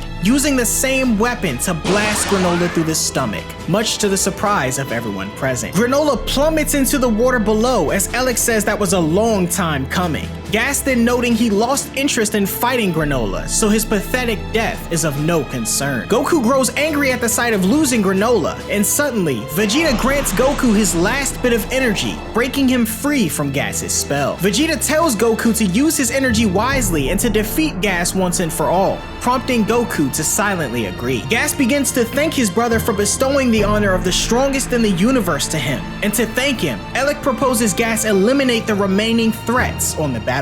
As Gas turns to kill Goku and Vegeta though, he notices Goku in his perfected Super Saiyan Blue form, free from his spell. Goku immediately takes off and delivers a kick to Gas, who lands on the ground impressed by the Saiyan's prowess. Angered, Goku attempts to gather himself and eventually calms down, telling Gas he's got no real reason to fight him and questions if he can leave planet Cereal. Gas inquires if Goku is upset about the death of Granolah, to which Goku responds he is, but anger is an emotion that messes with his special move, so he'll have to control it. Alec then cuts in, stating that because the Saiyans know their plan, they can't allow them to escape, prompting Gas to unleash a spiked platform that comes down on Goku. Goku manages to avoid it, but Gas conjures two additional platforms like a wall to crush him, causing the Saiyan to struggle. Goku eventually breaks free, but is forced on the defensive by a barrage of more energy-based weaponry. Gas then uses telekinesis to hurl the debris of the nearby ruined city at Goku, culminated with a moving train as well. Goku lands on top of the train and Gas joins him, remarking that he was merely assessing his power and didn't assume such techniques would kill him. He then invites Goku to demonstrate his true power as the son of Bardock, prompting Goku to charge in. Goku responds with a flurry of attacks, but fails to land a hit. Gas, however, lands a punch to Goku's gut and questions the Saiyan's determination, comparing it unfavorably to Bardock's. Goku is hit with another train thanks to Gas's telekinesis, and below, a weakened Vegeta wonders what Goku's doing. Amongst a lull in the battle, Gas states that when it came to combat, Bardock's resolve was like no other, but notes he doesn't sense the same from Goku. He questions if he's truly the son of the Saiyan, to which Goku responds he hit his head as a child, losing all memories of his father and the Saiyan race. Noting that Goku is one who can't comprehend who he really is, Gas vows that he won't fall to someone so pathetic and launches Goku into the water below, creating an opening to observe the Saiyan struggle to breathe. Gas toys with the idea of suffocating Goku, but notes an easy victory wouldn't satisfy him. Goku manages to fire a blast, but Gas reflects Goku's counterattack, unleashing a blast of his own that creates a colossal explosion and blast in the lake, covering the heaters who watch from the sidelines. Goku recovers near them and catches his breath, wondering how he'll be able to defeat Gas. He notices that Gas has his eyes fixated elsewhere though, coming to the realization that this is the reason everyone's been revived after a period of time. Goku then glances over and sees the unconscious Granolah being healed by Manito, overjoyed that the Cerulean is still alive. This revelation surprises Vegeta and the others, as Gas asserts that Manito will have to die first. Gas launches in and prepares to kill the Namekian, but Goku catches him just in time and uses instant transmission, warping them away to everyone's confusion. On an unknown planet, Jocko is seen shopping as the duo come flying in, alerting the patrolman. Goku greets Jocko, glad that he was on a nearby planet, and Gas questions where they are, though Goku is unsure himself. Goku, however, asserts that his instant transmission ability is superior to Gas's, honed over many years and isn't easy to master. In response, Gas attempts to attack Goku utilizing said technique, but Goku proves his point, moving out of the way until he's forced to block a kick from his enemy, the sheer magnitude of the impact blowing away Jocko as well as the planet's inhabitants. Goku challenges Gas to follow him wherever he goes and uses instant transmission to flee, prompting Gas to do the same, leaving behind a tattered area. Jocko sits in amazement, remarking on Goku's knack for finding formidable foes. Teleporting to an outpost of more Galactic Patrol members, Goku and Gas continue their fight. Despite blocking Gas's kick, Goku sustains a bruise. Gas launches a barrage of kicks while Goku manages to block each one, and utilizing instant transmission, he teleports both himself and Gas to a different location. Goku continues to showcase his superior control of the technique, leading Gas from one planet to another and eventually behind a truck filled with waste that dumps on him. Goku mocks Gas, telling him he was warping recklessly and suggests cleaning up in a river nearby, but angered, the fighter rushes in with a punch as he and Goku teleport to the Galactic King's palace. Gas falls directly into the tub with the Galactic King as Goku continues to mock him, much to his irritation. Back on planet Cereal, the Heaters and Vegeta question the location of Goku and Gas, who wind up at the Galactic prison next, Goku slamming into one of the cells courtesy of Gas. The two encounter past villains, more specifically the members of the Saganbo Bandit Brigade, who recognize Gas and tell him to break them out of jail and they'll help defeat Goku as well. Uninterested in their assistance though, Gas declines, prompting anger from Zoyogi, and Yunba reminisces on their first ever encounter with Gas, noting he wet himself out of fear. Gas denies this as Yunba continues to tease him, Goku laughing along as the Heater continues to grow irritated. The jokes persist, and a once collected Gas yells out against the allegations, exclaiming that there were only a few drops of pee because he had to hold it in for a long time. While the remaining Heaters attempt to trace Gas's position, Goku questions Gas about his motives and blind loyalty to Elec. Gas attacks Goku while explaining his gratitude toward Elec for raising him to his current level of power, and intends to repay him by making the Heaters the supreme organization in the universe. Goku questions Gas's trust in his brother, pointing out that his own sibling tried to kill him in the past. Gas grows more irritated, and back on Cereal, Elec and the other Heaters decide to deal with the exhausted survivors before the conclusion of Goku and Gas's battle. As Goku continues to use instant transmission to dodge Gas's relentless attacks, he finds himself growing increasingly wary. He lands on a Galactic Patrol spaceship, noting he can't play defense much longer, but suddenly senses a familiar energy nearby and disappears, just as Gas teleports in to deliver a finishing blow. On a volcanic planet, Whis and the Oracle Fish are enjoying dessert while riding a giant dinosaur. Suddenly,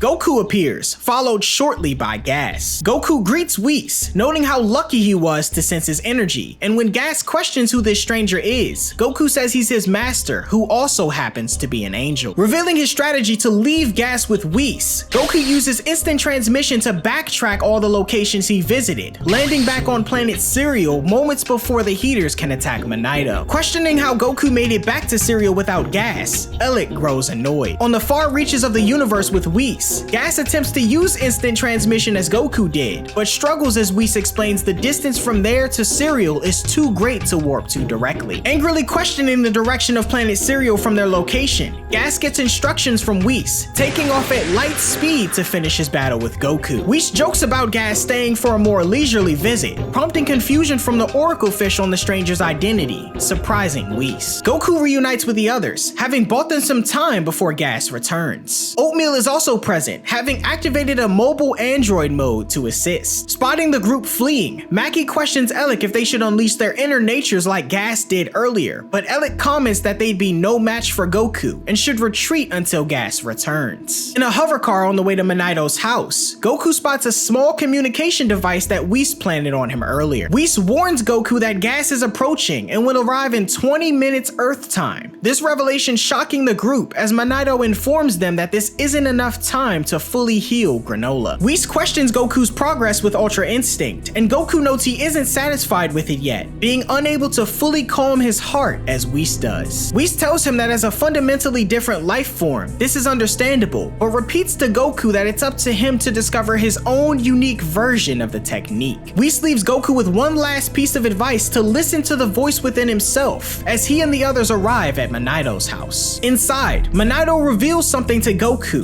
Bardock's scouter. Goku solemnly realizes that this object belonged to his real father, and attempting to bring life to the device, Vegeta notes that it's broken, but there's evidence of saved audio. Manito suggests that if they play it, they might get an answer to how Bardock defeated Gas, prompting Oatmeal to take the scouter, stating he can access its circuitry directly and play the audio via his speakers. As Gas continues to furiously fly toward the group through space, Mackie, tracking him, notices his speed with astonishment. Oatmeal powers up the scouter and begins to play the device's stored audio, Manito recognizing Bardock's voice, warning him to escape with Granolah from the battle with Gas 40 years ago. He says he'll slow Gas down and tells them to stay alive, which awakens a deep, repressed memory within Goku of Bardock and his mother Gine telling him the same thing as they sent him away from planet Vegeta before its destruction. The shock of this awakened memory ripples through Goku, and a sharp electric aura fires up around him. The scene then transitions to Bardock's battle with Gas 40 years ago. Bardock launches in and strikes Gas directly, sending him crashing into the forest below. However, unharmed, Gas thinks to himself that Bardock must be a Saiyan, noting his exponential strength, unlike the other Saiyans he'd heard were coming to planet Cereal. Bardock continues his assault, but Gas evades, launching a powerful ki attack at the Saiyan, who manages to deflect it. To Gas's surprise, Bardock delivers a blow to his gut and kicks him down to the forest once more,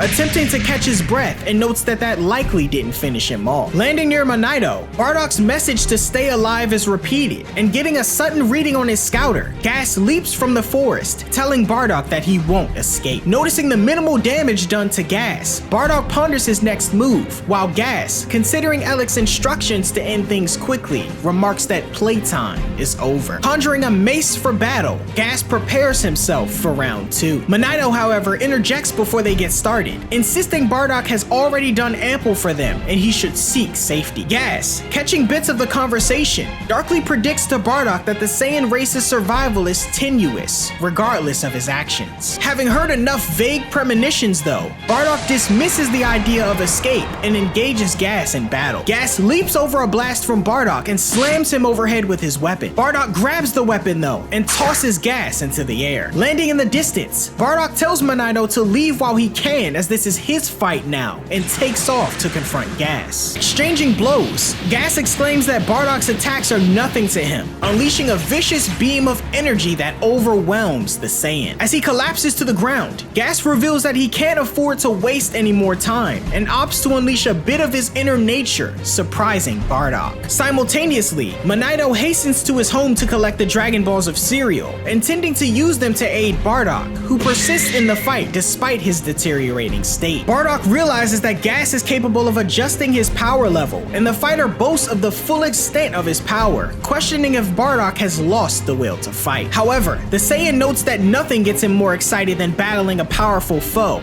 prompting anger from Gas, who kicks Bardock in the gut with intense force and knocks him away. Immediately rushing back to the battle, the Dragon God Toronbo is unknowingly summoned in the distance. Manito beseeches him to transport Bardock back to his home world, and in the midst of his battle, the Saiyan is contacted by the dragon regarding the proposition. Although initially confused on who's speaking to him, Bardock refuses the offer, stating he'd rather die than run from an enemy as he continues to attack Gas. Gas continues to dominate dominate the battle, and in the lull of it, Manito persists in encouraging Bardock to save himself, but he refuses once more. Instead, Manito queries if there's an alternate wish that could be fulfilled for Bardock, who replies that he would wish for the prosperity of his children. Observing the battle and Dragon's radiance from afar, the other heaters grow curious. When the Dragon Balls scatter, Elec opts to investigate, instructing Oil and Mackie to proceed to greet Frieza's incoming spaceship. Back at the battlefield, Gas continues to dominate Bardock, unleashing a lethal barrage of energy blasts at the Saiyan, all connecting as the surrounding area is destroyed. When the attack settles, Gas appears fatigued. He approaches the fallen Bardock, lifts him by the tail, and violently throws him to the ground, repeating the process until Bardock loses his tail. Gas tries to execute Bardock, generating an energy spear which he propels at the wounded Saiyan, but Manito intercepts it, getting hit in the shoulder. Infuriated by the ceaseless interruptions, Gas lets his innate power fully take over. He forcefully strikes Bardock and Manito, sending the Namekian crashing into a rock as the Saiyan watches from the ground. Gas then seizes Bardock by the throat, declaring that he'll die here without having saved anyone. Yet again, Bardock refutes the notion of surrender and manages to counterattack, unleashing a blast that creates an enormous explosion. Amidst the smoke, Bardock gains the upper hand, delivering a flurry of devastating attacks to Gas and kicking him into the distance. Gas questions Bardock's motivation for persisting in a futile fight, asking if it's an act of atonement for his Saiyan misdeeds or a quest for vengeance, but Bardock denies both. Powering up more, the Saiyan halts a devastating attack from Gas, simply stating that he's striving for victory and nothing more. The combat dynamics shift as Bardock overpowers Gas, landing a gut punch and blasting him into the distance. Gas is left bewildered by Bardock's strength, presumed that other than their great ape form, Saiyans don't have any other ascended state. Bardock clarifies that his race has a unique capability to evolve every time they surpass their limits, and unwilling to accept the gap in power between them, Gas falls into a pit of rage. Bardock, however, interrupts this, continuing to dominate the battle and unleashes a potent energy blast, hitting Gas from afar and ends the battle. Out of energy, Bardock falls to the ground as Elec, having witnessed the conclusion of the battle, approaches an unconscious Gas, noting they'll need to double down on his training efforts. He then turns to Bardock, who's still alive, and the Saiyan questions Elec on his loyalty to Frieza. Though he provides a vague response, Elec changes the subject, mocking Bardock and the Saiyan race for unknowingly following Frieza, considering what he has planned for them soon. Elec then removes his weapon and shoots Bardock in the arm. The wounded Saiyan falls backward, tumbling off the cliff and into the forest below. Mackie informs Elec that Frieza has arrived, and before departing, he blindly shoots into the forest, confident that Bardock won't survive given the damage he's received. After some time, Manito regains consciousness and reaches Bardock, both surprised that they're still alive. Bardock questions the safety of Granolah, and upon confirming that he's okay, Manito compliments the Saiyan on his victorious battle. In the present, Goku, Vegeta, and Manito are left in a state of shock as the recording from Bardock's scouter ends, while Granolah lies unconscious, recovering. Goku, remembering more about his parents, realizes that Bardock's return to planet Vegeta after battling Gas was one of the main reasons he and Gine decided to send him away as a baby. Goku finally understands the true meaning of Saiyan pride and admits that he's been feeling a loss of confidence in his own power. Vegeta shares a similar sentiment, understanding that he's lost sight of his own Saiyan pride, which he's burdened himself with for so long due to his fixation on making amends for his past wrongdoing. Somewhat irritated, Vegeta acknowledges that his realization was led by Goku's father. He also recognizes, much to his annoyance, that Goku and Raditz's survival and growth into adulthood were partly due to the wish made by Bardock with the Dragon Balls. As Goku and Vegeta engage in a trivial argument over Vegeta's gentle treatment over his daughter, Manito ponders over Bardock's legacy, understanding that the pride of any race or tribe comes from accepting their true nature and standing firm in their beliefs. Manito offers to further heal Goku and Vegeta and provides them with battle armor similar to Bardock's. However, the two decide to fight in their regular clothes. Meanwhile, Gas, who'd been flying through space after being left behind by Goku, finally manages to teleport outside Manito's house as he comes within range of instant transmission. Noticing their brother's return to the planet, Elec instructs the other heaters to move move their ship to a safer distance and watch the battle. Goku and Vegeta, rejuvenated by their newfound determination, stands before Gas, who assumed they would have run off by now. Gas vows to slaughter the two and prepare to defeat this enemy even if it kills him. Vegeta and Goku decide to fight together as their energy builds, though their rivalry still compels them to compete in landing the finishing blow to Gas. They both transform into their perfected Ultra Instinct and Ultra Ego forms respectively, their auras swirling into a raging inferno of destruction and the power of the angels. Gas questions if the two intend to face him together, stating that the Saiyans are as mindless as ever, as they still can't comprehend the gulf in their power. Goku, however, tells Gas he's the one who doesn't understand, prompting Vegeta to state that their final battle has nothing to do with their odds of victory, but the sheer desire to win. The two then charge at Gas, delivering simultaneous blows to both sides. However, Gas is unimpressed by their power, noting that this is about what he expected from the duo. Goku and Vegeta put their combo moves to use as they try to attack Gas, but initially their attacks fail to land. Goku, however, ascends to the air and exchanges blows, prompting Vegeta to join in and do the same, triggering a hint of struggle from Gas. Catching Vegeta's fist, Gas redirects it and sends him to the ground, followed by Goku shortly after. The Saiyans' resolve keeps them trained on Gas though, as they continue to combine attacks and pursue him. Landing, Gas unleashes a powerful energy wave that the duo dodges, responding in kind with their own Kamehameha and Galactic gun, but Gas teleports before impact. The heater smashes Vegeta to the ground with a key manipulated mace and tries the same with Goku, but the Saiyans' Ultra Instinct prevents this, triggering Gas, who kicks Goku to the ground, crushing his stomach. Warning them not to get cocky, Gas is interrupted when Vegeta whips up a destruction sphere capable of erasing mortals, launching it at Gas as Goku uses instant transmission to move out of the way. Confident that he can deflect the attack, Gas conjures a shield and blocks the sphere, but Goku, appearing next to Vegeta, assists him in pushing the heater back as his weapon fades in the power of destruction. Watching close by, Maki and Oil worry about their brother's safety, but Elec, confident, asserts that Gas will be fine given the wish to become the strongest came after Goku and Vegeta's ascended states, making him unbeatable. Gas musters more of his power to push the destruction sphere back at the Saiyan duo,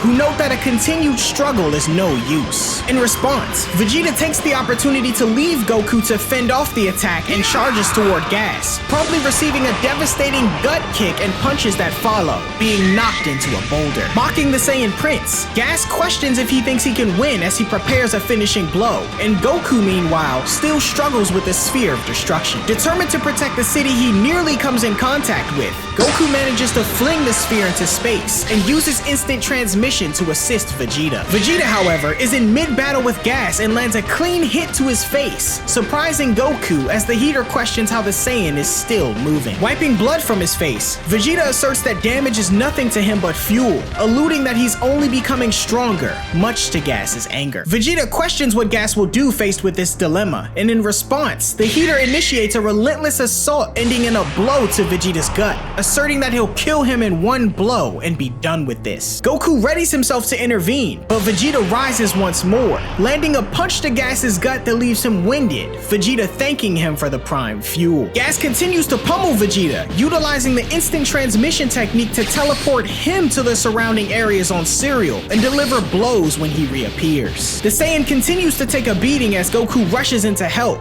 but Vegeta commands him to stay back, much to his confusion. Catching his breath, Vegeta asserts that his Ultra Ego is continuing to evolve, but questions Goku of his Ultra Instinct and tells him to figure it out fast. In the meantime, Vegeta rushes in and unleashes a barrage of attacks on Gas, while Goku, aiming to discover his own version of Ultra Instinct, reverts to base form and summons a meditative barrier. Vegeta continues his attacks, but annoyed, Gas swats him away, asserting he ceased his pointless struggle. Vegeta, though, severely wounded with his left eye swelled, declares he isn't done yet, much to the surprise of Maki and the others. Gas lands powerful punches to Vegeta's ribs, aiming to topple him, and follows up with a severe uppercut to the chin, landing Vegeta head first on the ground. A silence falls on the battlefield as Gas asserts he won't be standing again, but determined, Vegeta glares at his enemy with fire in his eyes, much to the shock of Gas. Vegeta rises to his feet once more, asserting he he's no longer bound by limits and charges in. However, when a scared Gas blocks and opens his eyes, the Saiyan Prince stands before him, unconscious, as he falls to the ground, defeated. Regaining confidence, Gas mocks Vegeta for resorting to a technique that requires him to receive damage and prepares to finish him off, conjuring a sword to finally end his life. However, as Gas moves to land the killing blow, his sword breaks along the edge of a force field now surrounding Vegeta. Much to his surprise, Goku, completing his meditation, has saved Vegeta, moving him to his location as Gas unleashes a barrage of ki blasts at Goku. When the dust settles, Goku is unharmed, dropping his barrier to confront Gas and asserts this final move will be his only option, so we might as well try it out. Gas notes that despite Goku's impending death, he somehow remains carefree, prompting agreement from Goku, who points out that's how he's always been. Goku then begins to power up as Gas questions what form he'll pull out next, Goku responding that he's finally figured out the best way to make use of his own power. He then unleashes a massive surge of energy, revealing his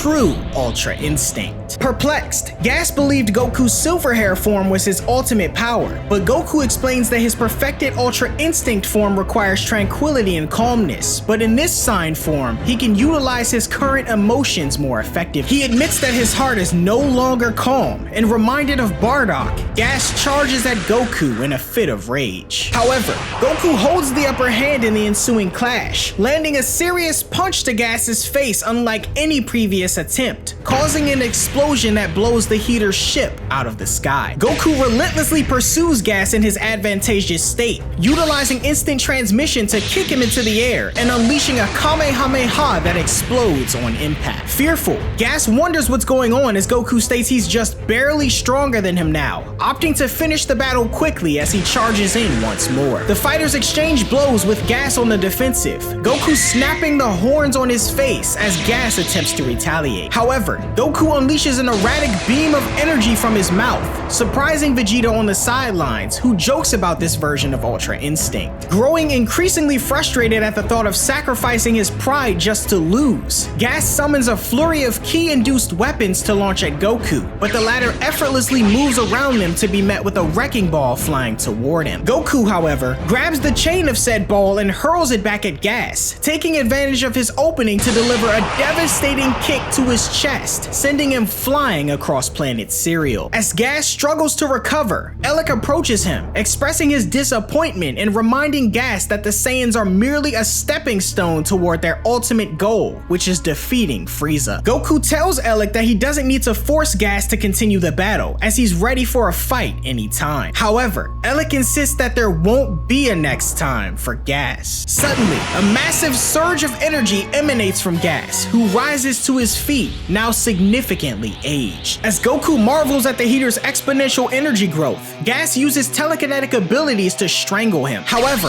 Goku escapes by using instant transmission and tries to counterattack, only to be swatted away nonchalantly by Gas. Gas then appears behind Goku, reveling in his newfound power, describing a sensation as if every cell in his body is set ablaze, fueling him even further. He grabs Goku by the head and hurls him into the cerulean forest, ensnaring him in a whirlwind and landing multiple ki blasts before letting him drop to the ground. Gas lifts Goku up and relentlessly pummels him with colossal spectral fists and boots made of ki. On the sidelines, Oil and Maki question their brother's aged appearance, but Elec is concerned more with his power, noting that Gas is stronger than ever before. Gas and Goku launch toward each other to continue their battle, but suddenly a blast intervenes, originating from Granolah, who recovered enough to join the battle. This observation annoys Elec, and much to Gas's astonishment, Granolah rushes in and knocks Goku down. Taking the advantage of the battle dust, Granolah, having heard Bardock's recording on the scouter during his dream,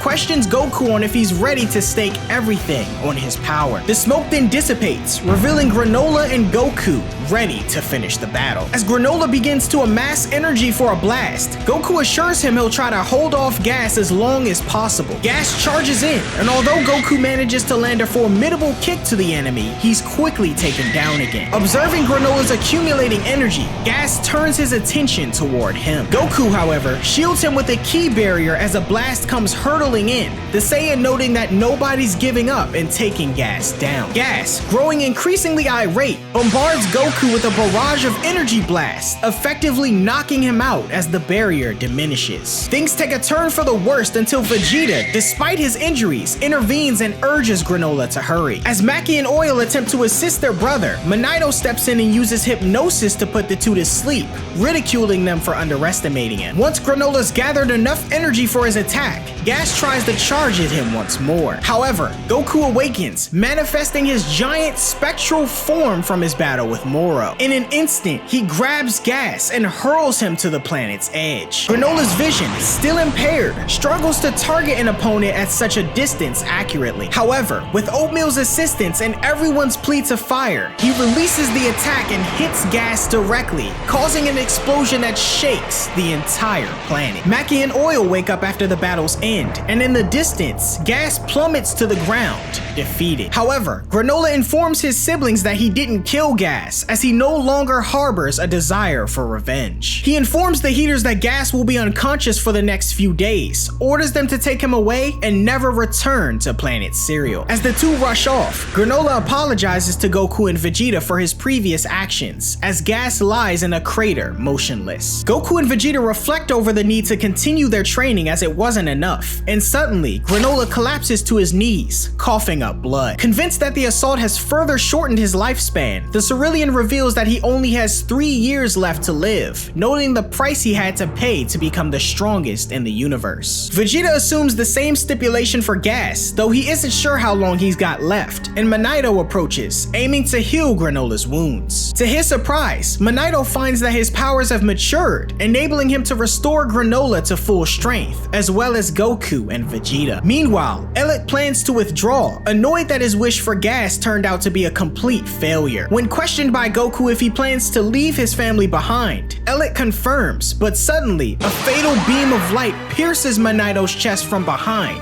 much to the shock of everyone present. It was Gas who'd struck the blow, appearing more aged than ever, taunting Granolah on his aversion to revenge. Granolah rushes to his friend's aid, and Goku and Vegeta transform to true Ultra Instinct and Ultra Ego, entering the battle once more. Gas immediately uses telekinesis to slam the two together, but the Saiyans recover and deliver blows of their own. Decaying as he takes damage, Gas unleashes a colossal energy blast at Goku and Vegeta, who manage to block the impact. However, with the attack still ensuing, Gas charges through the beam at light speed and kicks the Saiyans in their faces, sending them flying backward. As Goku notes the confusion of Gas flying through his own attack, Vegeta notes the battle is akin to fighting something that's already dead. On the sidelines, Granolah tends to Manito, but the latter accepts his fate given his situation, as Granolah fights to keep him alive. Witnessing the battle, Ellic urges Gas to eliminate their enemies before he succumbs to his imminent demise. Maki intervenes, suggesting a retreat and another attempt at battle later, but in a shocking turn,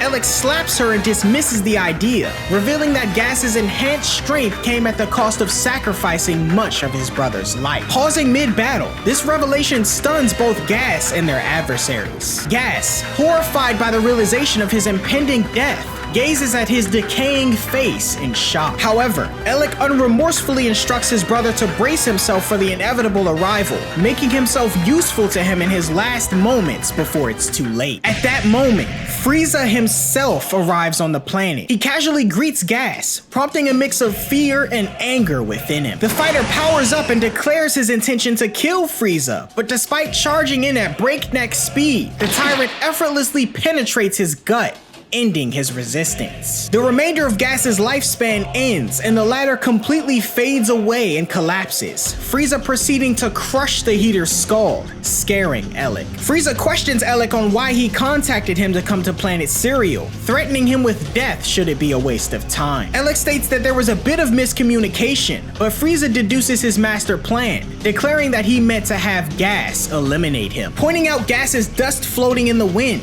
Frieza quickly appears in front of Ellic, telling him that he's been aware of his intentions for the past 40 years, but let him live to exploit him for his army's benefit. Shocked that the tyrant knew all along, Frieza reveals that there's nothing in the universe he isn't privy to, even the fact that the weakest among the heaters is Elec. Having heard enough, Elec attempts to attack Frieza, but Frieza effortlessly halts his punch and eviscerates him in mere moments, instilling fear in the remaining heaters. Turning to Goku and Vegeta, Frieza casually greets them. The Saiyan duo demands an explanation for Frieza's victory over Gas, Vegeta noting that he was wished to be the strongest in the universe, so Frieza shouldn't have stood a chance. Frieza, however, reveals a shocking truth, asserting that he's been spending time in another dimension where time flows differently than the outside world, similar to the hyperbolic time chamber. There, he was able to squeeze in 10 years worth of training, shocking both Goku and Vegeta. The Tyrant notes that he couldn't keep losing to Saiyans his entire life, and transforms into a new form,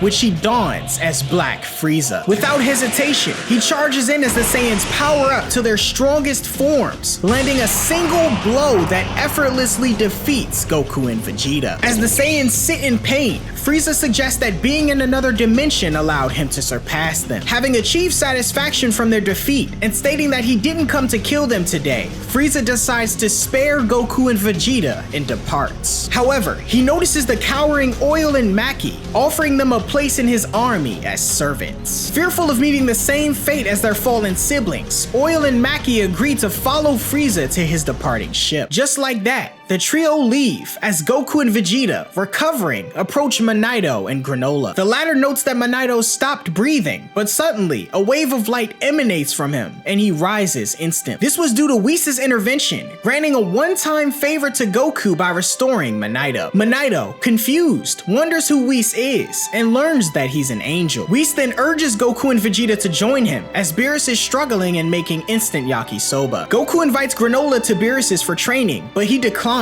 opting to use the Dragon Balls to repair the damage on cereal. Vegeta then hands Granolah the Dragon Radar that Maki dropped, explaining its use, and Manito gives Goku his father's scouter, as the Saiyan sees the reflection of his kin before departing. Vegeta invites Granolah to visit Earth if he ever wants to do battle with a Saiyan again, and confident he'll win any time, Goku, Vegeta, and Whis bid farewell. On their way back, Goku questions Whis on if the strongest being in the universe mentioned by the Oracle Fish is Frieza, to which Whis responds that it could be Frieza, or perhaps another emerging force in the universe. The Dragon Ball superhero arc takes place after the events of the Granolah arc. Following the battles on planet Cereal and the startling reveal of Black Frieza, Goku and Vegeta, aware of having fallen behind to the Galactic Tyrant, continue their training on Beerus' planet. Meanwhile on Earth, Trunks and Goten, now teenagers, take on the role of local superheroes known as Saiyaman X1 and Saiyaman X2. The pair encounter a couple of criminals who try and take them out, but naturally our heroes make short work of them, and the local police come to finish up the rest. Shortly after, Trunks tells Goten how well their heroics went, to which Goten agrees, then stating how awesome their poses were, just like Clean God himself, a video game character who the boys took loads of inspiration from. Just then, Goten's phone sends him an alert for another theft, only to discover it was a cyber threat, which disappoints Trunks as he wanted to beat up some more robbers. Goten then gets a video call from Chi-Chi, who yells at him to return home as she has no idea where he's been the entire time, revealing that the duo's superhero exploits were a secret to their families. As Goten rushes to remove his heroic gear, Trunks acknowledges that their transformation sequences aren't cool enough and wishes they had special transformation watches similar to Gohan's in the past. Trunks then gets the idea to ask Pilaf to create it for them, which catches Goten's attention. Trunks inquires for Goten's superhero costume, and doing so, Goten then takes off on the flying Nimbus to head home. Soon after, Trunks lands in an alleyway and wonders if he should change his outfit there or go home in his superhero outfit, as he doesn't want to risk any civilians knowing his secret identity. Trunks is then surprised to spot his grandparents at a nearby flower shop and quickly puts his helmet on to avoid detection. Dr. Brief, however, spots him and questions if he's one of the mighty superheroes that's been making waves in the town recently. Trunks then introduces himself as the hero Saiyaman X1. Dr. Brief's pet dinosaur recognizes Trunks and goes running toward him. Brief notes that their pet dino usually doesn't bond with anyone other than family, to which Trunks replies that superheroes are loved by all. He orders Dino to sit as to not blow his cover and flies away.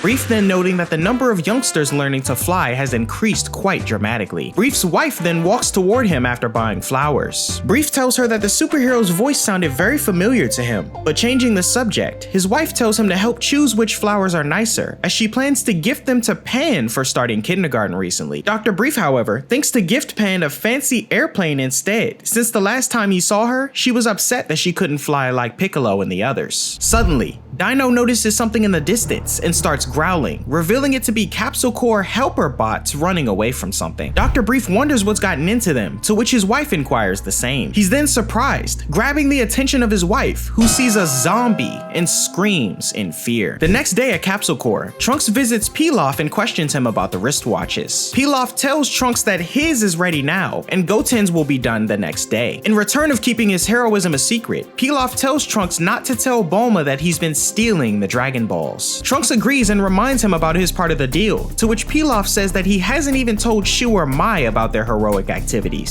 Suddenly, Bulma interrupts from behind and inquires why they're being so secretive. Trunks manages to avoid the question, and Bulma tells him to get to school as he's running behind. Before he leaves though, Trunks sees Mai lifting a heavy box and stops to help her, as he still has a crush on her. Shu tells Trunks to help him lift the boxes too, but Trunks ignores him and tells Mai that he needs to talk to her when he gets home, and leaves blushing, which Bulma notices. Bulma then confronts Pilaf, telling him that the security cameras caught him stealing the Dragon Balls from her room. She demands him to return them immediately, to which Pilaf agrees. Later, Trunks arrives at Blue Hall High School and sneaks into his classroom from the window. However, his teacher spots him and gives him a tardy slip for being late. As the class session continues, Trunks' friend Compass questions why he's been late, to which Trunks replies that he's been busy with some after-school work. Compass assumes it's related to Capsule Corps since Trunks is destined to become the next president of the corporation, but Trunks lets him know that he doesn't want to run a company and needs more excitement in his life. Sometime after class, Trunks' friends Scale and Rula take him up on his comment, inviting him to Mount Butterfly with them as a dare since the school hockey players reported sightings of ghosts there. Trunks backs out saying it's too silly for him, but in reality, he's afraid of ghosts and ghouls. After school, Trunks invites Goten to come over and play the Clean God video game. Trunks states that playing games are great and all, but he'd much rather be kicking butt in real life with criminals, to which Goten responds that he's excited to get his transformation watch. Trunks tells him that he gave his own watch a test run already, but rather than fight crime, he flew to the movie theater to buy 2 tickets to the Clean God movie. Goten thinks that one of the tickets are for him, but Trunks tells him that he wants to go with Mai instead, surprising his friend. Trunks makes his way to the Capsule Corps lab and questions if Mai can go to the movies with him on Saturday, but she rejects it, as everyone in the lab is busy fixing the helper robots. Trunks questions why so many robots suddenly need fixing, to which Shu tells him that word around town is the robots became disobedient and ran away from their owners' houses. Pilaf believes that this is no malfunction though, as it must have been caused by someone tampering with the robots. Trunks then inquires if Mai will get the Saturday off if he resolves the issue himself, to which Pilaf confirms, prompting Trunks to rush back to Goten, and the two prepare for a new mission. Night falls, and as the boys traverse the city streets, they don't see anything suspicious in the area. Goten mentions that there have been reports of ghost sightings though, to which Trunks shivers in fear, prompting Goten to question if he's scared of ghosts. Trunks states that as the son of a scientist, he doesn't believe that ghosts are real, to which Goten reminds him that both Goku and Vegeta both died before and came back as ghosts to the real world. Trunks says that's not the same thing, and suddenly bumps into a stranger. He looks up and notices that he has a face of a zombie and squeals, running past Goten and hitting his watch on a nearby light pole. Goten notices the zombie-faced man using the click of a button on a remote of his, which causes a nearby helper robot to malfunction and take off on its own. Trunks then says that the man was probably wearing a mask to scare people, and suddenly a car passes by the boys with bright lights, blinding them. They suspect the culprit is inside the car and decide to follow it, leading them to the mansion rumored on Mount Butterfly, where ghosts are supposedly sighted the most. Trunks is scared and wants to come back at daylight, but Goten wants to continue, reminding Trunks that solving this case would allow Mai to go on a movie date with him, motivating Trunks to overcome his fear and get ready for action. Trunks and Goten sneak up and look through a window of the mansion, and to their surprise, find out that the Capsule Corps helper bots were reprogrammed to work in the factory they're now witnessing, making sushi as it was apparently popular in the West Capital recently. Suddenly, another zombie-like stranger notices intruders and stomps toward Goten and Trunks, but he actually spotted Trunks' friends instead, as they decided to go through with their dare and visit the location themselves. The stranger chokes Compass, threatening to beat him, them, and Trunks tells Goten to wait outside as he transforms into Saiyan Man X1 and goes inside to save everyone. Trunks arrives in the nick of time to save Compass as he knocks him out of the zombie's hand. Much to everyone's surprise, another zombie dressed in football gear questions who the hero is, to which Trunks' friend Scale interrupts his introduction, exclaiming he's a major fan. The rest of the zombies then gang up on Trunks as they don't want any witnesses to their location, but he easily sends them flying with a barrage of quick attacks. Trunks hits the leader of the bunch with an up-cycle punch, but it has no effect. The zombie then stating that he was built different than the others, and that he could withstand the impact of punches like those all day long. Undeterred, Trunks then gears up to try out another one of his finishing moves, but his watch malfunctions, revealing his identity to all his friends. Goten,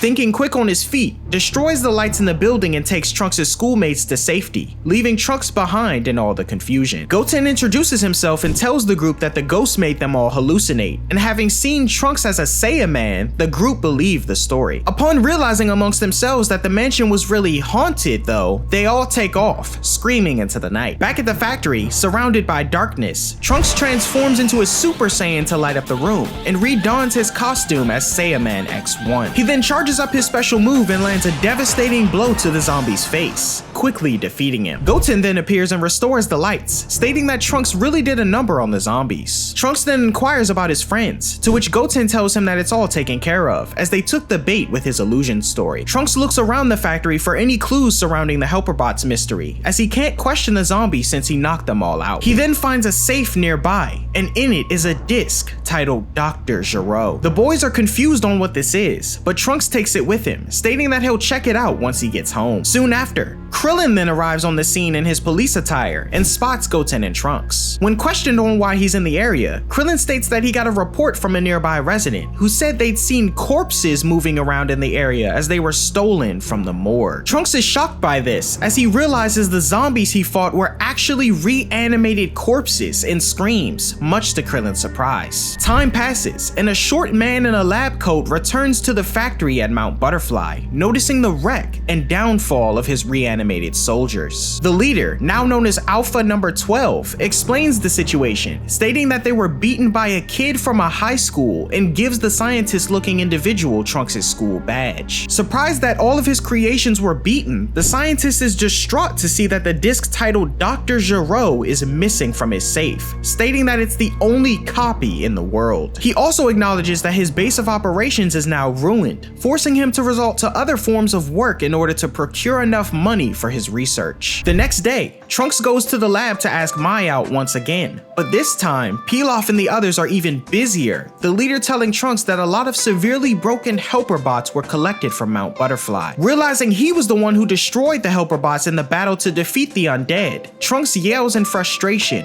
confusing Mai. A few days later, Trunks attempts to access the mysterious disc on his computer, but can't get through the security system. He then decides to use his mom's computer as it might be more effective and manages to access it, now able to view the data for Cell, although he's not entirely sure what it is. Soon after, the computer beeps and unleashes a virus loaded on the disc by the scientists to protect the data. Trunks attempts to remove the disc and try to save the laptop, but fails as Bulma storms in his room, scolding her son for breaking yet another one of her personal belongings. Trunks' little sister Bola, however, approaches the laptop and manages to fix it instantaneously, shocking Trunks. Bulma then tells Trunks that she's got a special job for him, and we see Mai in a uniform, now enrolled in school. To avoid suspicion given her childish appearance, the two head off and arrive at school, where Mai is introduced to the class, some students in agreement that she seemed very mature and beautiful. She sits next to Trunks, where a few students question her about her living situation at Capsule Corps, to which she responds she lives there as an employee while attending school. Trunks' friend Scale then questions whether Mai has a boyfriend or not, to which Trunks cuts in, abruptly telling him that she doesn't. Just then, another student is introduced to the class, announcing his name is Beta, and Trunks' friend Rula cuts in to help him to get up to speed in class, as she finds him attractive. As the two begin talking, Mai takes an unusual interest in Beta, which Trunks notices. Time passes and gym class starts, and Trunks demonstrates his extraordinary abilities on the basketball court to impress impress Mai. However, Beta comes from behind, takes the ball from Trunks, and heads toward the basket. Irritated by the sudden turn of events, Trunks uses his super speed to block Beta from scoring, much to the surprise of his classmates. However, Beta manages to get by Trunks and score, upsetting the half Saiyan. As Mai sits in observation, a close-up shot at Beta's eye reveals that he's been transmitting the video of his encounters to none other than his creator, the scientist whose new hideout is near a port. Witnessing Trunks' super speed, he questions his alpha soldiers on if Trunks is the one who beat them and stole the disc. However, all they can remember was a blonde kid on account of their rotting brains, and the scientist, now known as Dr. Hedo, states that he regrets not installing surveillance cameras at the Mount Butterfly factory. Hedo says that their only clue for now is that the culprit has superpowers capable of taking down androids, and commands his creation, Beta number 1, to hunt him down, to which the android confirms. As we cut back to class, Mai glares at Beta intently, but Trunks cuts in, telling her that the boy's victory over him in basketball was just a fluke, and that he'll win next time for sure. However, Mai, seemingly uninterested, tells Trunks to be quiet, which confuses him. She then points out that Beta isn't human, and the two notice the stitching on his neck, prompting Trunks to freak out as he believes it's another one of the undead. In response, Mai says that he's likely an android, but a different type than number 18. She also points out that it seems like he's looking for someone, to which Trunks thinks to himself that the zombies are likely out to get him after the incident at Mount Butterfly. Class ends, and observing through Beta's feed, Dr. Hedo, suspicious of Trunks, commands the android to do whatever it takes to find out if he has superpowers. Beta then throws a football at Trunks, but Trunks ducks, pretending he needs to tie his shoe. The ball bounces around and hits a fire extinguisher, covering Beta in the liquid as Trunks walks off, irritating the android. Lunchtime comes, and Beta pretends to spill his soup in an attempt to reveal Trunks' power. However, Trunks catches it and thanks him for the food, irritating Dr. Hedo, who watches from the feed. We cut to math class, and Beta beats Trunks in a race of solving equations. Dr. Hedo jumps in excitement, but his alpha soldier reminds him that solving math problems won't help him to catch their thief. Hedo acknowledges this sentiment, but states he needed a small victory. After school, Beta waits behind a wooden wall with the intent to drop it on Trunks to reveal his strength. Trunks notices and prepares to do something about it, but suddenly,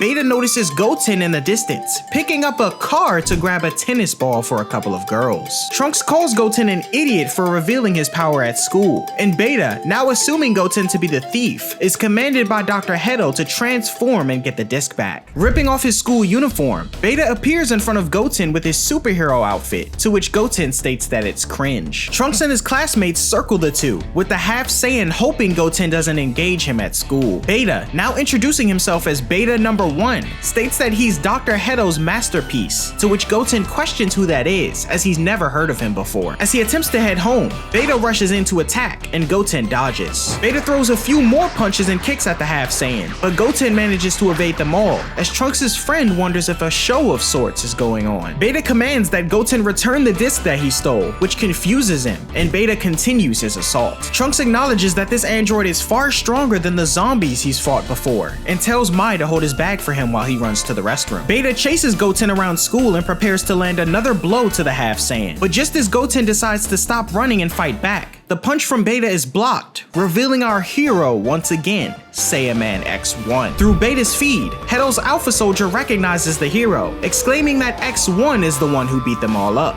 and Dr. Hedo tells Beta to attack him instead. The two exchange greetings, but before they begin, X1 gives Goten his transformation watch, as it was finished in the morning. Suddenly, Beta catches X1 off guard and lands a blow to his stomach. Unfazed by his attack, X1 smiles and throws Beta onto the school football field, where he lands a down cycle kick and knocks him away some more. As the students run toward the action, Mai thinks to herself that Saiyaman X1 seems familiar. Observing from his hideout, Dr. Hedo admires the Saiyaman's strength and costume, but states they can't lose the battle, commanding Beta to use his secret weapon, which the android confirms. Beta then clicks his belt and unleashes a battle jacket known as Beta number 2 and fires a missile at X1. Surprised as the explosion could mean the deaths of his schoolmates, X1 redirects the missile into a lake on the outskirts of the city, as it explodes not far from Dr. Hedo's hideout. X1 then charges in and delivers a few punches and kicks to knock down Beta 2, but he ends up tumbling near Mai in the process, and she falls over. As Beta 2 turns around, he and Dr. Hedo notice the stolen disc in Trunks' bag. Mai stands up to flee, but Beta grabs hold of her before she can escape,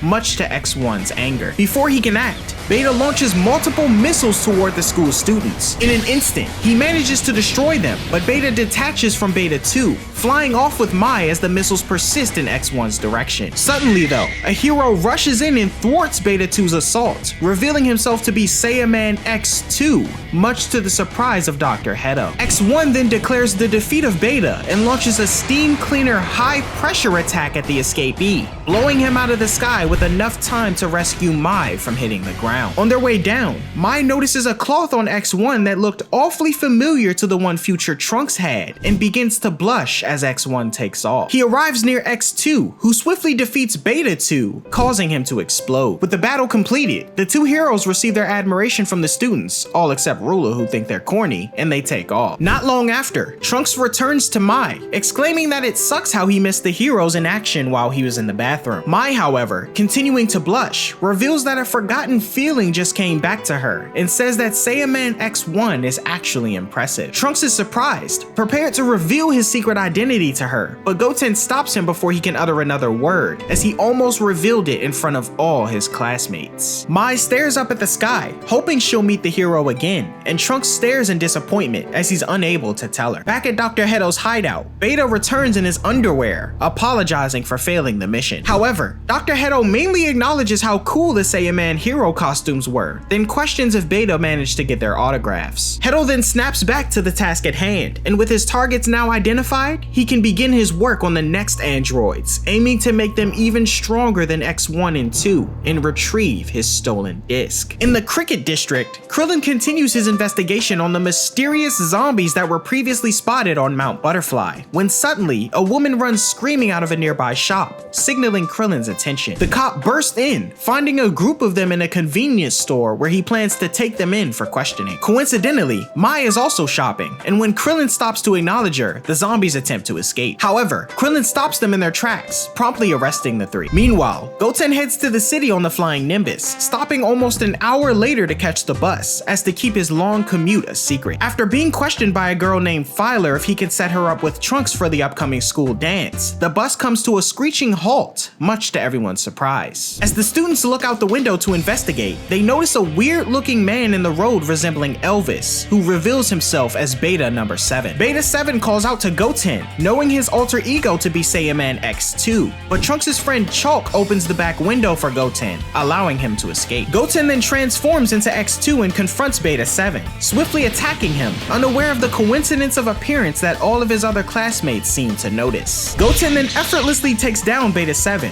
displaying kicks and a flurry of punches that send him hurtling into the garbage, much to the android's shock. At school, Scale passes out papers for the upcoming dance, telling Trunks that Clean God himself will be in attendance. Although Trunks is skeptical at first, Scale insists it's true, as he kicks a costume of his own behind him. Staring at one of the posters around, Mai invites Trunks to the dance with her, much to his surprise, as he states that he needs to buy some new clothes. Mai, however, notices a tiny insect spy bot, which Dr. Hedo utilizes to spy on Trunks and the others. He overhears the news on Clean God and becomes elated, quickly deciding to create a female android as a date so he can attend the dance himself and meet his hero. Back at school, Trunks shares the news of Mai's invite with Goten, and as Trunks leaves to buy an outfit, Goten wonders how he'll be able to break the news to Filer. Suddenly, an observant Mai notices the spy bot and pulls Goten to the side as he questions what's going on. She informs him that they're being watched and explains that the bug that they just witnessed is in league with the androids that have been monitoring them this whole time. Mai goes on to explain that she knows about Dr. Hedo being a famous scientist, and notes that unless they stop him, his androids won't stop coming for them. She then states her plan to lure Hedo out using the Clean God event so she can capture him herself. When Goten questions if that was the reason why she invited Trunks to the dance, she confirms, to which Goten feels bad for Trunks, who believed that the invitation was genuine. Time passes and the day of the dance comes, as Mai arrives in a suit of armor while Trunks wears a fancy suit. He hands one of the attendants a bag to hold on to containing the disc belonging to Dr. Hedo, and makes his way to the stage as he awaits the appearance of Clean God. Next to Trunks stands Dr. Hedo, another eager fan, and they briefly share their love for the superhero, with Hedo noting that his precious autograph was stolen, a sentiment that Trunks consoles him on. Suddenly, Mai pulls out a weapon on the doctor, but is halted by Beta 1 who grabs it. Krillin and the police then arrive, having been tipped off by Mai, and orders everyone to freeze, aiming for the arrest of Dr. Hedo. Hedo, however, manages to use a smoke launcher concealed under his sleeve and races off in a vehicle to escape, giving Krillin and the others the slip. The other officers question if they should pursue, but Krillin states he'll be going alone in order to find Hedo's lair. Trunks questions Mai's intent to take down Hedo on her own, to which she replies that she was tired of being the one always needing to be rescued. Trunks then realizes the bag containing the disc has been stolen, and Mai tells him to catch up to Hedo, exclaiming that he's Saiyaman X1 after all. Trunks wonders how she knew, believing she'd just mistaken him for future Trunks, but Mai states she'd realized that wasn't possible and was able to deduce his identity. Trunks then vows to become the strongest superhero in the world so he can take her out on a date, and recognizing the situation at hand, Mai agrees to go on as many dates as he wants, so long as he catches Dr. Hedo. Trunks and Goten then take off, ready to suit up, as Scale emerges in the Clean God uniform, wondering where everyone went. Meanwhile, Beta 1 recovers the disc for Dr. Hedo, revealing that Trunks had it after all. At the same time, Krillin is tailing Hedo and his cohorts, as Goten and Trunks follow close behind. Krillin then informs the two of the situation, explaining that Dr. Hedo was the grandson of Dr. Gero, and both specialize in the creation of androids. Trunks recognizes the name Gero and questions if he's the one who created Cell. He goes on to ask about Hedo's intentions of plotting world domination, to which Krillin replies he's unsure, but notes he has androids working jobs for him to make money for his projects. Krillin's superior officer then calls him, stating that the Red Ribbon Army is targeting Hedo, which Trunks notices. Trunks inquires about the army being dastardly villains back in the day, and Krillin confirms, noting that they've started up again recently. Krillin then reveals that the army wants Hedo to work for them, and if they find him first, it could lead to a crisis for everyone. He looks back to notice that the boys have stopped, filled with excitement about being superheroes for real. Krillin then tells the two to keep their situation under wraps, especially from Chi-Chi, who could make things more complicated. Moments later, Hedo arrives at another one of his secret labs, as one of his undead soldiers alert him of the impending arrival of Krillin and the Saiyaman. Realizing his Beta and Alpha soldiers are no match for the three, Hedo opts to unleash his last resort, though he has doubts about the being's intelligence. Trunks and the others burst down the doors of Hedo's hideout, only to be met with a Dino android before them, who Hedo notes is optimized for power and stronger than any android they've faced before. Hedo then unleashes his creation, Dino Droid number 1, who rushes in and grabs Goten. The android then viciously swats Trunks away with his tail, slamming him into a nearby wall. Krillin rushes in and delivers a few punches and kicks to the monster, but is met with a mouth beam that narrowly misses him. The beast continues its rampage, squeezing Goten and crushing Trunks, as Hedo panics at the thought of his lab being destroyed. The two half Saiyans struggle to free themselves, and in a desperate move, Trunks releases an energy blast at the Dino Droid, but it's revealed to be ineffective. Krillin then notes that some mechanical piece of the android must be its weakness, and leaps to the top of the Dino Droid, readying a Destructo Disc. Krillin releases the disc and it collides with the technology on the android's neck,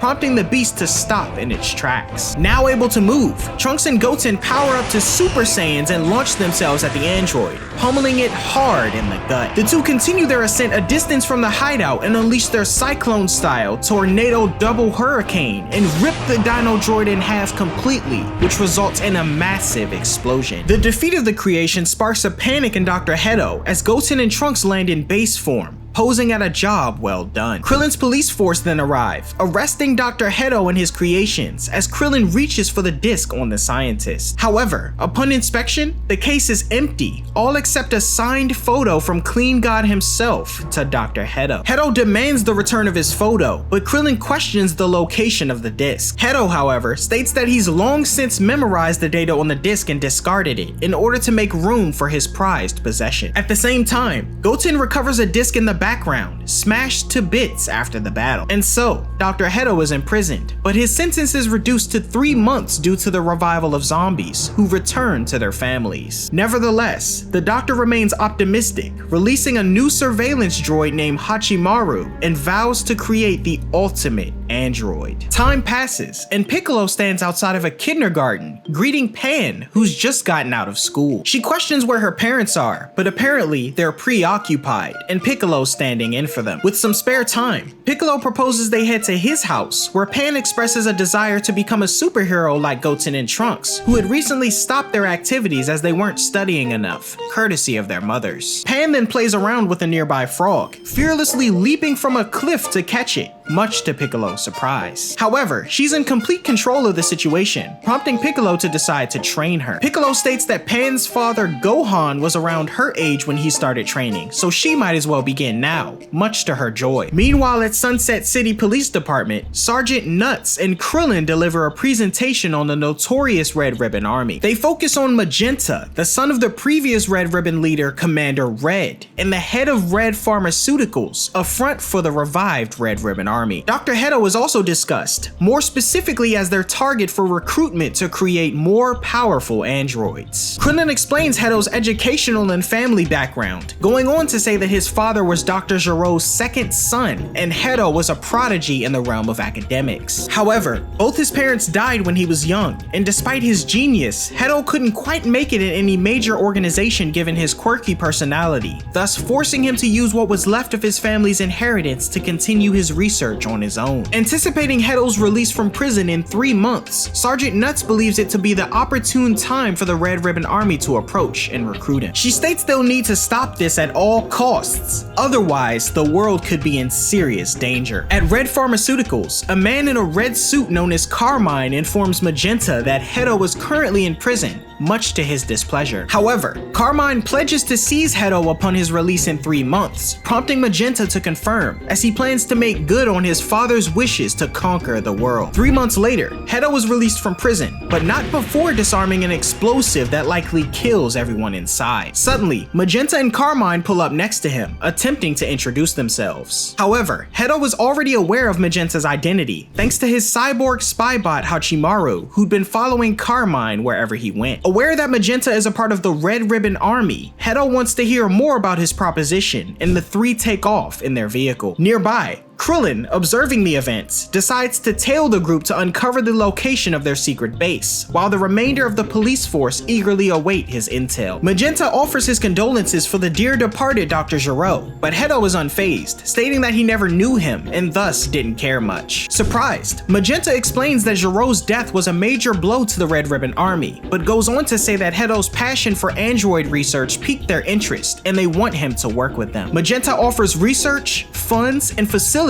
and at the same time, Hedo spots Krillin latched onto their car and deploys Hachimaru to attack him. Continuing their conversation, Hedo states that he has no intention of conquering the world, as Hachimaru rams the back of their car in an attempt to get rid of Krillin. Unbeknownst to Magenta, Krillin is still tailing them, as Hedo notes he's actually a fan of powerful superheroes. However, Magenta informs him that the Red Ribbon Army is out to make the world a peaceful place where they're in control, as Krillin lays on top of the vehicle. Pursuing his target, Hachimaru charges toward Krillin as Dr. Hedo continues his conversation, telling Magenta that taking over the world by force isn't really his way of doing things. Aiming to sweeten the deal, Magenta offers 1 billion zenny for every android created, and Carmine brandishes a gun in an attempt to sway the scientists further. Hedo agrees to the terms, but clarifies that the weapon doesn't scare him, as he's injected himself with a compound that makes his skin resistant to bullets. He also threatens the two with Hachimaru, who's capable of incapacitating a human or biological part of an android with its toxic stinger, as Krillin faces said stinger during his battle with the mechanical being. Krillin evades Hachimaru's attack and manages to shoot it dead on, as it lands on the windshield of the car. Carmine spins out with Krillin still atop the vehicle, Hedo clarifying once more that he has no interest in conquering the world, but will join the army as the money will aid him in creating history's greatest androids. Carmine regains control of the vehicle as Hachimaru is left in the road, both he and Magenta still unaware of being tailed by the police. Hedo then questions the army's biggest problem right now, to which Magenta states that it's the people who defeated Cell. Realizing that Hercule wasn't the culprit, Hedo's informed that there's a secret group of powerful beings surrounding Capsule Corporation. Magenta says that the Red Ribbon Army believes them to be aliens, who are using the resources of Capsule Corp to plan a full-scale invasion on Earth. He goes on to say that Majin Buu and King Piccolo are also part of this group, while simultaneously, Krillin transmits confirmation to Sergeant Nuts that Dr. Hedo plans to work with the Red Ribbon Army. Having not forgotten about Krillin though, Hedo summons Hachimaru once more, who recovers from its broken state and launches itself toward the car, ferociously knocking Krillin away as he crashes on the side of the road. Hedo and Magenta solidify their agreement to create the greatest androids in the universe and continue on, as the scientist notes that he's also taking care of a police officer who is tailing him. Krillin then alerts Sergeant Nuts that he lost the vehicle, much to her displeasure. 6 months later, Pan continues her training under Piccolo, displaying considerable talent. The two finish up, and Piccolo notes that Pan may have more talent for training than Gohan. However, Pan struggles with firing ki blasts and flying, prompting Piccolo to reassure her about the gradual learning process. He tells her to try again, and the child focuses her energy to attempt to fly, but she's unable to will herself to do so,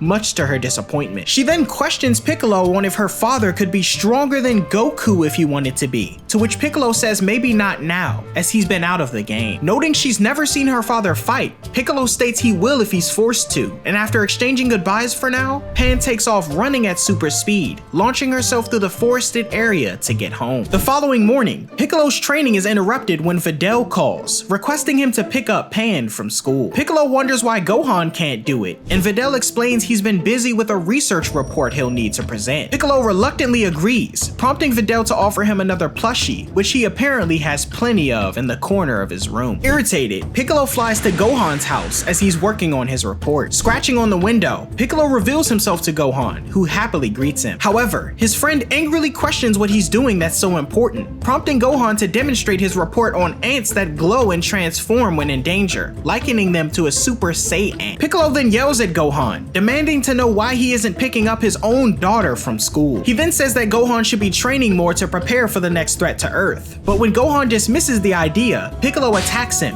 prompting Gohan to block and note that he hasn't gotten as rusty as Piccolo thinks. However, Piccolo follows up with a punch to Gohan's gut, telling him that he's been slacking as he outfits him with clothes resembling his, which Gohan notes are heavy. Gohan then thanks Piccolo again for getting Pan and offers him another plushie, and the Namekian yells in frustration, noting he doesn't need any more. Later that same day, Piccolo continues his training, only to be met with a burst of energy hurtling from the sky that delivers an enormous explosion upon impact. When the smoke dissipates, Piccolo is unscathed, and before him stands a strange-looking man with a yellow suit and blue cape, with the number 2 stamped across his chest. The stranger skillfully holsters his weapon that's assumed to have caused the explosion, and addresses the Namekian as King Piccolo. Piccolo, however, states that's not who he is anymore, confusing the stranger, who's told it's a long story and is questioned for his name. However, the stranger characteristically notes that his true identity is a secret, and Piccolo notices the appearance of the red ribbon logo on his shoulder. Piccolo points this out, recalling the symbol back when he was God, piquing the curiosity of the stranger, who wants to know more. Piccolo, however, dismisses this, telling him to do his homework next time, and points out the stranger's lack of ki, deducing he must be an android. Surprised that the Namekian managed to figure this out, the stranger confirms his intent to battle Piccolo, noting that today was supposed to be a trial run for him, but now he's gonna kill him. Piccolo reluctantly tells the adversary to hurry up, and the stranger rushes in with a punch, but narrowly misses Piccolo, who counters with his own punch to the gut. Piccolo then kicks the stranger away, but rather than colliding with a mountain nearby, he bounces off of it and lands a devastating punch to Piccolo's stomach. The stranger then backflips, slams his foot on the Namekian's head, and sends him plummeting down toward a mountain of rocks. Piccolo rises, noting his enemy isn't sustaining damage, confirming his suspicion that he must be an android after all. His thoughts are interrupted though, as the stranger lands behind him, stating this fight is a disappointment so far. Piccolo then discards his cape and turban as he charges toward the stranger, who dodges all of his attacks. Piccolo manages to land a powerful kick that sends the stranger flying, but he catches himself and lands gracefully,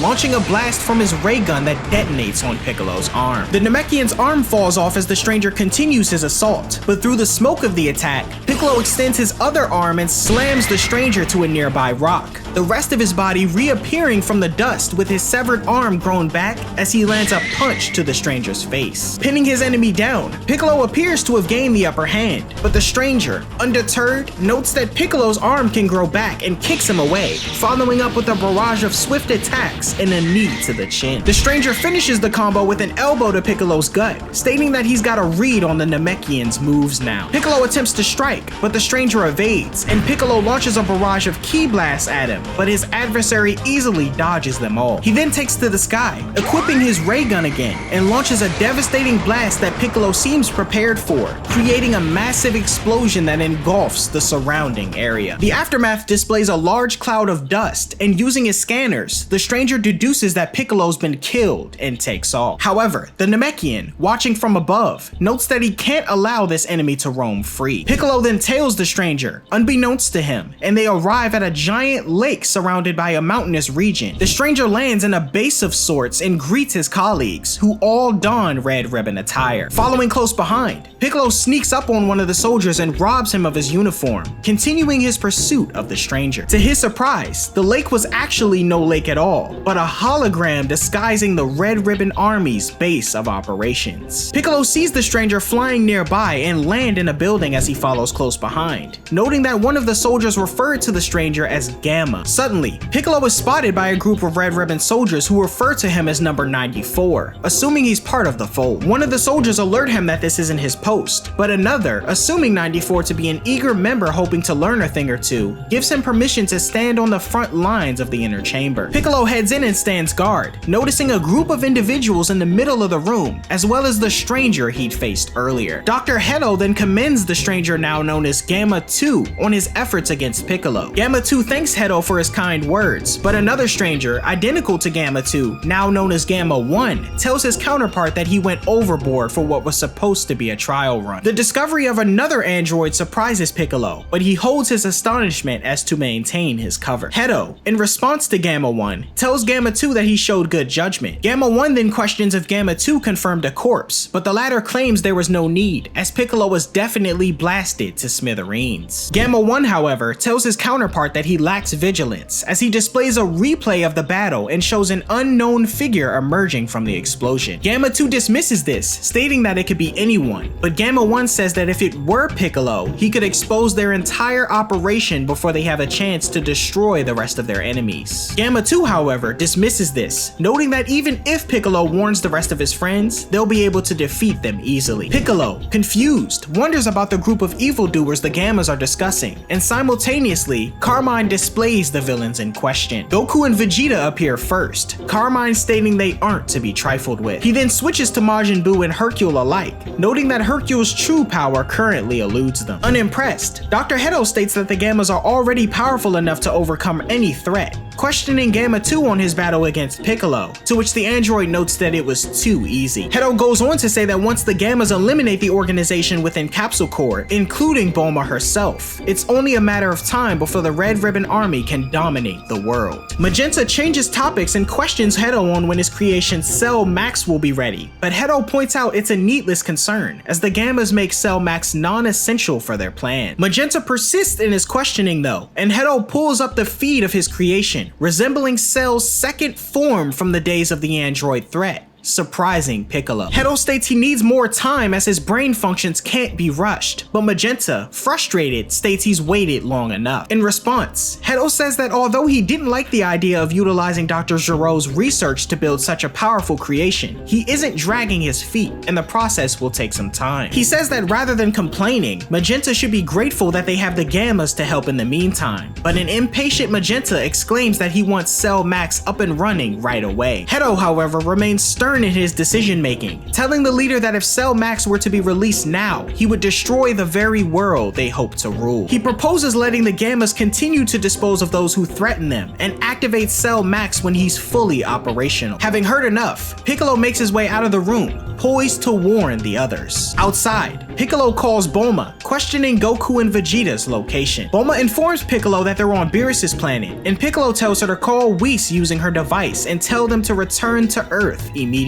When Bulma questions the urgency, Piccolo doesn't get into details, but tells her that they're dealing with a new crisis. She agrees to contact the two, and having no time to lose, Piccolo takes off to grab some sensu beans. At Capsule Corp, Bulma frantically searches for her device to contact Whis, and Piccolo arrives at Corrin Tower, explaining the situation situation to Korin and Yajirobe. Korin, however, only has 2 sensu remaining and addresses Piccolo as Kami, but Piccolo informs him that he doesn't go by that name anymore. Soon after, Bulma contacts Piccolo, informing him that she can't find the device. Piccolo tells her that the situation could get rough without the help of Goku and Vegeta, and Bulma opts to continue her search. Piccolo then ponders on the situation, stating that based on his own battle, the Gammas are on par with Goku and Vegeta themselves, his last display of their power being the battle with Moro. Korin suggests Gohan step into fight, but Piccolo says the half Saiyan is of little use to them right now. He also states that numbers 17 and 18 are probably useless as well, given the enemy likely knows their weak points from Dr. Heto's data. Majin Buu is also mentioned, having been asleep for a while now. With seemingly all his options depleted, Piccolo states he's the only line of defense against the Red Ribbon Army, but suddenly has a realization, claiming that Dende may be able to help him out. Meanwhile, Bulma continues her search for the device, finally stumbling upon it in the mouth of her pet dino. On Beerus's planet, Whis' staff receives the communication from Bulma, but the angel seems preoccupied with an ongoing battle. An explosion suddenly occurs, sending Whis' staff flying into the distance, continuing its reign. The battle seems to involve Goku, who's leaping away from an incoming blast unleashed from someone. Goku blocks the blast in base form, and appearing from the resulting smoke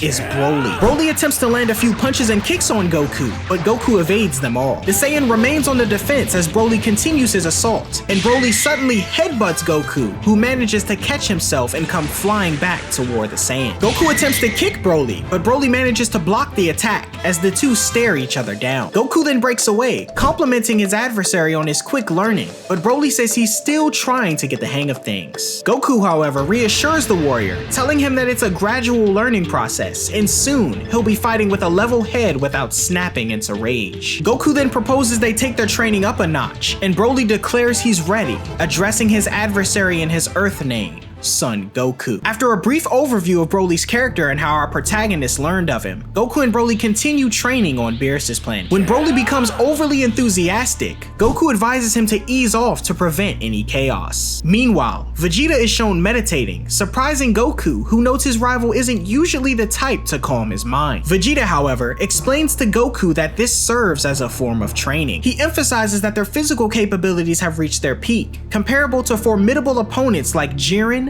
Broly, Moro, Gas, and Frieza. Rather than focusing solely on physical prowess though, Vegeta underscores the importance of mental training. He states that in order to command 100% of their power, they'll need to force their bodies and spirits to relax outside of moments when they attack. Whis commends Vegeta for grasping this concept and scolds Goku for his lack of understanding, the latter noting it's easier said than done for Whis, as he's an angel. Whis then suggests a match between the three Saiyans, Goku, Vegeta, and Broly. However, Vegeta declines if Broly is involved, he and Goku fearing the consequences of the Saiyan losing control. In agreement, Whis tells Broly to sit this one out and observe Goku and Vegeta, and suddenly, Lord Beerus wakes up, greeting Whis. Informed that he's been sleeping for the past 4 months, Beerus turns in surprise to see Broly on his planet, Goku explaining that it was a precautionary measure to keep him safe from Frieza. Going on to yell about inviting unwanted guests, Beerus smells food coming from nearby, introduced to Lemo, the former member of Frieza's army. Tasting Lemo's food, Beerus is quite pleased and tells him he can stick around. Chi-Lai then walks up in fear of Beerus, who she notes is the most feared entity in the whole universe. Beerus, however, stares at her intently, immediately falling for her good looks and tells her she can stay as long as she wants. Distractions aside, Whis wants to get the sparring match between Goku and Vegeta started, exclaiming that transformations and long-ranged attacks aren't allowed. However, Goku questions if they can eat first, prompting a moment of relief. Elsewhere at the lookout, Piccolo approaches Dende to inquire about unlocking his latent potential, similar to how the Grand Elder on Namek empowered Gohan and Krillin long ago. Regretfully, Dende states that he's too young to perform such a task, but mentions using the Dragon Balls. He suggests that Piccolo use them to get rid of the Red Ribbon Army swiftly, but unwilling to bruise his pride, Piccolo declines. Dende then says he could ask Shenron to draw out his latent potential, surprising Piccolo, who was unaware the dragon could do such a thing. Piccolo wonders if he can gather the Dragon Balls in time, but Dende suspects Bulma has already collected them, noting that she's been making frivolous wishes over the years so no one could use the Dragon Balls for evil. Piccolo then calls Bulma, who who confirms the 7 Dragon Balls are with her, questioning if he can use them as she's probably not wishing for anything important. Offended but in agreement, the two plan to meet at Capsule Corps as Piccolo takes off. Back on Beerus's planet, everyone enjoys a feast prepared by Lemmo, who Beerus appoints as his new head chef. Everyone finishes as Goku and Vegeta prepare to face off in base form,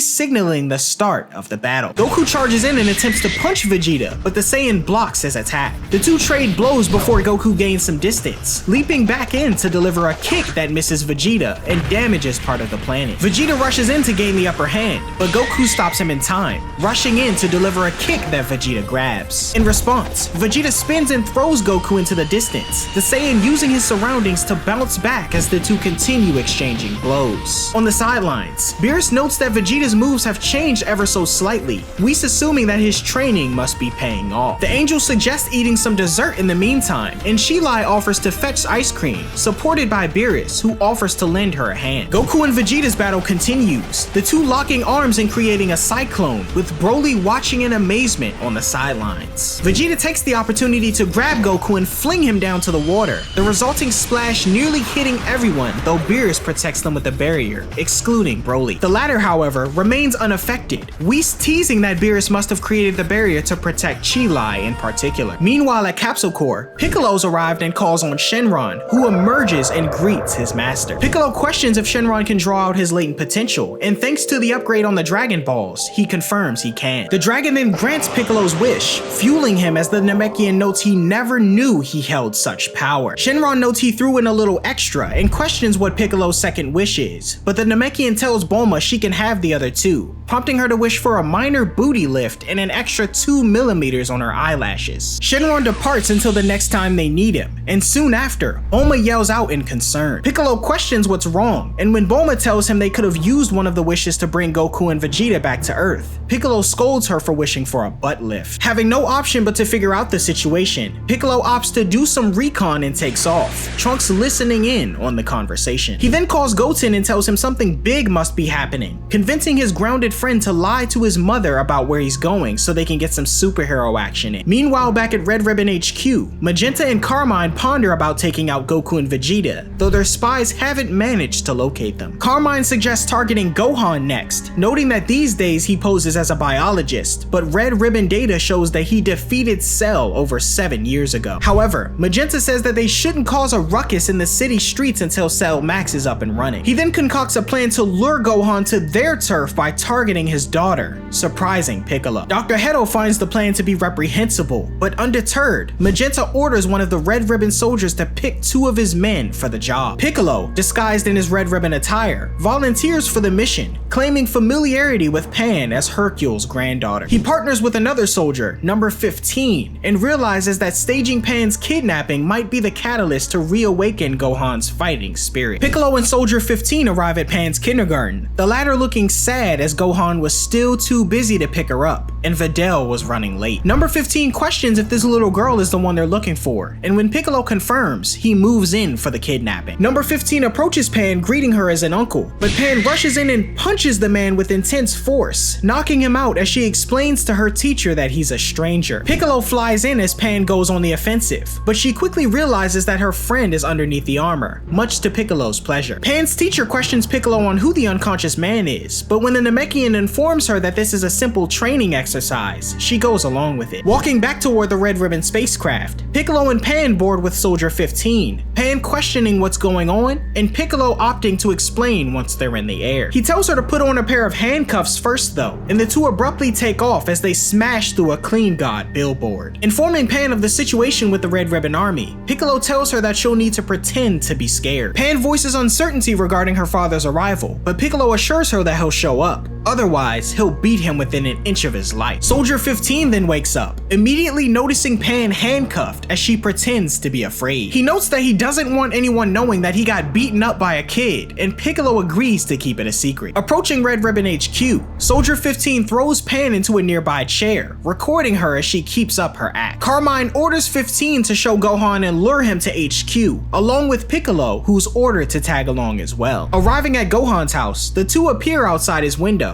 Piccolo scratching to get his attention. Gohan opens his window and confronts the Red Ribbon soldiers, surprising Piccolo as his pupil hasn't recognized who he is. Holding Gohan at gunpoint, Soldier 15 tells him to follow them, but Gohan flicks the gun away, threatening to call the police. 15 then shows Gohan the recording of Pan in fear, triggering him as he grows concerned. In a rage, Gohan effortlessly snaps part of his window and appears in front of 15, powering up to Super Saiyan, much to everyone's surprise. The ground beneath them shatters as Gohan demands the location of his daughter, Soldier 15 apologizing in fear and kindly urging the Saiyan to follow them. Outside of HQ, the scene is set with a downpour of rain, Red Ribbon leaders and the Gammas awaiting Gohan's arrival. Spotting Pan, Gohan leaps from the airship and smashes down in front of everyone, ready for action. Pan appears excited at witnessing her father's arrival, while simultaneously, Gamma 1 opts to fight Gohan first. Gohan, however, flies past the android to get his daughter to safety, but Gamma 2 swiftly appears and kicks him away. Landing, Gohan removes his turban as Gamma 1 insists on fighting first, the android charging in as Gohan manages to block his first attack. Gamma 1 continues his assault on the Half Saiyan, but Gohan lands a kick to his face, sending him to the ground. The android rises like a zombie though, headbutting Gohan and charging at him with a devastating kick. The attack lands, though Gohan is able to keep it from injuring him, the sheer magnitude of it sending the two underground as the Red Ribbon soldiers run away. Pan, observing from the sidelines, questions Piccolo whether her father can emerge victorious. However, the Namekian responds negatively, emphasizing that if Gohan can't manage to regain his battle instincts, he stands no hope of victory. Beneath Red Ribbon HQ, Gohan questions Gamma 1's identity, prompting him to state he's a superhero and land a few blows on the fighter. Gohan correctly deduces Gamma 1 to be an android, and questioning his tactics, the Half Saiyan is unable to keep up with the android's speed, as he explains that he's only following orders. Going on to say that he and the Red Ribbon Army seek to eliminate Gohan and his wicked cabal, the fighter grows confused as the Gamma outmaneuvers him and lands another blow. They initially continue their battle underground, but Gohan emerges from below, transformed to Super Saiyan. This surprises Magenta and Dr. Hedo, the latter stating he witnessed this transformation before and assumes Gohan and his gang must be aliens after all. Gamma 1 then emerges from underground, stating that Gohan's power-up doesn't impress him. In response, Gohan removes his glasses and prepares a Kamehameha, unleashing the blast as Gamma 1 responds in kind, his beam swatted away by Gohan and crashing by Soldier 15. Capitalizing on the distraction, Gohan kicks Gamma 1 in the face, their skirmish continuing in the distance as Pan and Piccolo observe. Piccolo is concerned though, likening the battle so far to his first encounter with Gamma 2, as these androids can methodically learn their opponent's moves and capabilities as they fight. At the same time, Gamma 1 confirms this theory, questioning Gohan on if this is truly the full extent of his power. Irritated, Gohan rushes in with various strikes, but Gamma 1 evades them all. He chokeslams Gohan into the ground and tosses him above, using his super speed to catch up with him and kick him back down below, irritating Piccolo. Realizing Gohan will lose if this keeps up, Piccolo urges Pan to shout as if she's in pain. The two stage a performance to get Gohan's attention, triggering him as Gamma 2 urges the disguised soldier to remove his hands from the kid. This confuses Piccolo and Pan as Gohan awakens more of his instincts, yelling aloud and creating a bright flash that removes the rainy atmosphere completely. When the dust settles, we witness Gohan having reawakened his ultimate form, much to the surprise of Gamma 1. Gohan's energy disrupts the hologram covering Red Ribbon HQ, prompting a discovery from Krillin's commanding officer, Sergeant Nuts. After Krillin, Android 18, and Marin come out of a showcasing of Clean God 2 at the movie theaters, Krillin senses Gohan fighting in the distance. Sergeant Nuts then contacts Krillin, informing him that they've finally found the location of the Red Ribbon Army's secret base. Noticing that it's in the same direction in which Gohan's energy was felt, Krillin decides to go and scout the area alone. However, Android 18 questions who the woman was that contacted her husband, and noticing Krillin acting suspicious, she decides to tag along with him. Meanwhile, Gohan continues his battle with Gamma 1, now having the clear edge in battle. He lands a few blows and attempts to grab Pan, but Gamma 1 appears in front of him, exclaiming they aren't done fighting yet. As they battle, Gohan questions the android on what he was referring to earlier when he mentioned his wicked cabal, with Gamma 1 saying that he was referring to Gohan and his allies. Annoyed as he easily swipes away an attack, Gohan reminds Gamma 1 that it was his team that kidnapped a child, causing Gamma 1 to start having doubts. Dr. Hedo orders Gamma 2 to join the battle, but he's intercepted by Piccolo for their rematch. Referring to the Namekian as King Piccolo once more, the latter removes his red ribbon attire and unleashes his newfound power. Gohan notices Piccolo's joined the fight, but continues battling Gamma 1, as Gamma 2 points out the Namekian's survival. Gamma 2, becoming too overconfident for his own good, charges in and throws a punch at Piccolo, only for him to be countered hard. Piccolo lands a punch on the Gamma's face and launches him into the distance, Gohan questioning why his teachers arrived at Red Ribbon HQ. Piccolo, however, urges him to focus on the battle for now, and moves toward Gamma 2. The android wonders how Piccolo powered up so fast, and questions whether he was hiding his strength the entire time. Piccolo declines to answer, but Gamma 2 tells him that even with the Namekian's current power, he won't measure up to his true capabilities. Gohan, meanwhile, is dominating Gamma 1, though the fighter's stamina isn't to be taken lightly. Gohan questions if he'll ever give up, but the Gamma reveals that he operates at full strength until his energy is completely drained, revealing a remaining percentage of 82%. As the battles continue, Piccolo confirms that he's no match for Gamma 2, and after being kicked hard, Gohan rushes to his aid. During a lull in the battle, Piccolo suggests that with their opponents being androids, he and Gohan should finish the fight in one go rather than dragging things out. Going in with enhanced power, the two rush in and land hard blows against the androids that hurl them to opposite sides of the Red Ribbon base. Though Gohan continues to outmatch Gamma 1, Piccolo was unable to keep Gamma 2 down as he manages to get away from him long enough to try and attack Gohan. Gohan manages to dodge the incoming blast from the android before Gamma 2 narrowly dodges Piccolo's next attack and joins Gamma 1 at his side. Strategizing, Gamma 2 suggests they take down one enemy at a time, but a hesitant Gamma 1 questions if their enemies are really a part of the wicked cabal as they've been told. Gamma 2 tells him they have to be, as Dr. Hedo told them as such, and the two quickly rush in and attack Piccolo in unison. As Piccolo is dragged deeper underground, Gohan is able to grab hold of Gamma 1 as the Namekian and Gamma 2 continue their battle. Piccolo begins to power up his special beam cannon as he tells the android that he doesn't seem so bad, but just appears to be following idiotic orders. He unleashes his attack, though Gamma 2 is able to protect himself with an energy barrier, meanwhile telling his opponent that Dr. Hedo's orders could never be wrong. Piccolo, however, counters by telling him that though the orders may be coming from him, the intel he's being given by Magenta is bad. Gamma 2 now also starts having doubts, which only serves to frustrate him. He unleashes a deadly physical assault on Piccolo,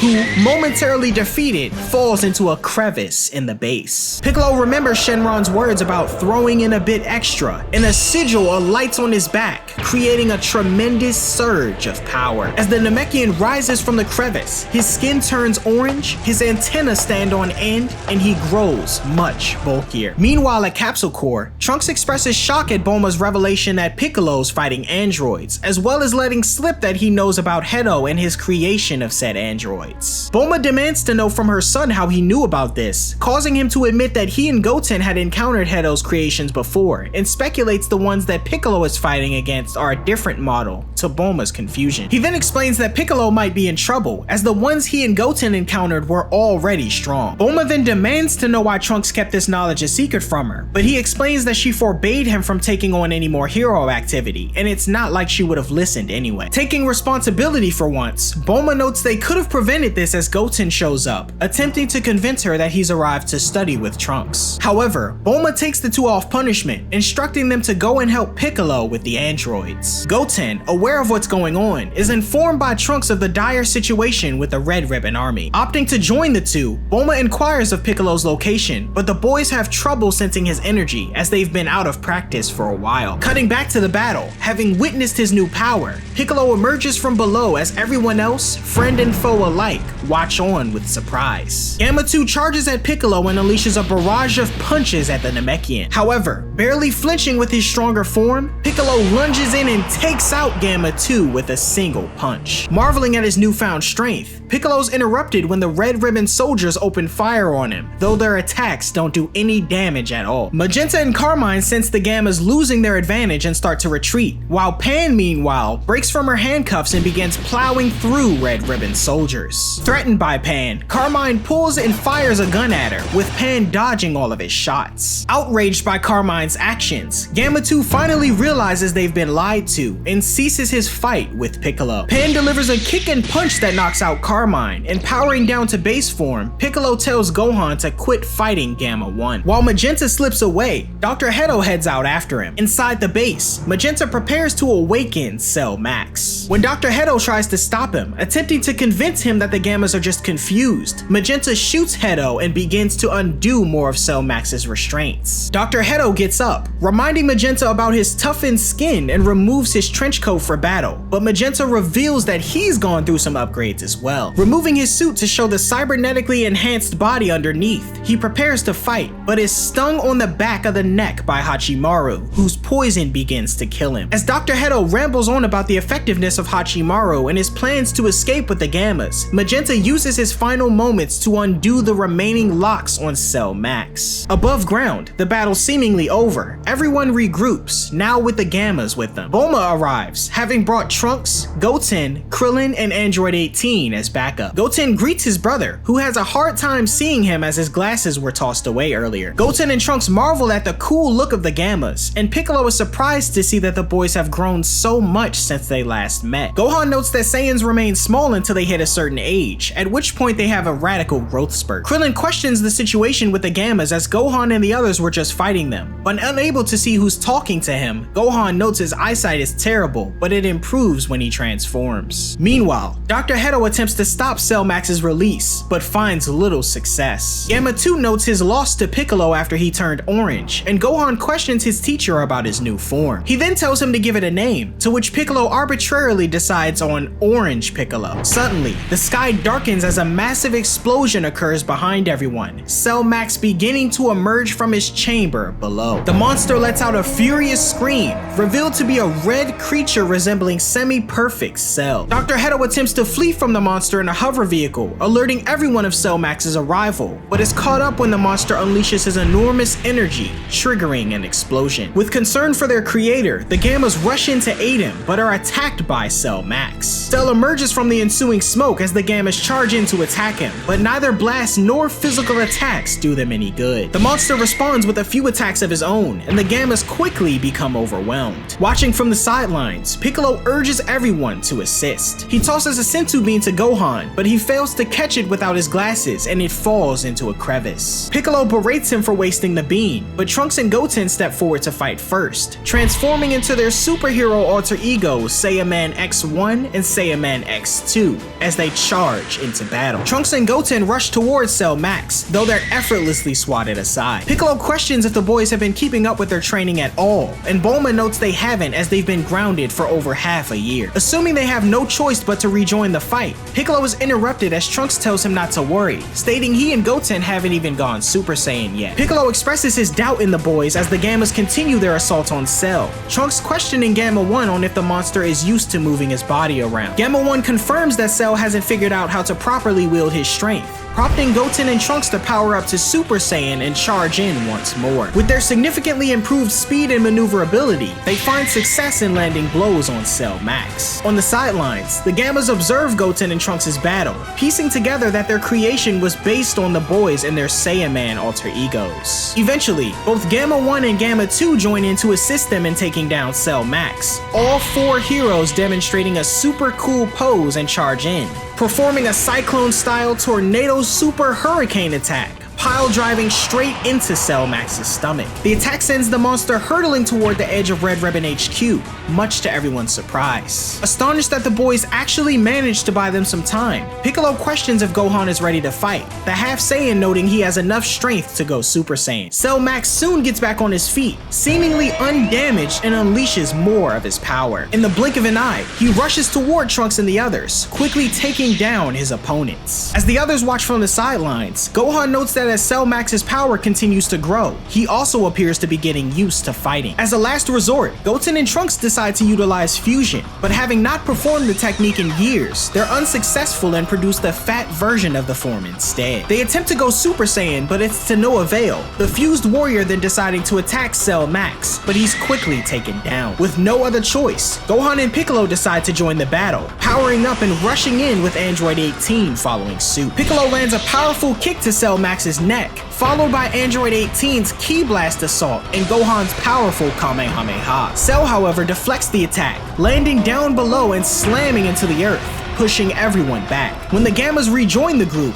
Gamma 1 tells everyone to aim for the top of Cell's head due to it being his weak point. He goes on to explain that Dr. Hedo had it installed in case the android were to go on a rampage, though Gamma 2 warns that once the weak point has been penetrated, it'll cause a devastating explosion, killing Cell and whoever lands the finishing blow. Everyone attempts to attack Cell Max, but have difficulty due to his constant movement. Gamma 1 then concocts a plan to distract the monster, while Gamma 2 blasts him with max power. Gamma 1 distracts Cell, and Gamma 2 gathers enough of his energy, landing a powerful blast from his ray gun at point-blank range, giving Piccolo the opportunity to land an attack at the top of Cell Max's head. However, the Namekian's attack fails to create so much as a dent in Cell. Becoming angered, Cell Max unleashes a barrage of energy lasers that launch in all directions, some of them landing around a frightened Pan, who's rescued by Krillin. Having saved Bulma as well from the resulting explosions, she decides it might be best for her and Pan to leave the battlefield via her aircraft. As Gohan, Piccolo, Gamma 1, and Gamma 2 take cover behind debris, Gamma 2 realizes that a more powerful attack is required to finish Cell Max. When Gamma 1 realizes what his twin plans to do, he offers to join him in the attack, but Gamma 2 refuses and tells him that it's his job to save Dr. Hedo, who's miraculously still alive. When Cell Max punches Gotenks into the distance, Android 18 strikes him hard toward the monster, the fused fighter headbutting the android directly on his weak point, producing some cracks on Cell Max's head. Meanwhile, Gamma 2 plans to sacrifice himself to deliver the final blow, urging Gohan and the others to distract Cell as long as possible while he gathers energy, prepared to attempt a head-on assault. Gamma 2 takes off into the air, and with the cooperation of the rest of the team who attempt to distract Cell Max, the monster is moved closer to position. In space, Gamma 2 powers up to max and darts down toward Earth, Cell nearly destroying 18 before Krillin uses a Destructo Disc to slice his Ki attack in half. As Gamma 2 draws closer toward the others, Krillin urges everyone to close their eyes, unleashing a powerful solar flare that temporarily blinds Cell Max. Everyone rushes away with only moments left to spare, and as Gamma 2 falls in reach of Cell Max's weak point, he's spotted and blocked at the last second, only managing to take off Cell Max's arm. Enraged, Cell Max tries to stomp Gamma 2's lifeless body, but Piccolo intervenes, returning to his orange Piccolo form to halt and hold up Cell Max's foot. Struggling with the weight, the Namekian is aided by Gohan and Krillin, who blast Cell in the face, though they're attacked by the monster's mouth blasts. Gamma 1 swiftly moves in to retrieve Gamma 2 and lead him to safety, as Krillin urges Piccolo to employ his gigantification technique, reminiscent of the 23rd Tenkaichi Budokai. Piccolo then grows to an equivalent size of his opponent, throwing Cell Max backwards and using a mouth blast of his own to knock him into the ruins of Red Ribbon HQ. Witnessing Piccolo's giant size, Gohan believes that victory is now a sure thing, but Piccolo tells him that growing in size doesn't actually increase his strength. He hands Gohan the last sensu and reveals that he's thought of a strategy, telling his pupil that he could be the strongest in the world if he were to only put his mind to it. He decides to bet everything on Gohan's power and tells him to show everyone what he's really made of and save the world. However, before Gohan can take the beam, Cell Max blasts Piccolo's arm and the beam is sent flying. Gohan and Piccolo are attacked before they can process what's happening, followed by Krillin and 18 as they were caught in Cell's view. Gohan rises from the debris and chases after the beam, but he's grabbed by Cell and slammed into the ground, knocked back to base form. An injured Gohan sees the beam as it's about to fall into a cavern below and gets up to go after it, but Pan suddenly appears and leaps off the edge after it first. Gohan fears the worst for his daughter, but at that moment, Pan hovers above, having finally learned how to fly. Announcing she caught the sensu, Pan throws it to her father, who eats it, replenishing his health as he transforms back to his ultimate state. Urging his daughter to get to safety, Gohan is met with good luck as he rushes off to rejoin the battle. Gamma 1, Krillin, and 18 observe Piccolo's bout with Cell Max, the Namekian landing some good shots on the monster, but is still hopelessly outmatched. Piccolo manages to throw a blast into Cell's face that deals minor damage, but amidst the smoke,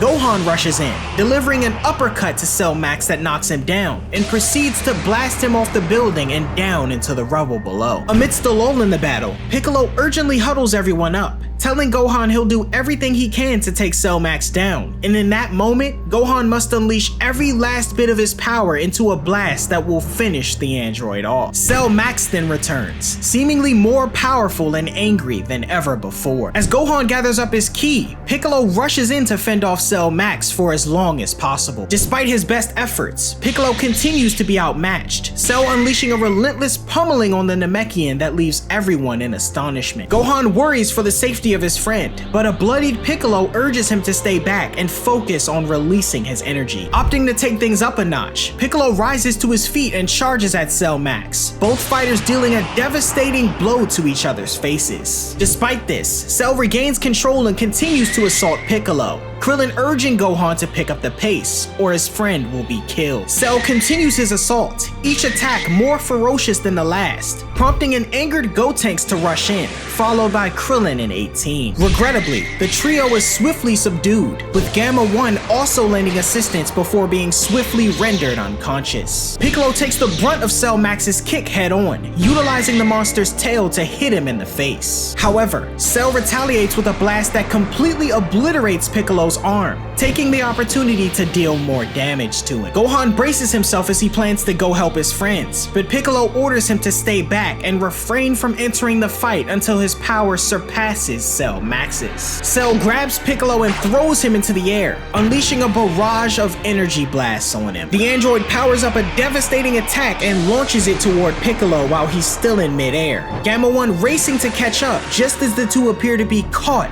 in the powerful explosion. From below, Gohan witnesses the blast, presumed to be the last man standing, as Cell lets out a mighty roar. Suddenly, something snaps within Gohan, and similar to many years ago, the warrior's power explodes into a raging inferno that covers the majority of Red Ribbon HQ. When the smoke clears, Krillin and 18 regain consciousness to witness the awakening, their ally now in a new state with red eyes and long spiky hair. Cell Max rushes in and strikes Gohan in the stomach, failing to do so much as even budge him as the attack's power explodes behind them. In return, a darker sounding Gohan questions if this is all his enemy can do, responding with a powerful kick on Cell Max's abdomen that sends him hurtling back into the mountainside in the distance. Just then, Piccolo lands on the ground, Gamma 1 lying on his chest, having saved the Namekian from a possibly fatal attack by using his barrier to shield him. The sight of his unconscious friend makes Gohan angry, and when Cell Max emerges again, the latter powers up a deadly final attack as he takes to the skies. This move, containing enough energy to destroy the Earth, is halted by Piccolo, who regains consciousness and uses his extendable arm to ensnare Cell Max. At the same time, Gohan, seeing Piccolo okay, readies himself and charges up a powerful special beam cannon. Panic setting in, Cell Max urgently tries to use his wings to fly away, causing Piccolo some trouble in holding him down. However,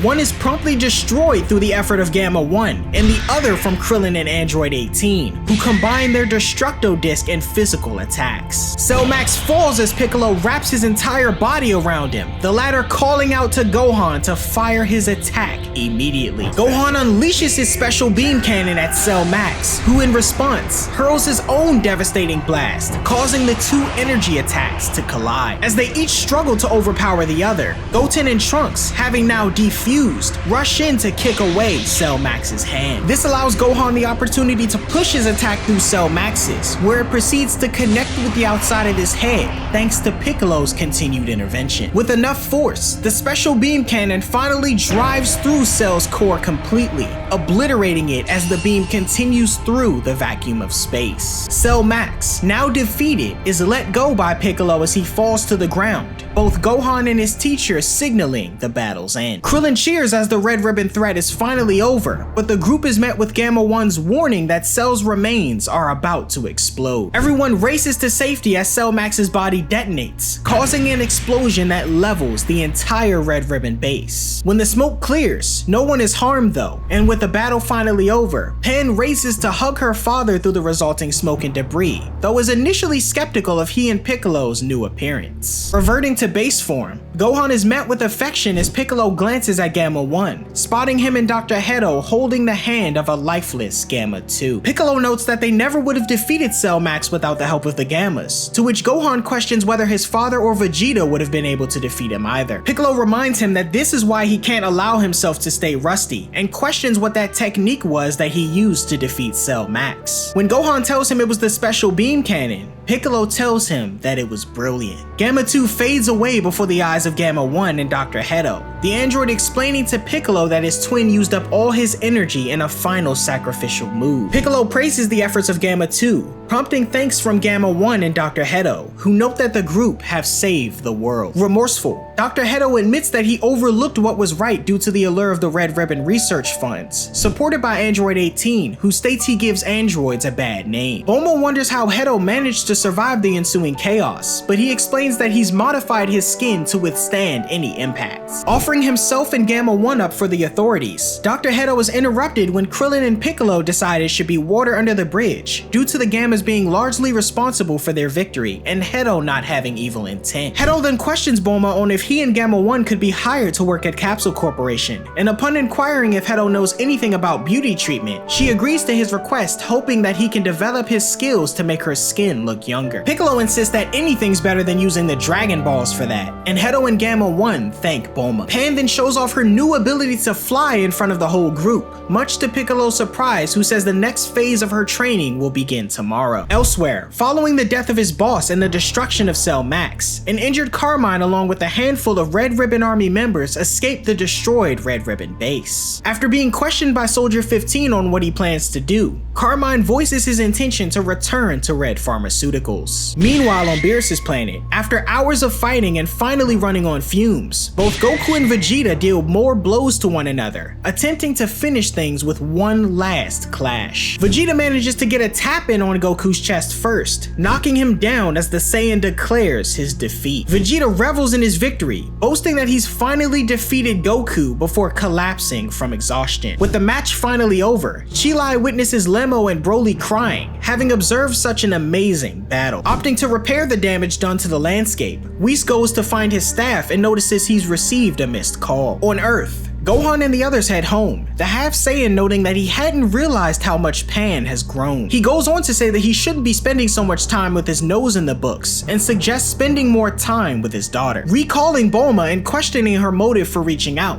Whis inquires if she had something to share about food. She replies with a simple sure before bidding farewell abruptly, leaving Whis perplexed about what was going on. Heading back from Magenta's funeral days later, Carmine and Soldier 15 discuss the future of the Red Ribbon Army. Carmine determines that while they still have their funds in research, there's no point in continuing operations while Gohan and Piccolo, the two they believe responsible for destroying Cell Max and causing the downfall of the army, remain alive. Getting caught up in traffic, they find Saiyaman X1 and Saiyaman X2 making easy work of several bank robbers. After cleaning up the mess caused by the robbers, Carmine, having been impressed by their display of strength, approaches the would-be heroes and offers a chance to speak with them over pizza. At the local pizza parlor, Carmine tells the two that he'd like them to beat up a bad guy and offers them payment in return. The two voice their uncertainty in tackling the mission, not believing it to be very heroic, but Carmine ropes them in using reverse psychology, asserting that the Saiyamen must be afraid to battle a powerful foe. The Saiyamen take the bait and accept the mission to prove themselves, the four taking off to do away with the presumed evildoers. Meanwhile, on Beerus' planet, Vegeta and Broly are engaged in a sparring session. Vegeta leaps into the air and kicks Broly in the back of the head, prompting the Saiyan to rise and launch a barrage of ki blast at Vegeta. Vegeta remains in control as he kicks Broly to the ground and appears behind him, questioning if he's ready to snap. He gains some distance before Broly, on the offensive, punches Vegeta in the head, drawing blood. The Saiyan Prince is hardly phased though, grinning as he tells his adversary that anger isn't a bad thing, but Broly's issue is that he loses himself in it. Vegeta then powers up to Super Saiyan and pushes Broly back, advising him not to suppress his rage, but to control it instead. Vegeta charges in and puts Broly on the defensive, though the warrior is still able to hold his own in base form. Vegeta taunts Broly for his inability to wield his power without losing control, while Whis on the sidelines notes that Broly has changed since Goku and Vegeta's first encounter with him. The battle continues between Vegeta and Broly, the latter pushing a Super Saiyan Vegeta back before he vanishes out of sight. Feeling out the area, Broly discovers Vegeta's location, unleashing a barrage of ki blasts fast to draw him out. When Vegeta opts for an onward assault, the two clash with one another. Goku on the sidelines impressed with how well Broly's holding his own. Whis comments on how Broly has begun to grow at last, while Vegeta, powering down, points out that Broly may be able to battle without losing himself now, but he's still unable to unleash his true power. Broly questions Vegeta on what he should do, but Vegeta demands him to find the answer himself. After a breather, Chi-Lai comments on how Goku and the others are too relaxed, going on to bring up Frieza in his new and improved form, questioning what they'll do if he shows up unexpectedly. After a moment of silence, Goku states his astonishment at Frieza training as hard as he did to surpass them, and Beerus scoffs at the remark, noting that there will always be someone stronger than Goku. Beerus advises the Saiyan to keep pushing with his training, and states that when he's become stronger than him, he'll nominate Goku for the next God of Destruction. The Destroyer then inquires with Whis about the latest world-ending threat that occurred on Earth, with the angel telling him that Son Gohan and Piccolo defeated a beast known as Cell Max. Beerus had entirely forgotten about Goku having a son, likely due to the unfavorable impression he left in the past. Following that, Vegeta interjects, citing Bulma's information that Gohan might have surpassed both Goku and himself in his most recent battle. Goku expresses regret, wishing he could have witnessed it firsthand, but acknowledges being preoccupied with his fight against Vegeta at the time, a fight in which Vegeta boasts again that Goku lost. Back on Earth, Carmine takes the Saiyaman to Gohan's house, making him out to be the evildoer that needs defeating. Soldier 15 is scared to draw Gohan out, so Carmine does the honors and fires his gun into the Saiyan's house, catching his attention. After recognizing both Carmine and Soldier 15, Gohan angrily transforms back into his new form, believing that they've arrived to kidnap his daughter again. Carmine, Soldier 15, and even Goten and Trunks grow nervous, the boys donning this state for the first time as Gohan's beast form. On Beerus' planet, Goku and Vegeta sense Gohan's power-up, and the Saiyan angrily makes his way toward Carmine. Carmine urges the Saiyaman to eliminate Gohan, but when the latter sees the two, he powers down and demands them to explain what's going on. Suddenly, Goku appears on top of Carmine's car, greeting both of his children and Trunks, saying that it's been too long. Exclaiming Gohan's ki just now was incredible, Goku suggests that they head to Beerus' planet so he can show him his new form. Gohan heads back to the house to put on suitable clothing, while Goku wonders what Goten and Trunks are doing at Gohan's house. Keeping their heroism and initial plan with Carmine a secret, the two note they came to Gohan's to play, and Goku suggests they tag along with them. Still present on the scene, Carmine and Soldier 15 attempt to leave in the car they arrived in. Before they have the chance though, Goten, Trunks, and soon afterwards Gohan enter inside, where Goku uses his instant transmission technique to transport the group to Beerus' planet. Arriving in the middle of a yoga session, everyone turns to see Gohan and the others arrive with Goku. Goten and Trunks are surprised to see Beerus' planet for the first time, while Carmine and Soldier 15 wonder what's going on. Stating that he heard Gohan was amazing on Earth, Goku suggests that he and his son should spar together. Gohan agrees, and when Beerus berates Goku for bringing more uninvited guests, Whis notes that it's okay, as they might actually witness something interesting. Readying themselves, Goku questions if Gohan's new form is similar to Super Saiyan, but his son notes that it's called Beast, a form named by Piccolo. Questioning if Gohan can utilize his beast form at will, Goku is met with confirmation when Gohan says that Piccolo taught him how to control it. He goes on to say that he finally understands what Goku told him about being ready for a fight anytime. Gohan and Goku discuss Piccolo's new form as well, and when Vegeta questions his son on if he also proved useful in the battle with Cell Max, Trunks hesitantly tells him that he did by using combination moves with Goten. Wanting to see for himself, Vegeta suggests that Goten and Trunks battle Gohan first, and Goku agrees. On the sidelines, Broly questions who the newcomers are, and Whis reveals that they're the children of Goku and Vegeta. As the fight begins, Gohan transforms into a Super Saiyan as he fends off attacks from both his brother and Trunks. Initiating their Cyclone-style Tornado Hurricane attack, they charge at Gohan, who effortlessly leaps over them. This prompts the boys to go crashing into the ground, embarrassing Vegeta as Goku notes they make too many unnecessary movements. Gohan advises that they remove their Saiyaman headgear so they can actually see where they're going, and after doing so, they each transform to Super Saiyan themselves. On the sidelines, Broly questions if everyone can turn Super Saiyan at will, prompting confirmation from Whis. Goten and Trunks attack together, this time much more intensely, and causes Gohan to defend himself more seriously. Gohan praises the two, noticing they've been training, and Goten says that heroes have to be strong. Trunks then charges in, locking arms with Gohan, and exclaims that there are people he wants to protect. Tossing the two boys away, Gohan includes himself in that category as well and transforms into his awakened state. Goten refers to the form as Ultimate and says it's cheating, and though Gohan doesn't find the name very catchy, Trunks suggests he and Goten fuse to try and keep up. Despite having apparently worked hard on perfecting the fusion technique after messing it up last time, the two fuse and fail once again. Nevertheless, they decide to give it a shot as Gotenks charges at Gohan, but he's promptly kicked away. With the winner having been decided, Goku decides to tag in next and transforms into his perfected Ultra Instinct state. Whis confirms with Beerus that this is Goku's strongest technique, and in response to his father's power-up, Gohan transforms into his beast form at last. This surprises both Goku and Vegeta, with Whis noting that this is indeed an interesting development. The two begin their skirmish with a powerful impact, the resulting collision blowing the car holding Carmine and Soldier 15 away, though Gotenks catches it before they can receive any harm. Gohan and Goku glare at each other with pride, the two vanishing before continuing their battle. On Beerus' command,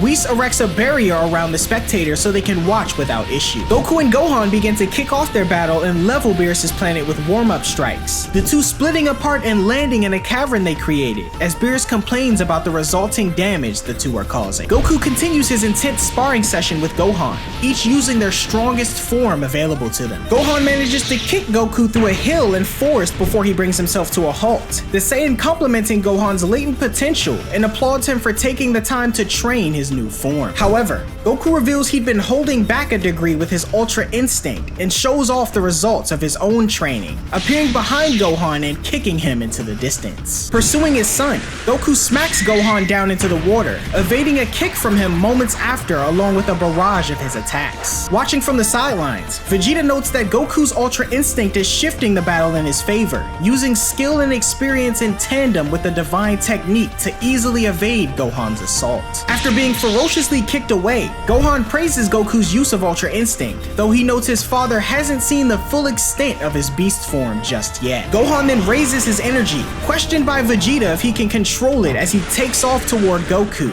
faster than anyone expected. Goku manages to evade Gohan's attack just in time, but the Half Saiyans' follow-up attacks push Goku back further. Catching the attention of Beerus and Whis, Gohan's energy continues to build, enabling him to land a powerful punch and kick on Goku that sends him hurtling into the forest on the planet. Vegeta exclaims that the evasion of Ultra Instinct couldn't keep up with Gohan's speed, and Goku emerges from the forest in base form, injured and wondering how Gohan pulled that off. Gohan then reveals his secret behind the use of Beast. Having not found a way to properly utilize the form's full power without risking losing control, he treads his energy on the edge of going berserk to maximize his power and speed. Goku's impressed by Gohan's strategy and re-enters Ultra Instinct, the two continuing their battle as everyone observes. Broly is equally impressed by Gohan's power and fighting capability, noticed by Goku fighting from above. In response, he decides to push Gohan down below, halting their sparring session and reverting to base form. He goes on to tell his son that he'll be able to rest easy knowing the Earth will be safe when he's gone, and questions if Gohan is still able to spar. Confirming he can, Goku notes there's someone else he'd like Gohan to fight, and calls for Broly to step in next. Moving to the sidelines, Vegeta questions if Goku is okay with not settling his duel, but the Saiyan notes he wasn't fighting to see if he could beat Gohan, but just to see how strong he's got. He goes on to say that Broly has earned his high expectations as well, and he and Gohan have something in common. Gohan begins in ultimate form to casually match Broly's base form, before powering up to Beast once again and launching in. Gohan lands a heavy blow that Broly blocks, punched away and overpowered before he's kicked and falls to the ground. Observing Broly and questioning what he'll do now, the latter gears up and unleashes a transformation, surprising everyone with his newly controlled Super Saiyan form. Additionally,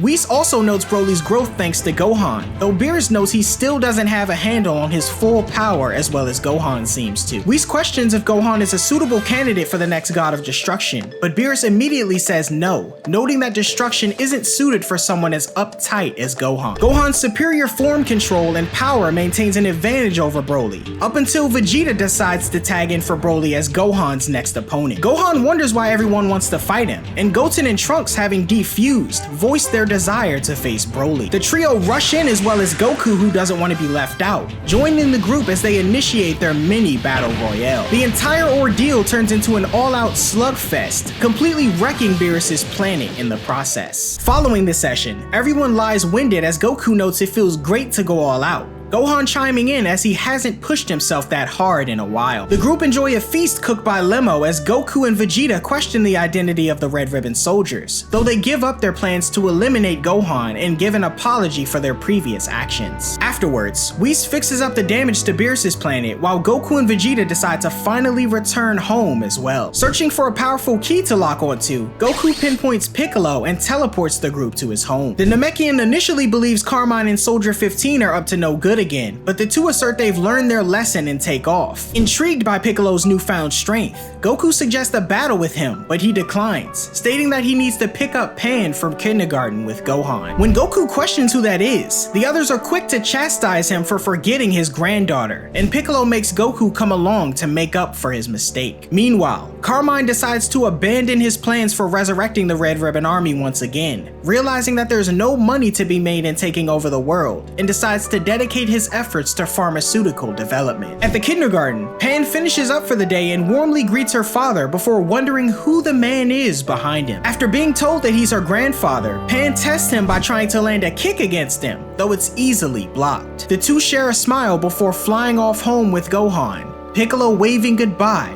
to Pan's teacher.